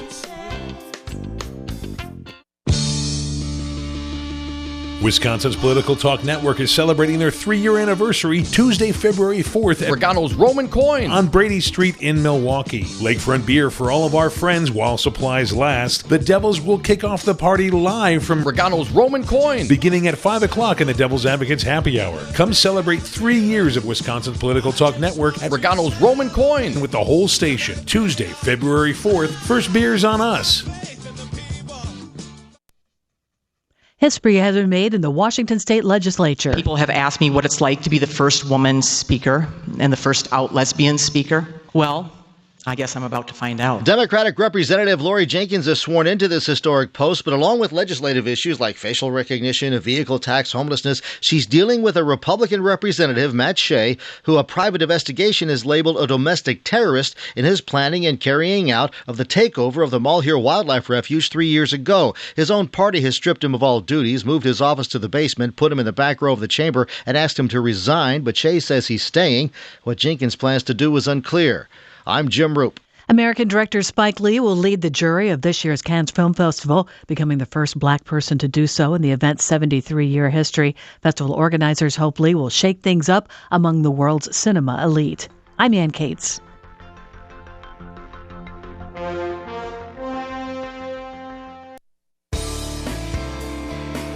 The economic future of America depends on a solid presence of union jobs. The American middle class is the foundation of our local communities, and organized labor is what built the middle class. Starting right here in Wisconsin, need shall be placed on the side of workers. Hello, this is Tom Bennett of Teamsters Local Union number 200. Workers have a voice, and that voice shall be heard. From the bargaining table to the ballot box, workers' values come first. Better wages, affordable health care, and retirement security. Strengthening organized labor strengthens America. Make your voice heard. Join Teamsters Local 200. Call 414-771-6363 or visit us at www.teamsterslocal200.com. Check us out on Facebook. Join your brothers and sisters at Local 200. Make a difference. Union Yes.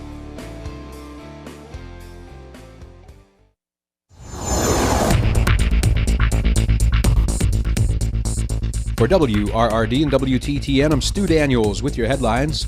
More than a dozen political action groups will be protesting in downtown Milwaukee tonight outside the UWM Panther Arena, where Donald Trump is holding a campaign rally. The groups represent a wide variety of concerns, including climate change, voter suppression, and social justice. Some of the groups plan to meet at Red Arrow Park beginning at 5 p.m. and then march over to the arena.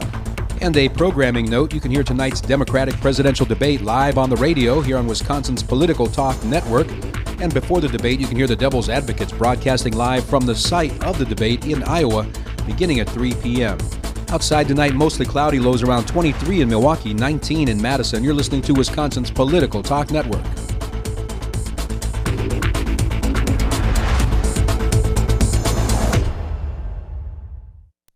Warning, you are about to listen to the greatest radio show ever. And due to contractual obligations and to shield our airwaves' corporate licensees from any semblance of liability, responsibility, and gullibility, we must tell you the views represented on this show are not necessarily those of this station or its management. This radio show contains differing points of view on current political topics, and due to the nature of its contents, it should be heard by everyone. Thank you for listening. 3, 2, 1. Now live from the heart of liberal Wisconsin, where the political party is just beginning, welcome to the Devil's Advocate Show. Best friends proving it's never personal, only politics. Please allow me to introduce myself. Now here are your hosts, Dom and Crute.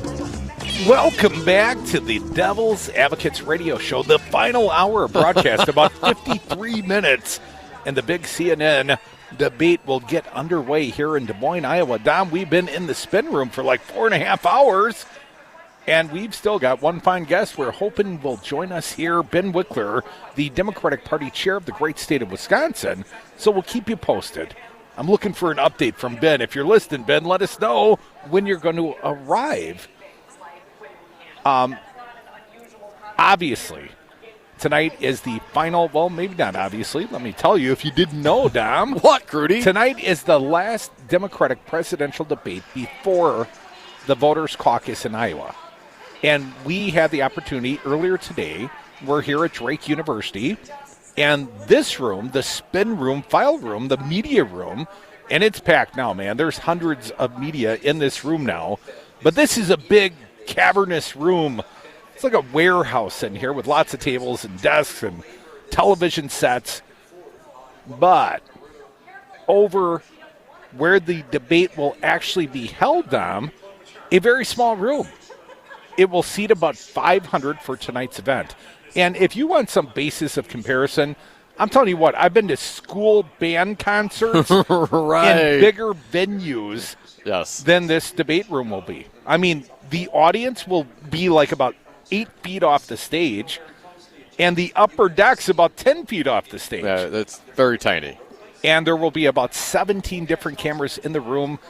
And, it's going to be a shindig, quite a extravaganza, if you will, Dom. What about the, as I brought up to Tom Perez, the foreign policy, really at the forefront at some point of it's got to this come particular front and center, right? Debate. What are you hoping to see? I mean, we've seen Donald Trump and this administration all over the board on their explanation. Imminent threat. Or not really. Doesn't need to be an imminent threat. So, certainly concerning to me as a voter. How do you think their candidates are going to respond? Well, and who secondarily, Crudy, who do you think is the best prepared to take the 3 a.m. phone call, as they say? Thank you. Yes. Well, Hillary Clinton might have been. But she's not on the stage. Okay, then if it's purely resume, who's been in the Situation Room before? Well, I would say front and center would be Joe Biden. Joe Biden has the prior foreign policy resume. Now, whether or not you agree with Joe Biden's judgment in regards to Iraq or question his rationale for sort of evolving his answer after the fact. Well, I know why. Because he took a very unpopular stance But with he's also 2020 hindsight. He was also part of the drone wars, though, right? I mean, yes, he was, or at least Obama's administration extended and probably amplified the use of drones, unmanned military aircraft that could effectively rain death from above. But we stayed in the Middle East. We didn't withdraw our troops. Hell, we got more troops there now than before. Well, more under Trump than we did under Obama, but we didn't have a hell of a lot less under Obama than we did under Bush. I really hope that we get some clarification, some articulation as to what the hell the United States' strategy is in the Middle East, and specifically, I guess, Iraq and what we're doing with Iran. But even in regards to foreign policy, Dom, there are a number of people that are effectively, there's a division in the Democratic Party. And the question is, do we, stay as we have been, which is effectively the police force of the world? I mean, Donald Trump came out recently in defense of his, assassination of Soleimani, telling us, well, we've committed $770 billion a year to military defense. We've rebuilt our military. We spent trillions of dollars of our treasury. We've blown up the budgetary deficits.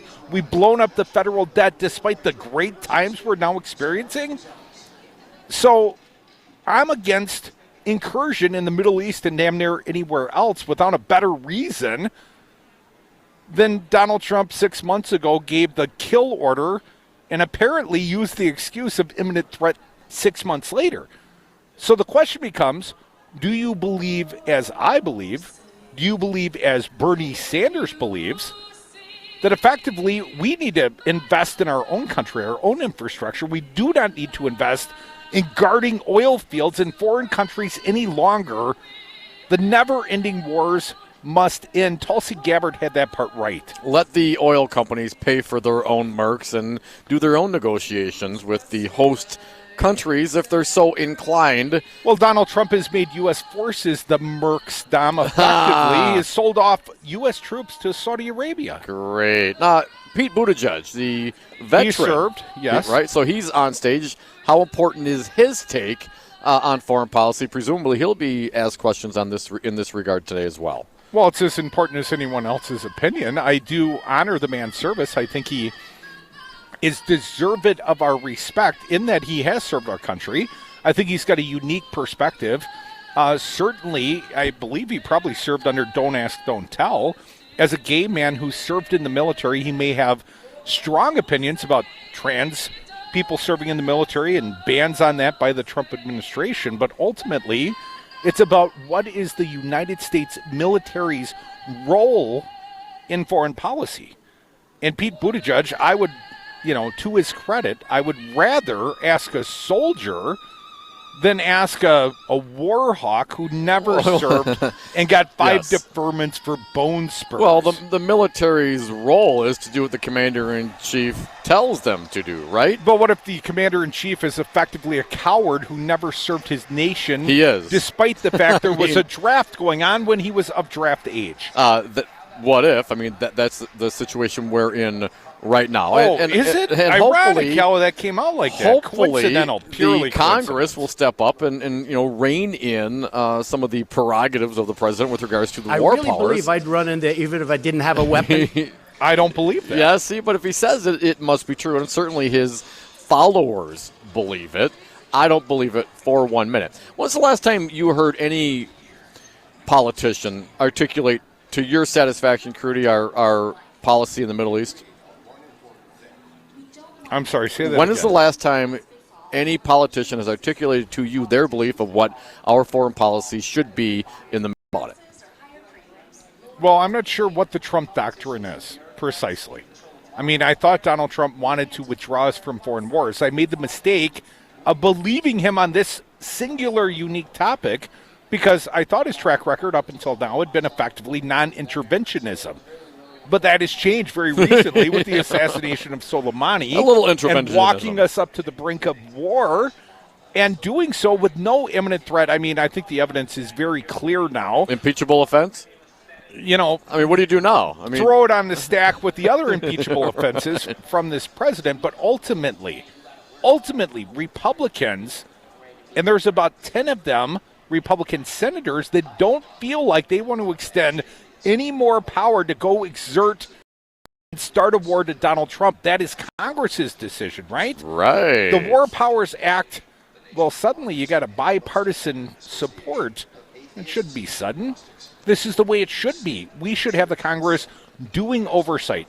Congress is closest to the people, right? We elect our representatives. They go speak for us, and they are the ones that are supposed to decide whether or not we intervene militarily, not a singular individual that shows he is so often conflicted by his own personal or political needs. He'll do damn near anything. He'll start a freaking war.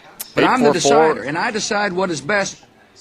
Yeah, there you go. 844-967-2789. That was the decider's foreign policy. What do you want to see?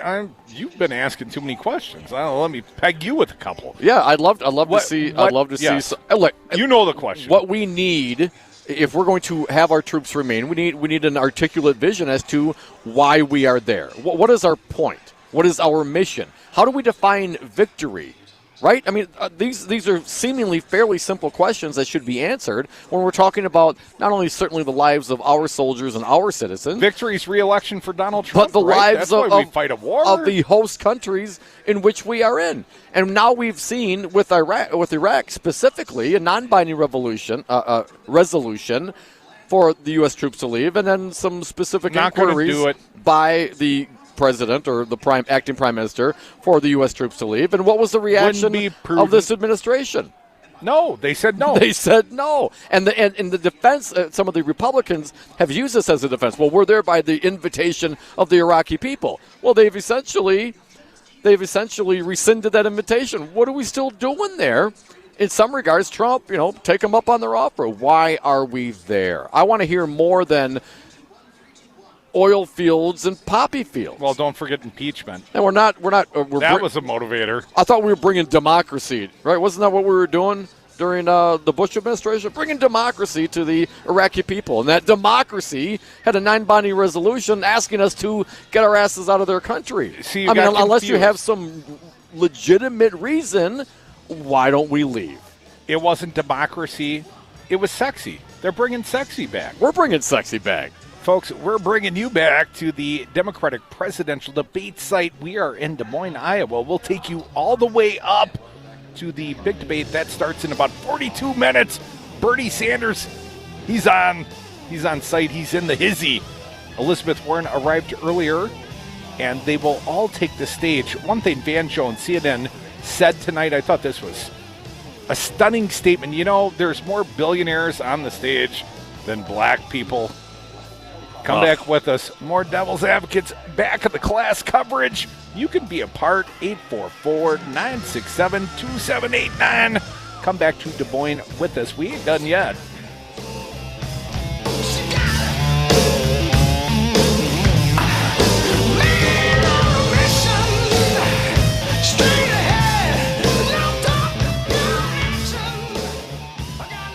Fool me once, shame on you. If fool me, we can't get fooled again. In a union, there is strength. Wisconsin has had a long history with the organized labor movement in America, fighting for stronger wages, affordable health care, and retirement security, the values of the middle class. You can be part of that experience. Let Teamsters 200 be your partner. Your voice matters. Call Teamsters Local 200 at 414-771-6363 or visit us at www.teamsterslocal200.com or on Facebook. Make a difference. Union Yes. The following is a public service message from Wisconsin's Political Talk Network. In 2020, Wisconsin has 4 statewide elections. Make sure you are registered to vote. Republicans are doing everything they can to make it more difficult for citizens to cast their ballot. Americans have fought and died for the right to vote. The next election is the spring primary on February 18th. Check your registration at myvote.wi.gov.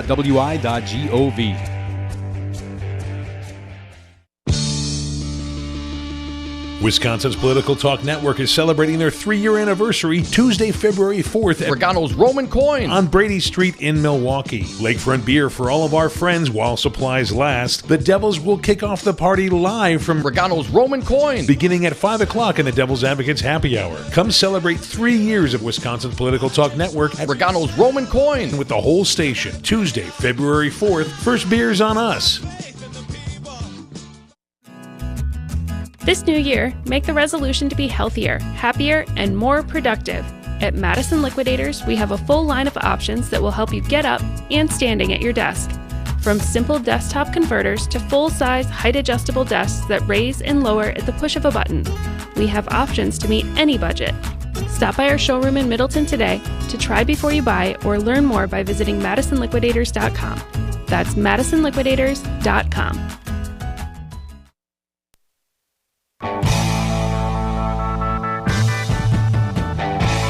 60% of the time, they're right every time. Dom and Krutz are the Devil's Advocates.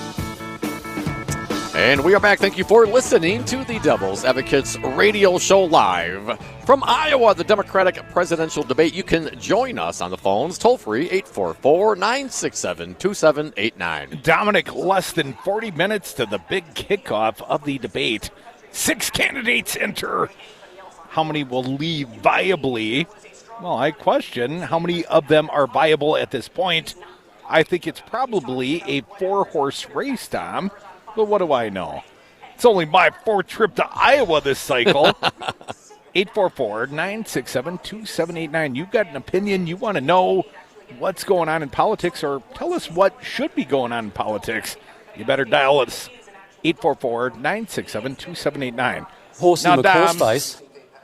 In honor of the fact we are doing a 5-hour spectacular, I've got the 5 things to watch in the last Democratic debate before Iowa. I like lists. What do you got?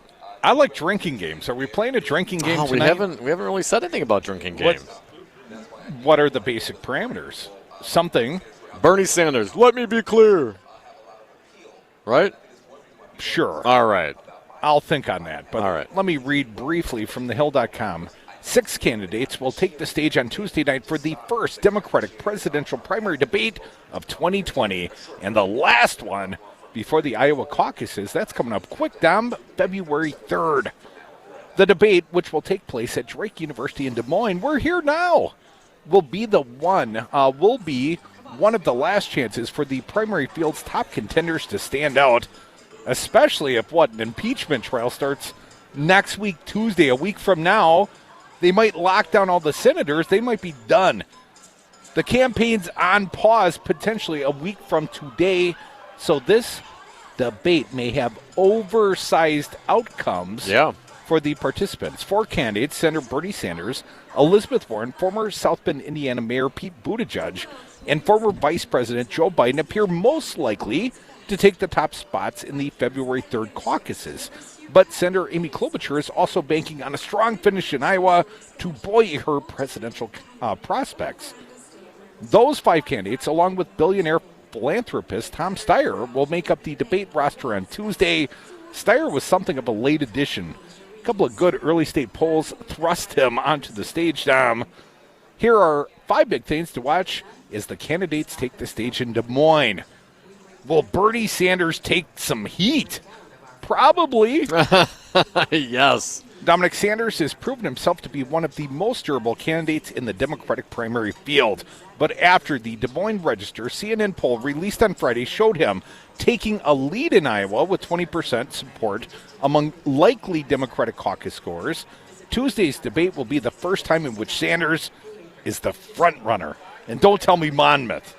So far, his top rivals have largely avoided direct confrontations with the progressive firebrand, aware that his deep support amongst the Democratic Party's activist factions. Now that he's polling at the top of the pack, however, he could see an onslaught of criticism when he takes the stage in Des Moines. He may also face questions about a CNN report detailing allegations that Sanders told Warren during a private meeting in 2018 that he did not believe a woman could win the White House. Sanders denied those allegations in a lengthy statement to the news network, but it could provide fodder for his rivals, Dom. Crudy, number 2 from the Hill. Will the Sanders-Warren feud come to a head? Sanders and Warren played nice over the course of 2019, seeing one another as a key ally in the Senate and on the campaign trail, where they both occupy the same progressive lane. But that non-aggression pact fractured this week after Politico reported the Sanders campaign had begun quietly directing volunteers to attack Warren as a candidate of the elite. In response to the news, Warren told reporters on Sunday she was disappointed to hear that Bernie is sending his volunteers out to trash me, unquote. Sanders denied any responsibility in the matter. Tensions escalated further on Monday after CNN reported that during a private meeting in December of 2018, Sanders told Warren that he did not believe a woman could win the presidency. He denied that allegation, but Warren confirmed the report in a statement recalling how she told Sanders that she thought a woman could win. He disagreed, Warren said. All that sets the stage for a potentially explosive confrontation on Tuesday night. Dominic, number 3 in the countdown of, the top 5 things to watch for tonight. Can the moderates make their case? Maybe. With the release of the Des Moines Register poll on Friday, the Democratic primary field's moderate contenders appear in an uneasy position.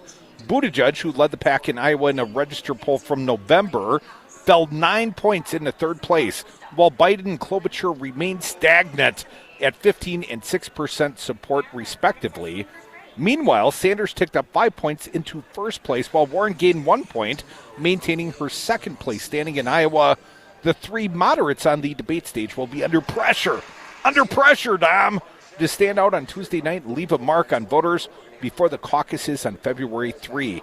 They could also use the forum to more aggressively attack the leading progressives as too divisive or unrealistic in their sweeping policy proposals. Trudy, number 4, does Biden's Iraq war vote come under scrutiny? The soaring tensions between Washington and Tehran that emerged following the death of Soleimani earlier this month in an American drone strike has thrust the issue of foreign policy and U.S. military involvement in the Middle East back into the spotlight.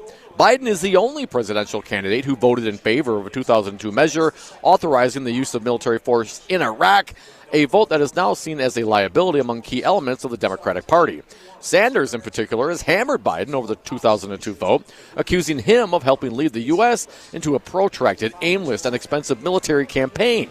And it remains possible, if not likely, that Biden will face a barrage of criticism when he takes the stage on Tuesday. Biden has since called the vote a mistake, but his rivals for the Democratic nomination, Sanders in particular, see his record as an easy target that could weaken the longtime frontrunner. And number 5 of things to watch, the 5 things to watch, can Buttigieg mount a comeback? A couple of months ago, Buttigieg appeared to be a candidate to beat in Iowa. Now with the caucuses just 3 weeks away, his chances appear somewhat less certain, and the debate will be a chance for him to climb back into the top. But he still faces some risk. His fundraising practices have been a target of criticism at past debates, including in last month's forum in L.A., when Warren excoriated him for holding a high-dollar fundraising event in a wine cave in California. Here to the conclusion, still Buttigieg has shown himself to be resilient in the race. Well, we'll see. We'll see. Tom Perez, our recent guest on the stage now, will come back here, Des Moines, Iowa. The debate starts in 30 minutes. More Devil's Advocates on the other side. Under pressure. Under pressure. Do you want to be a winner? All the winners I know like the Devil's Advocates Facebook page. What's your prediction? Prediction? Yes, prediction. Pain. Are you considering selling your Madison area home? This is Amy Hopfinger with Homestead Realty. Home prices are changing, so it's important not to waste your time and money with renovations that won't affect the value of your home. Allow my team's experts to determine which projects you should and shouldn't do to receive top dollar for your home. Homestead Realty, no pressure, no obligation to list. To learn more, check out wihomeprices.com. Hi, I'm Anton Capella. As Chief Technology Officer at Five Nines, I work hard to be a leader in my industry, and I know the challenges posed by changing technology. It's my priority to make sure your network is up over 99% of the time. There's no question, trying to manage your own business IT is risky, costly, and time-consuming. Don't let IT overwhelm you. Learn more about Five Nines at fivenines.com. That's the number 5, NINES.com. You are listening to WRRD 1510 AM, Waukesha, Milwaukee. Always streaming at newstalk1510am.com. In a union, there is strength. Wisconsin has had a long history with the organized labor movement in America, fighting for stronger wages, affordable health care, and retirement security, the values of the middle class. You can be part of that experience. Let Teamsters 200 be your partner. Your voice matters. Call Teamsters Local 200 at 414-771-6363 or visit us at www.teamsterslocal200.com or on Facebook. Make a difference. Union yes. Wisconsin's Political Talk Network is celebrating their 3-year anniversary Tuesday, February 4th at Regano's Roman Coin on Brady Street in Milwaukee. Lakefront beer for all of our friends while supplies last. The Devils will kick off the party live from Regano's Roman Coin beginning at 5 o'clock in the Devil's Advocates Happy Hour. Come celebrate 3 years of Wisconsin's Political Talk Network at Regano's Roman Coin with the whole station. Tuesday, February 4th. First beer's on us. Milwaukee is a great city with a great history and great architecture. You can take in Milwaukee's history and architecture while you partake in the delicious Wisconsin craft beer at Regano's Roman Coin on historic Brady Street.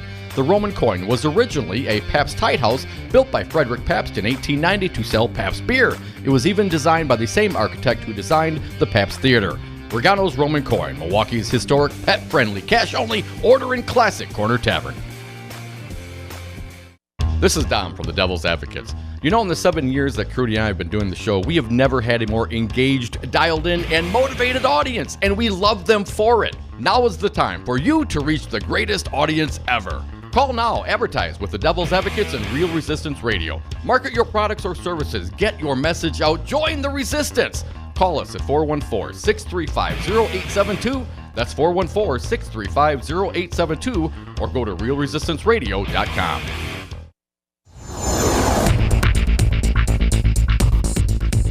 For WRRD and WTTN, I'm Stu Daniels with your headlines. 2 candidates for Milwaukee County executives say they should not be removed from the primary ballot just because some of the people who collected signatures for them also collected signatures for other candidates. State law says people collecting signatures should work for only one candidate in the race.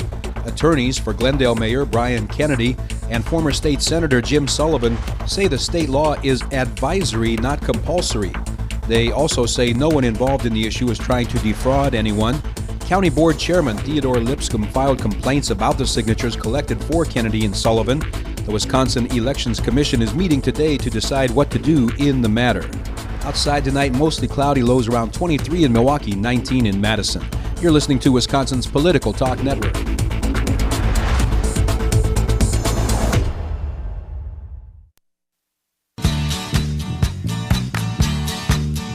The Devil's Advocates, radio for the 99%. Welcome back to the Devil's Advocates radio show. We are live in Des Moines, Iowa, the site of the Democratic presidential debate. Want to thank our fine local sponsors, Teamsters Local 200, making this broadcast possible. And Dom, we got some people in the audience. They want to be a part of this broadcast. 844-967-2789. I believe Jake from Milwaukee will be next. Welcome back, Jake. What do you got for us? Hey, Jake. Hey, I don't want to, I know this is the debate, but did you guys read any of the stuff about what the House let out by Lev Parnas? I have been trying to read a little bit during the commercial breaks. Seems like damning evidence that Giuliani, went to set up a meeting at the direction of the president. I had seen something to that effect. What are you reading out there in the news reports, Jay? Some guy named Hyde, who's from Connecticut, was also, I was running for Congress or something. He was also texting Parnas for some reason, and they were talking about putting a hit on Marie Yanukovych or kidnapping her or something. I had seen something about putting a tail on her, but if you're telling me they had considered assassinating a U.S. ambassador, that would come as news to me, Jake. Well, maybe I'm getting it wrong, but it was something to that effect. Because remember, Trump was saying something's going to happen to her soon. You remember that comment from him? Well, yeah. That kind of fits in with everything they were talking about. Maybe putting a hit, or doing something to her. That was more. Remember, there was something about her personal safety as well. I mean, so it's conjecture for some of it, but if you put all the the pieces together, it's really bad. So I know you'll talk about it more tomorrow, but I was just wanted to see if you were paying attention to that. It's interesting, if not scary. Jake, my understanding, there are at least 51 senators that want to hear witnesses, and my additional understanding Good talking. is that despite the fact that not every bit of this evidence was presented during the House impeachment portion, the inquiry portion, much like every bit of evidence, every witness doesn't necessarily go testify before the grand jury, Dom. But ultimately, I think there will be witnesses at the trial. We've got Mitch McConnell sending over, more accurately, Nancy Pelosi in the House voting to send the articles of impeachment over to the Senate tomorrow. And from there forward, the trial's supposed to start in a week from today, Dom.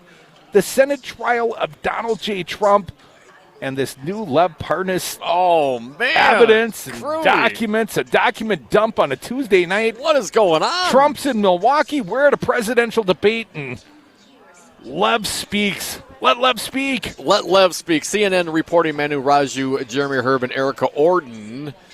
House Democrats unveiled new evidence Tuesday they plan to send to the Senate as part of their case to remove Donald Trump from office, providing text messages and handwritten notes from an indicted Rudy Giuliani associate that add more details about the push for Ukraine to announce an investigation against Trump's political rivals. Does Trump have any friends that aren't under indictment? Does Trump have any friends? The documents show how the associate Lev Parnas, hashtag Let Lev Speak, sought to set up a meeting between Giuliani and Zelensky and connect with members of his government. The records also add more detail about the push by Giuliani to seek the ouster of the then U.S. ambassador to Ukraine, Marie Yovanovitch. The House Intelligence Committee poured through the reams of material provided by Parnas as they prepared for Trump's Senate impeachment trial, and the transition of the material to the Senate suggests House Democrats might cite the documents while presenting their case. Joseph Bondi, Parnas' attorney, hand-delivered the contents of an iPhone to the intelligence panel staff over the weekend. And they also published a video, Dom. We saw that video. It's kind of clever, kind of funny. It was amusing enough. The House panel made some of the documents that Parnas provided public on Tuesday, including a letter from Giuliani to then-President-elect Zelensky requesting a meeting as the president's personal attorney, in which Giuliani said he was, quote, working with the president's knowledge and consent. There are also texts that show Parnas' communication with members of Zelensky's aides, where he pursued a meeting between Zelensky and Giuliani and provided negative information about former Vice President Joe Biden and his son Hunter Biden. Now, that was Trump's consent, right? Because Trump's not known for seeking consent from others. Right. The documents also included a handwritten note on stationery from the Ritz-Carlton in Vienna, Austria, that Bondi said was written by his client, which says, quote, "Get Zelensky to announce that the Biden case will be investigated," unquote. There are also cryptic text messages suggesting that Yovanovitch's movements were being tracked. So what? Now if this is the case, think about this for a minute, how ridiculous this sounds. The ambassador works at the pleasure of the president, right? Yes. So now you have, the president's personal attorney acting on his behalf, inquiring as to getting a meeting with Zelensky, yes, and also apparently tailing the ambassador who works at the bequest of the president. Well, let's not forget, Tom, prior reporting tells us Lev Parnas and Igor Fruman, the Giuliani henchman, the indicted Giuliani henchman, they apparently were also, trying to make some gas deals, Well, right? yeah, I mean, what's the sense of corruption if you can't make a little money off of it? Well, Marie Yovanovitch was a corruption buster. She was getting in the way of the malfeasance they hoped to do, and with the Ukrainian gas deals. I mean, in fact, this timing of this is May, right? That's when Giuliani said he was acting at the consent of the president. Well, let's not forget, Trump refused to go to Zelensky's inauguration. And Trump sent, Ron Johnson and Rick Perry and a group of American quote-unquote dignitaries. And Rick Perry, while he was there, the former energy secretary, now back to working for a petrochemical interest, apparently, Perry delivered a donor's name to Zelensky as perhaps the only suitable person to make a natural gas lease with the state-run natural gas company in Ukraine. And it was not the best deal for the Ukrainian government. In fact, it was not as good as the other deal being offered. But when you need, let's say, $400 million in military support, because you got, as our friend Matt Flynn would say, the Ruskies on your doorstep. Maybe you comply also with the other. They're in the living room, man. They already are holding parts of Ukraine. Okay, so they're in the backyard and they took it over and they're throwing a barbecue in your backyard and they've annexed your backyard. So you might want the money and you might be willing to bend on, let's say, some natural gas contracts.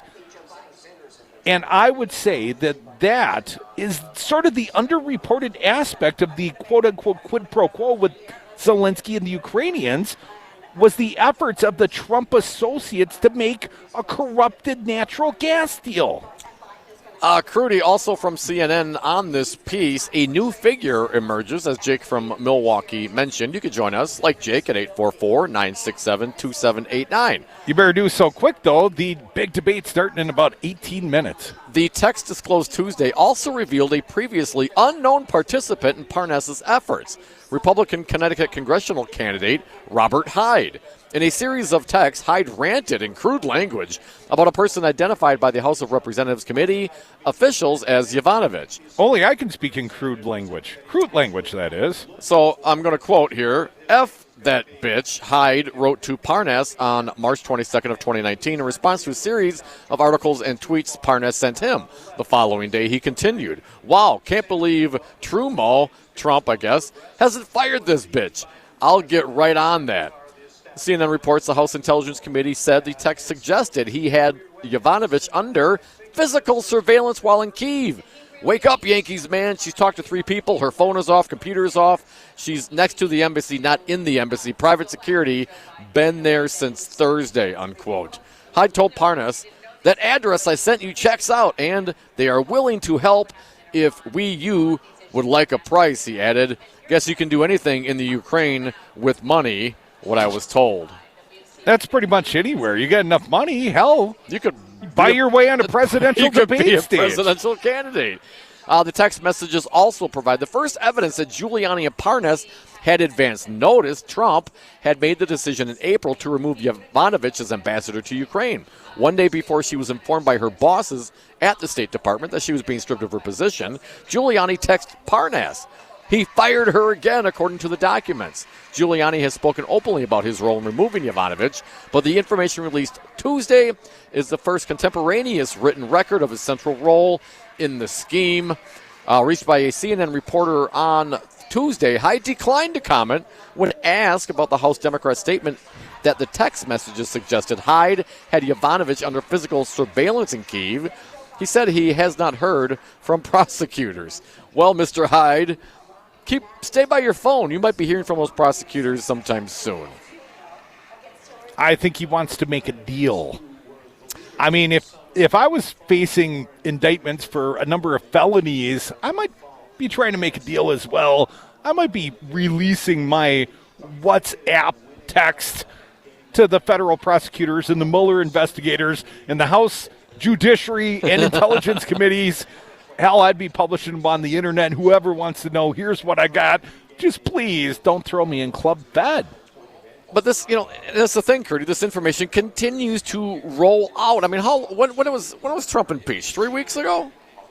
And we continue to find out more of this information of this effort by the administration to have this undue influence in the Ukraine. More information continues to come out, and certainly does not bode well for the president. No, I don't think it does. Dom, you're as bad as the president. The president's in Milwaukee tonight, counter-programming the Dem presidential debate. And why Milwaukee? Because, of course, we are a battleground, a swing state. It will be very important for Donald Trump to win Wisconsin again. And to win Wisconsin, you got to win the Milwaukee media market. Well, look at that. They're walking the candidates. The candidates are making their way to the stage. But apparently they're, not in a heated area. Klobuchar's wearing a coat. Elizabeth Warren's wearing a coat. A lot of people are wearing coats. Now, the men have the benefit of sport coats. Joe Biden looking very presidential, walking down. But they're cold out there, man. They walk him down a corridor of cold in Des Moines. They'll be just fine. It's going to get hot on that stage. We should be doing a Miami debate right about now, man. Caucuses, schmaucuses. We should be in Miami. Come on, Tom. 844-967-2789. You know what I didn't ask Tom and I wanted to? What? When's Wisconsin get our debate? You know, our primary is not until April 7th. We're a little late in the cycle. Obviously, Super Tuesday, a big deal. That's going to be March 3rd. We got 4 debates between now, including tonight's Big Bash, and Super Tuesday. So you've got Iowa debate, and, of course, New Hampshire's the second state, first primary. You've got a New Hampshire debate. You've got a Nevada debate. Dom, I'm strongly considering booking us some Vegas? A trip to Vegas for that debate. We had a great time the last time we went out to Vegas for a debate. And then South Carolina, right? South Carolina comes up February 29th. I believe it's on Leap Day. Yes. Man, I'm good. And then Super Tuesday, 14 states going off. Here's one thought, Dom. There is one candidate who ain't on the debate stage who will compete in each of the Super Tuesday states, each of the states thereafter, but's given a complete pass to Iowa, thumbing his nose at the Iowans, if you will, Dom. Come on. Billionaire Michael Bloomberg, buying his way into the presidential race, tremendous investment, talking about spending up to $1 billion. And he thinks he can, taunt Donald Trump. Whether or not he is the nominee for the Democrats, he's got a plan. We're going to talk about the Bloomberg plan and a little more of the Democratic presidential debate pregame show. The debate starts at 13 minutes. Come back, your last opportunity to let your opinions be known. I'm getting tired. We've been doing this nearly 5 hours. 844-967-2789. 12 more minutes of dynamic radio on the other side.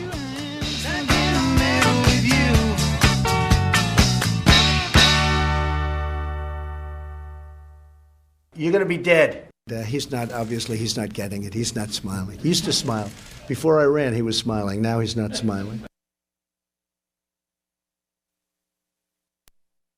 Tune in to Wisconsin's Political Talk on Talk 1017 FM. Weekdays, you can hear Democracy Now! From 7 to 8 a.m.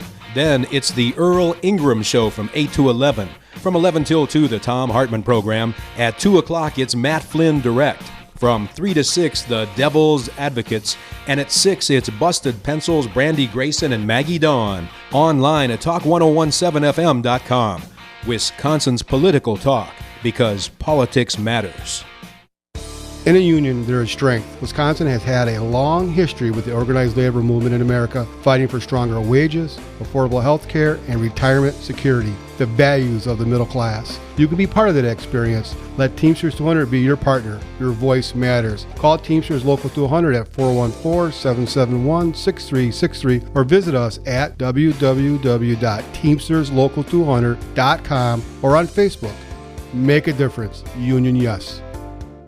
So, Dave, I hear you and your team at Community PC can really help a guy like me when I'm having a hard time keeping my computer up to date. Oh, yeah, Crudy. Community PC provides great service from trusted local technicians to give our clients peace of mind when it comes to their computers. Will I wait on hold all day? Our team can provide you with immediate trusted remote service. We also offer timely on-site service in Dane and Rock counties. Find us at commpc.com to learn more. Community PC. We know what makes computers happy. Wisconsin's Political Talk Network is celebrating their 3-year anniversary Tuesday, February 4th at Regano's Roman Coin on Brady Street in Milwaukee. Lakefront beer for all of our friends while supplies last. The Devils will kick off the party live from Regano's Roman Coin beginning at 5 o'clock in the Devil's Advocates Happy Hour. Come celebrate 3 years of Wisconsin's Political Talk Network at Regano's Roman Coin with the whole station. Tuesday, February 4th. First beer's on us.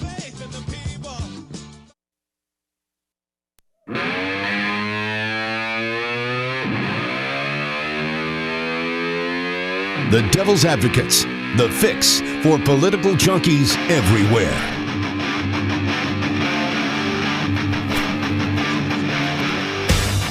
And we are back. Thank you for listening to the Devil's Advocates radio show. Last segment of the day. So if you have something to say, please pick up the phone right now. Give us a call. 844-967-2789. Dominic, I got something to say. This has been 5 hours of spectacular radio. You're welcome, world. Counting down less than 10 minutes to the last Democratic presidential debate before the Iowa caucuses. We're in the room, at least in the spin room, the file room.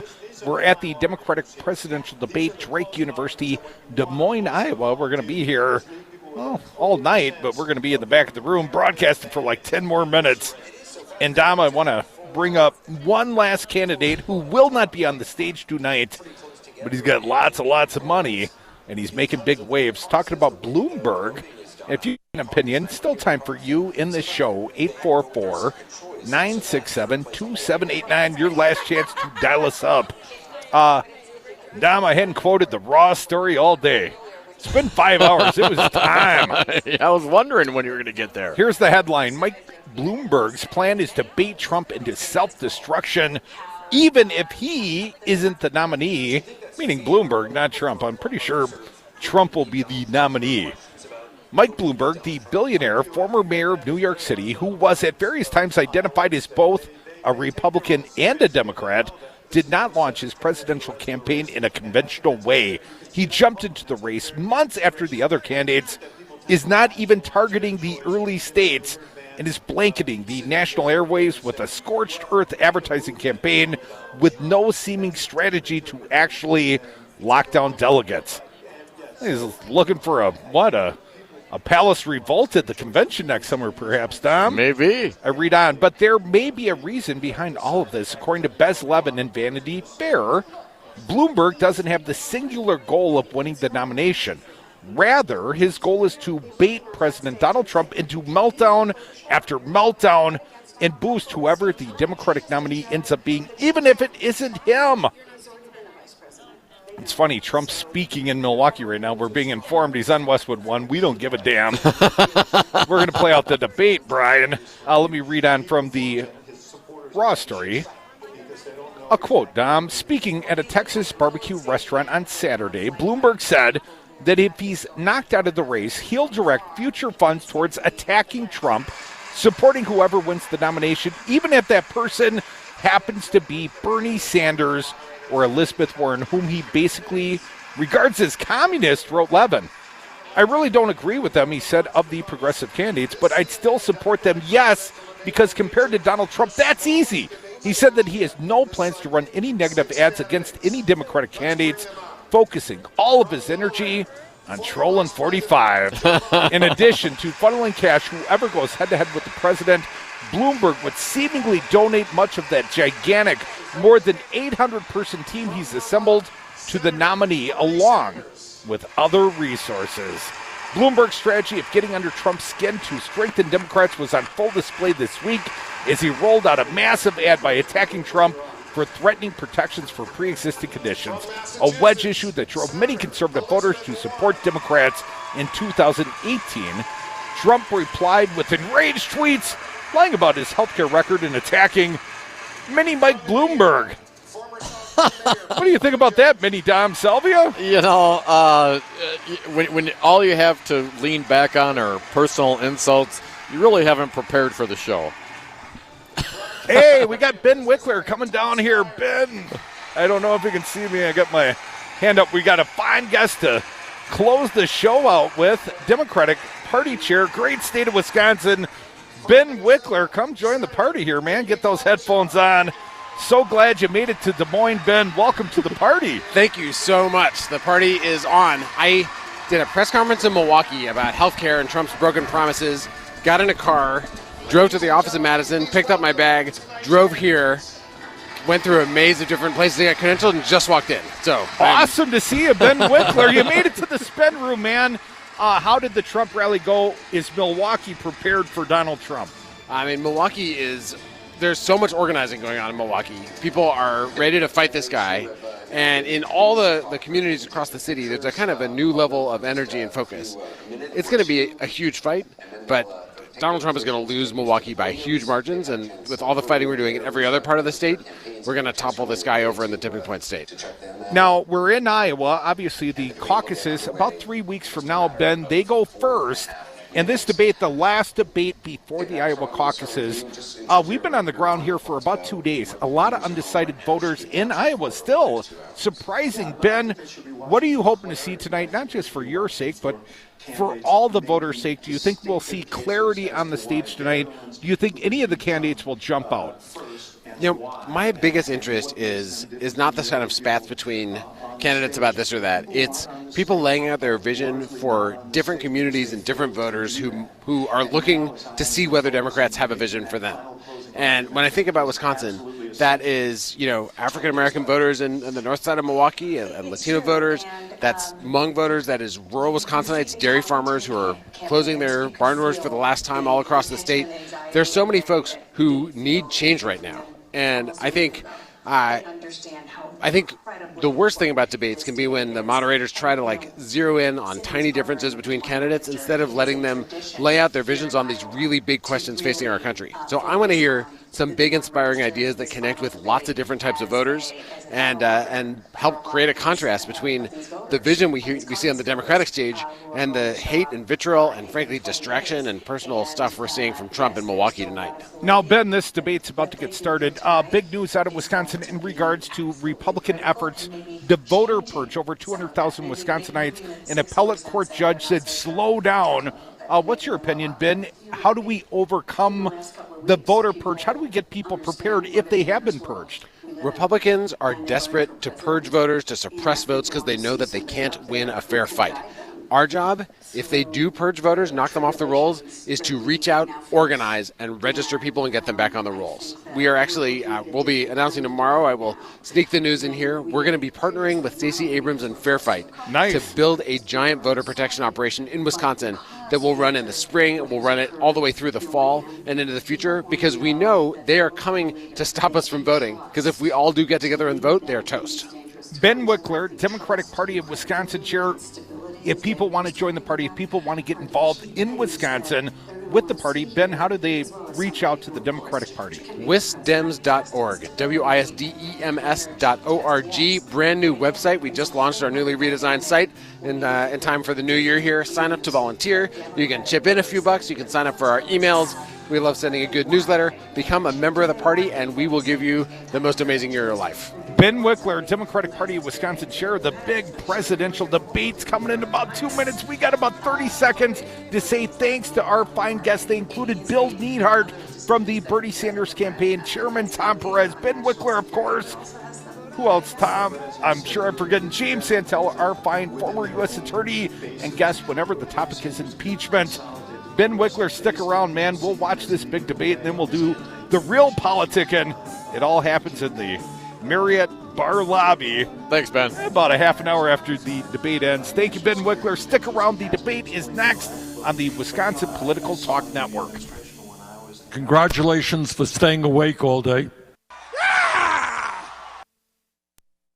Dom, the Devil's Advocates are going on an adventure. Join Crute and I for our inaugural 420 2020 celebration from our friends at Expedia Cruise Ship Centers of Madison. Our political party runs for 7 nights over the 420 holiday in sunny and cannabis legal California. The Hilton La Jolla Torrey Pines is near the beach, boasting a world-class golf course, and is just a few minutes drive from downtown San Diego. Expedia prices, local service. Visit them on Madison's west side off Mineral Point Road or Google Expedia Cruise Ship Centers Madison. The following is a public service message from Wisconsin's Political Talk Network. In 2020, Wisconsin has 4 statewide elections. Make sure you are registered to vote. Republicans are doing everything they can to make it more difficult for citizens to cast their ballot. Americans have fought and died for the right to vote. The next election is the spring primary on February 18th. Check your registration at myvote.wi.gov.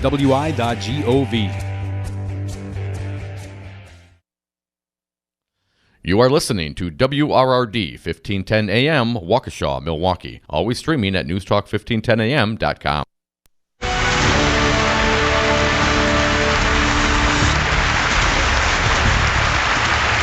Live from Drake University in Iowa, this is the CNN Democratic presidential debate in partnership with the Des Moines Register. We want to welcome our viewers in the United States and around the world.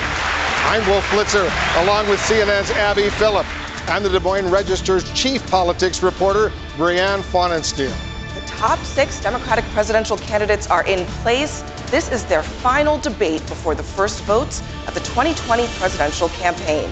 The Iowa caucuses are 20 days away. Before we begin, a reminder of the ground rules. You'll each receive 75 seconds to answer questions, 45 seconds for responses and rebuttals, and 15 seconds for clarifications. Please refrain from interrupting your fellow candidates, as that will count against your time. All right, so let's begin right now. Just this month, the United States and Iran were on the brink of war, which has reignited the debate over America's role in the world and which of you is best prepared to be commander-in-chief. So let's have the debate right now.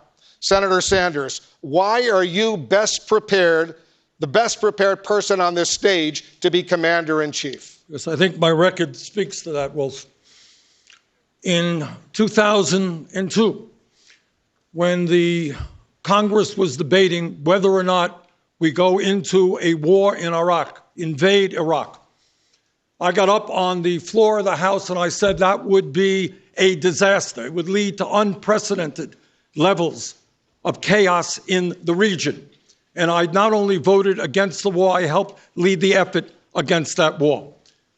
Just last year, I helped, for the first time in the modern history of this country, pass a War Powers Act resolution working with a conservative Republican, Mike Lee of Utah, which said that the war in Yemen, led by Saudi Arabia, was unconstitutional because Congress had not authorized it. We got a majority vote in the Senate. We got a majority vote in the House. Unfortunately, Bush vetoed that, and that horrific war continues.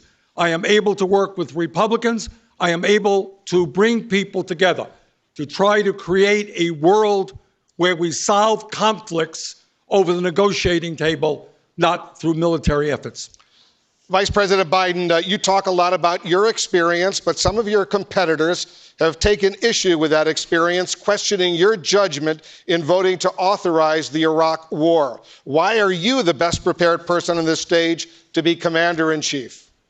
I said 13 years ago it was a mistake to give the president the authority to go to war if, in fact, he couldn't get inspectors into Iraq to stop what thought to be the attempt to get a nuclear weapon.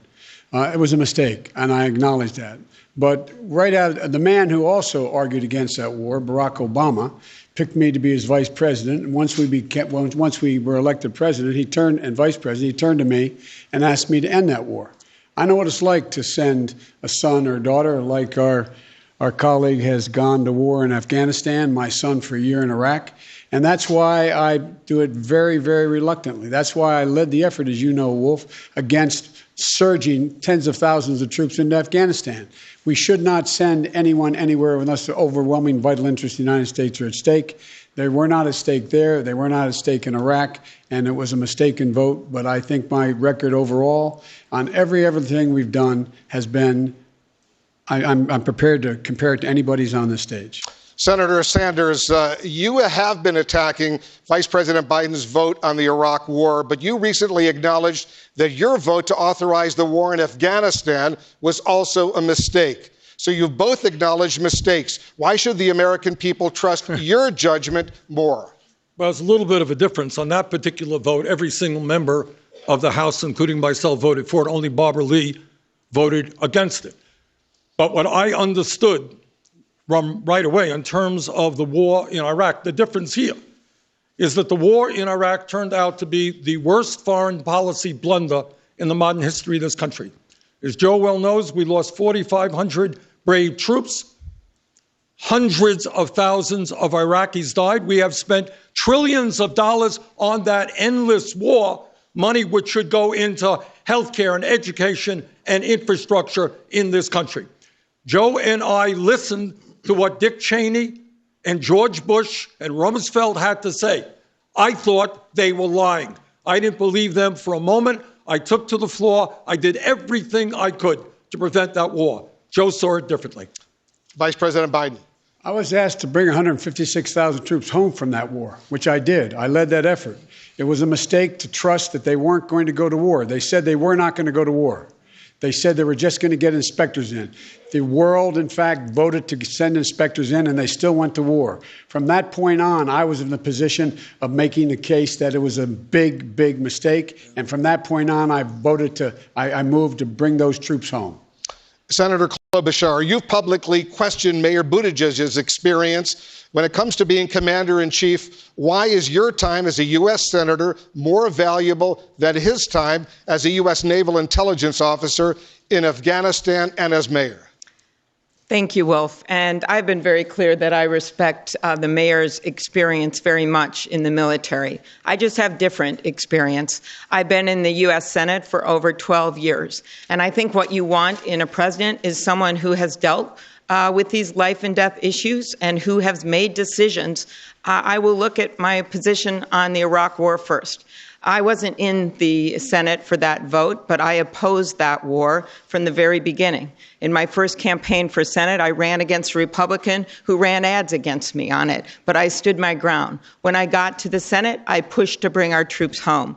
Then I have dealt with every issue from Afghanistan to keeping our troops with good health care after what we saw with Walter Reed and being part of an effort to improve the situation for our troops in a very big way with their education and with their jobs and also with their health care. I think right now what we should be talking about, though, Wolf, is what is happening right now with Donald Trump. Donald Trump is taking us pell-mell toward another war. We have a very important resolution. We just found out today that 4 Republicans are joining Democrats to go to him and say you must have an authorization of military force if you're going to go to war with Iran. That is so important because we have a situation where he got us out of the Iranian nuclear agreement, something I worked on for a significant period of time. As president, I will get us back into that agreement. I will take an oath to protect and defend our Constitution, and I will mean it. Thank you, Senator.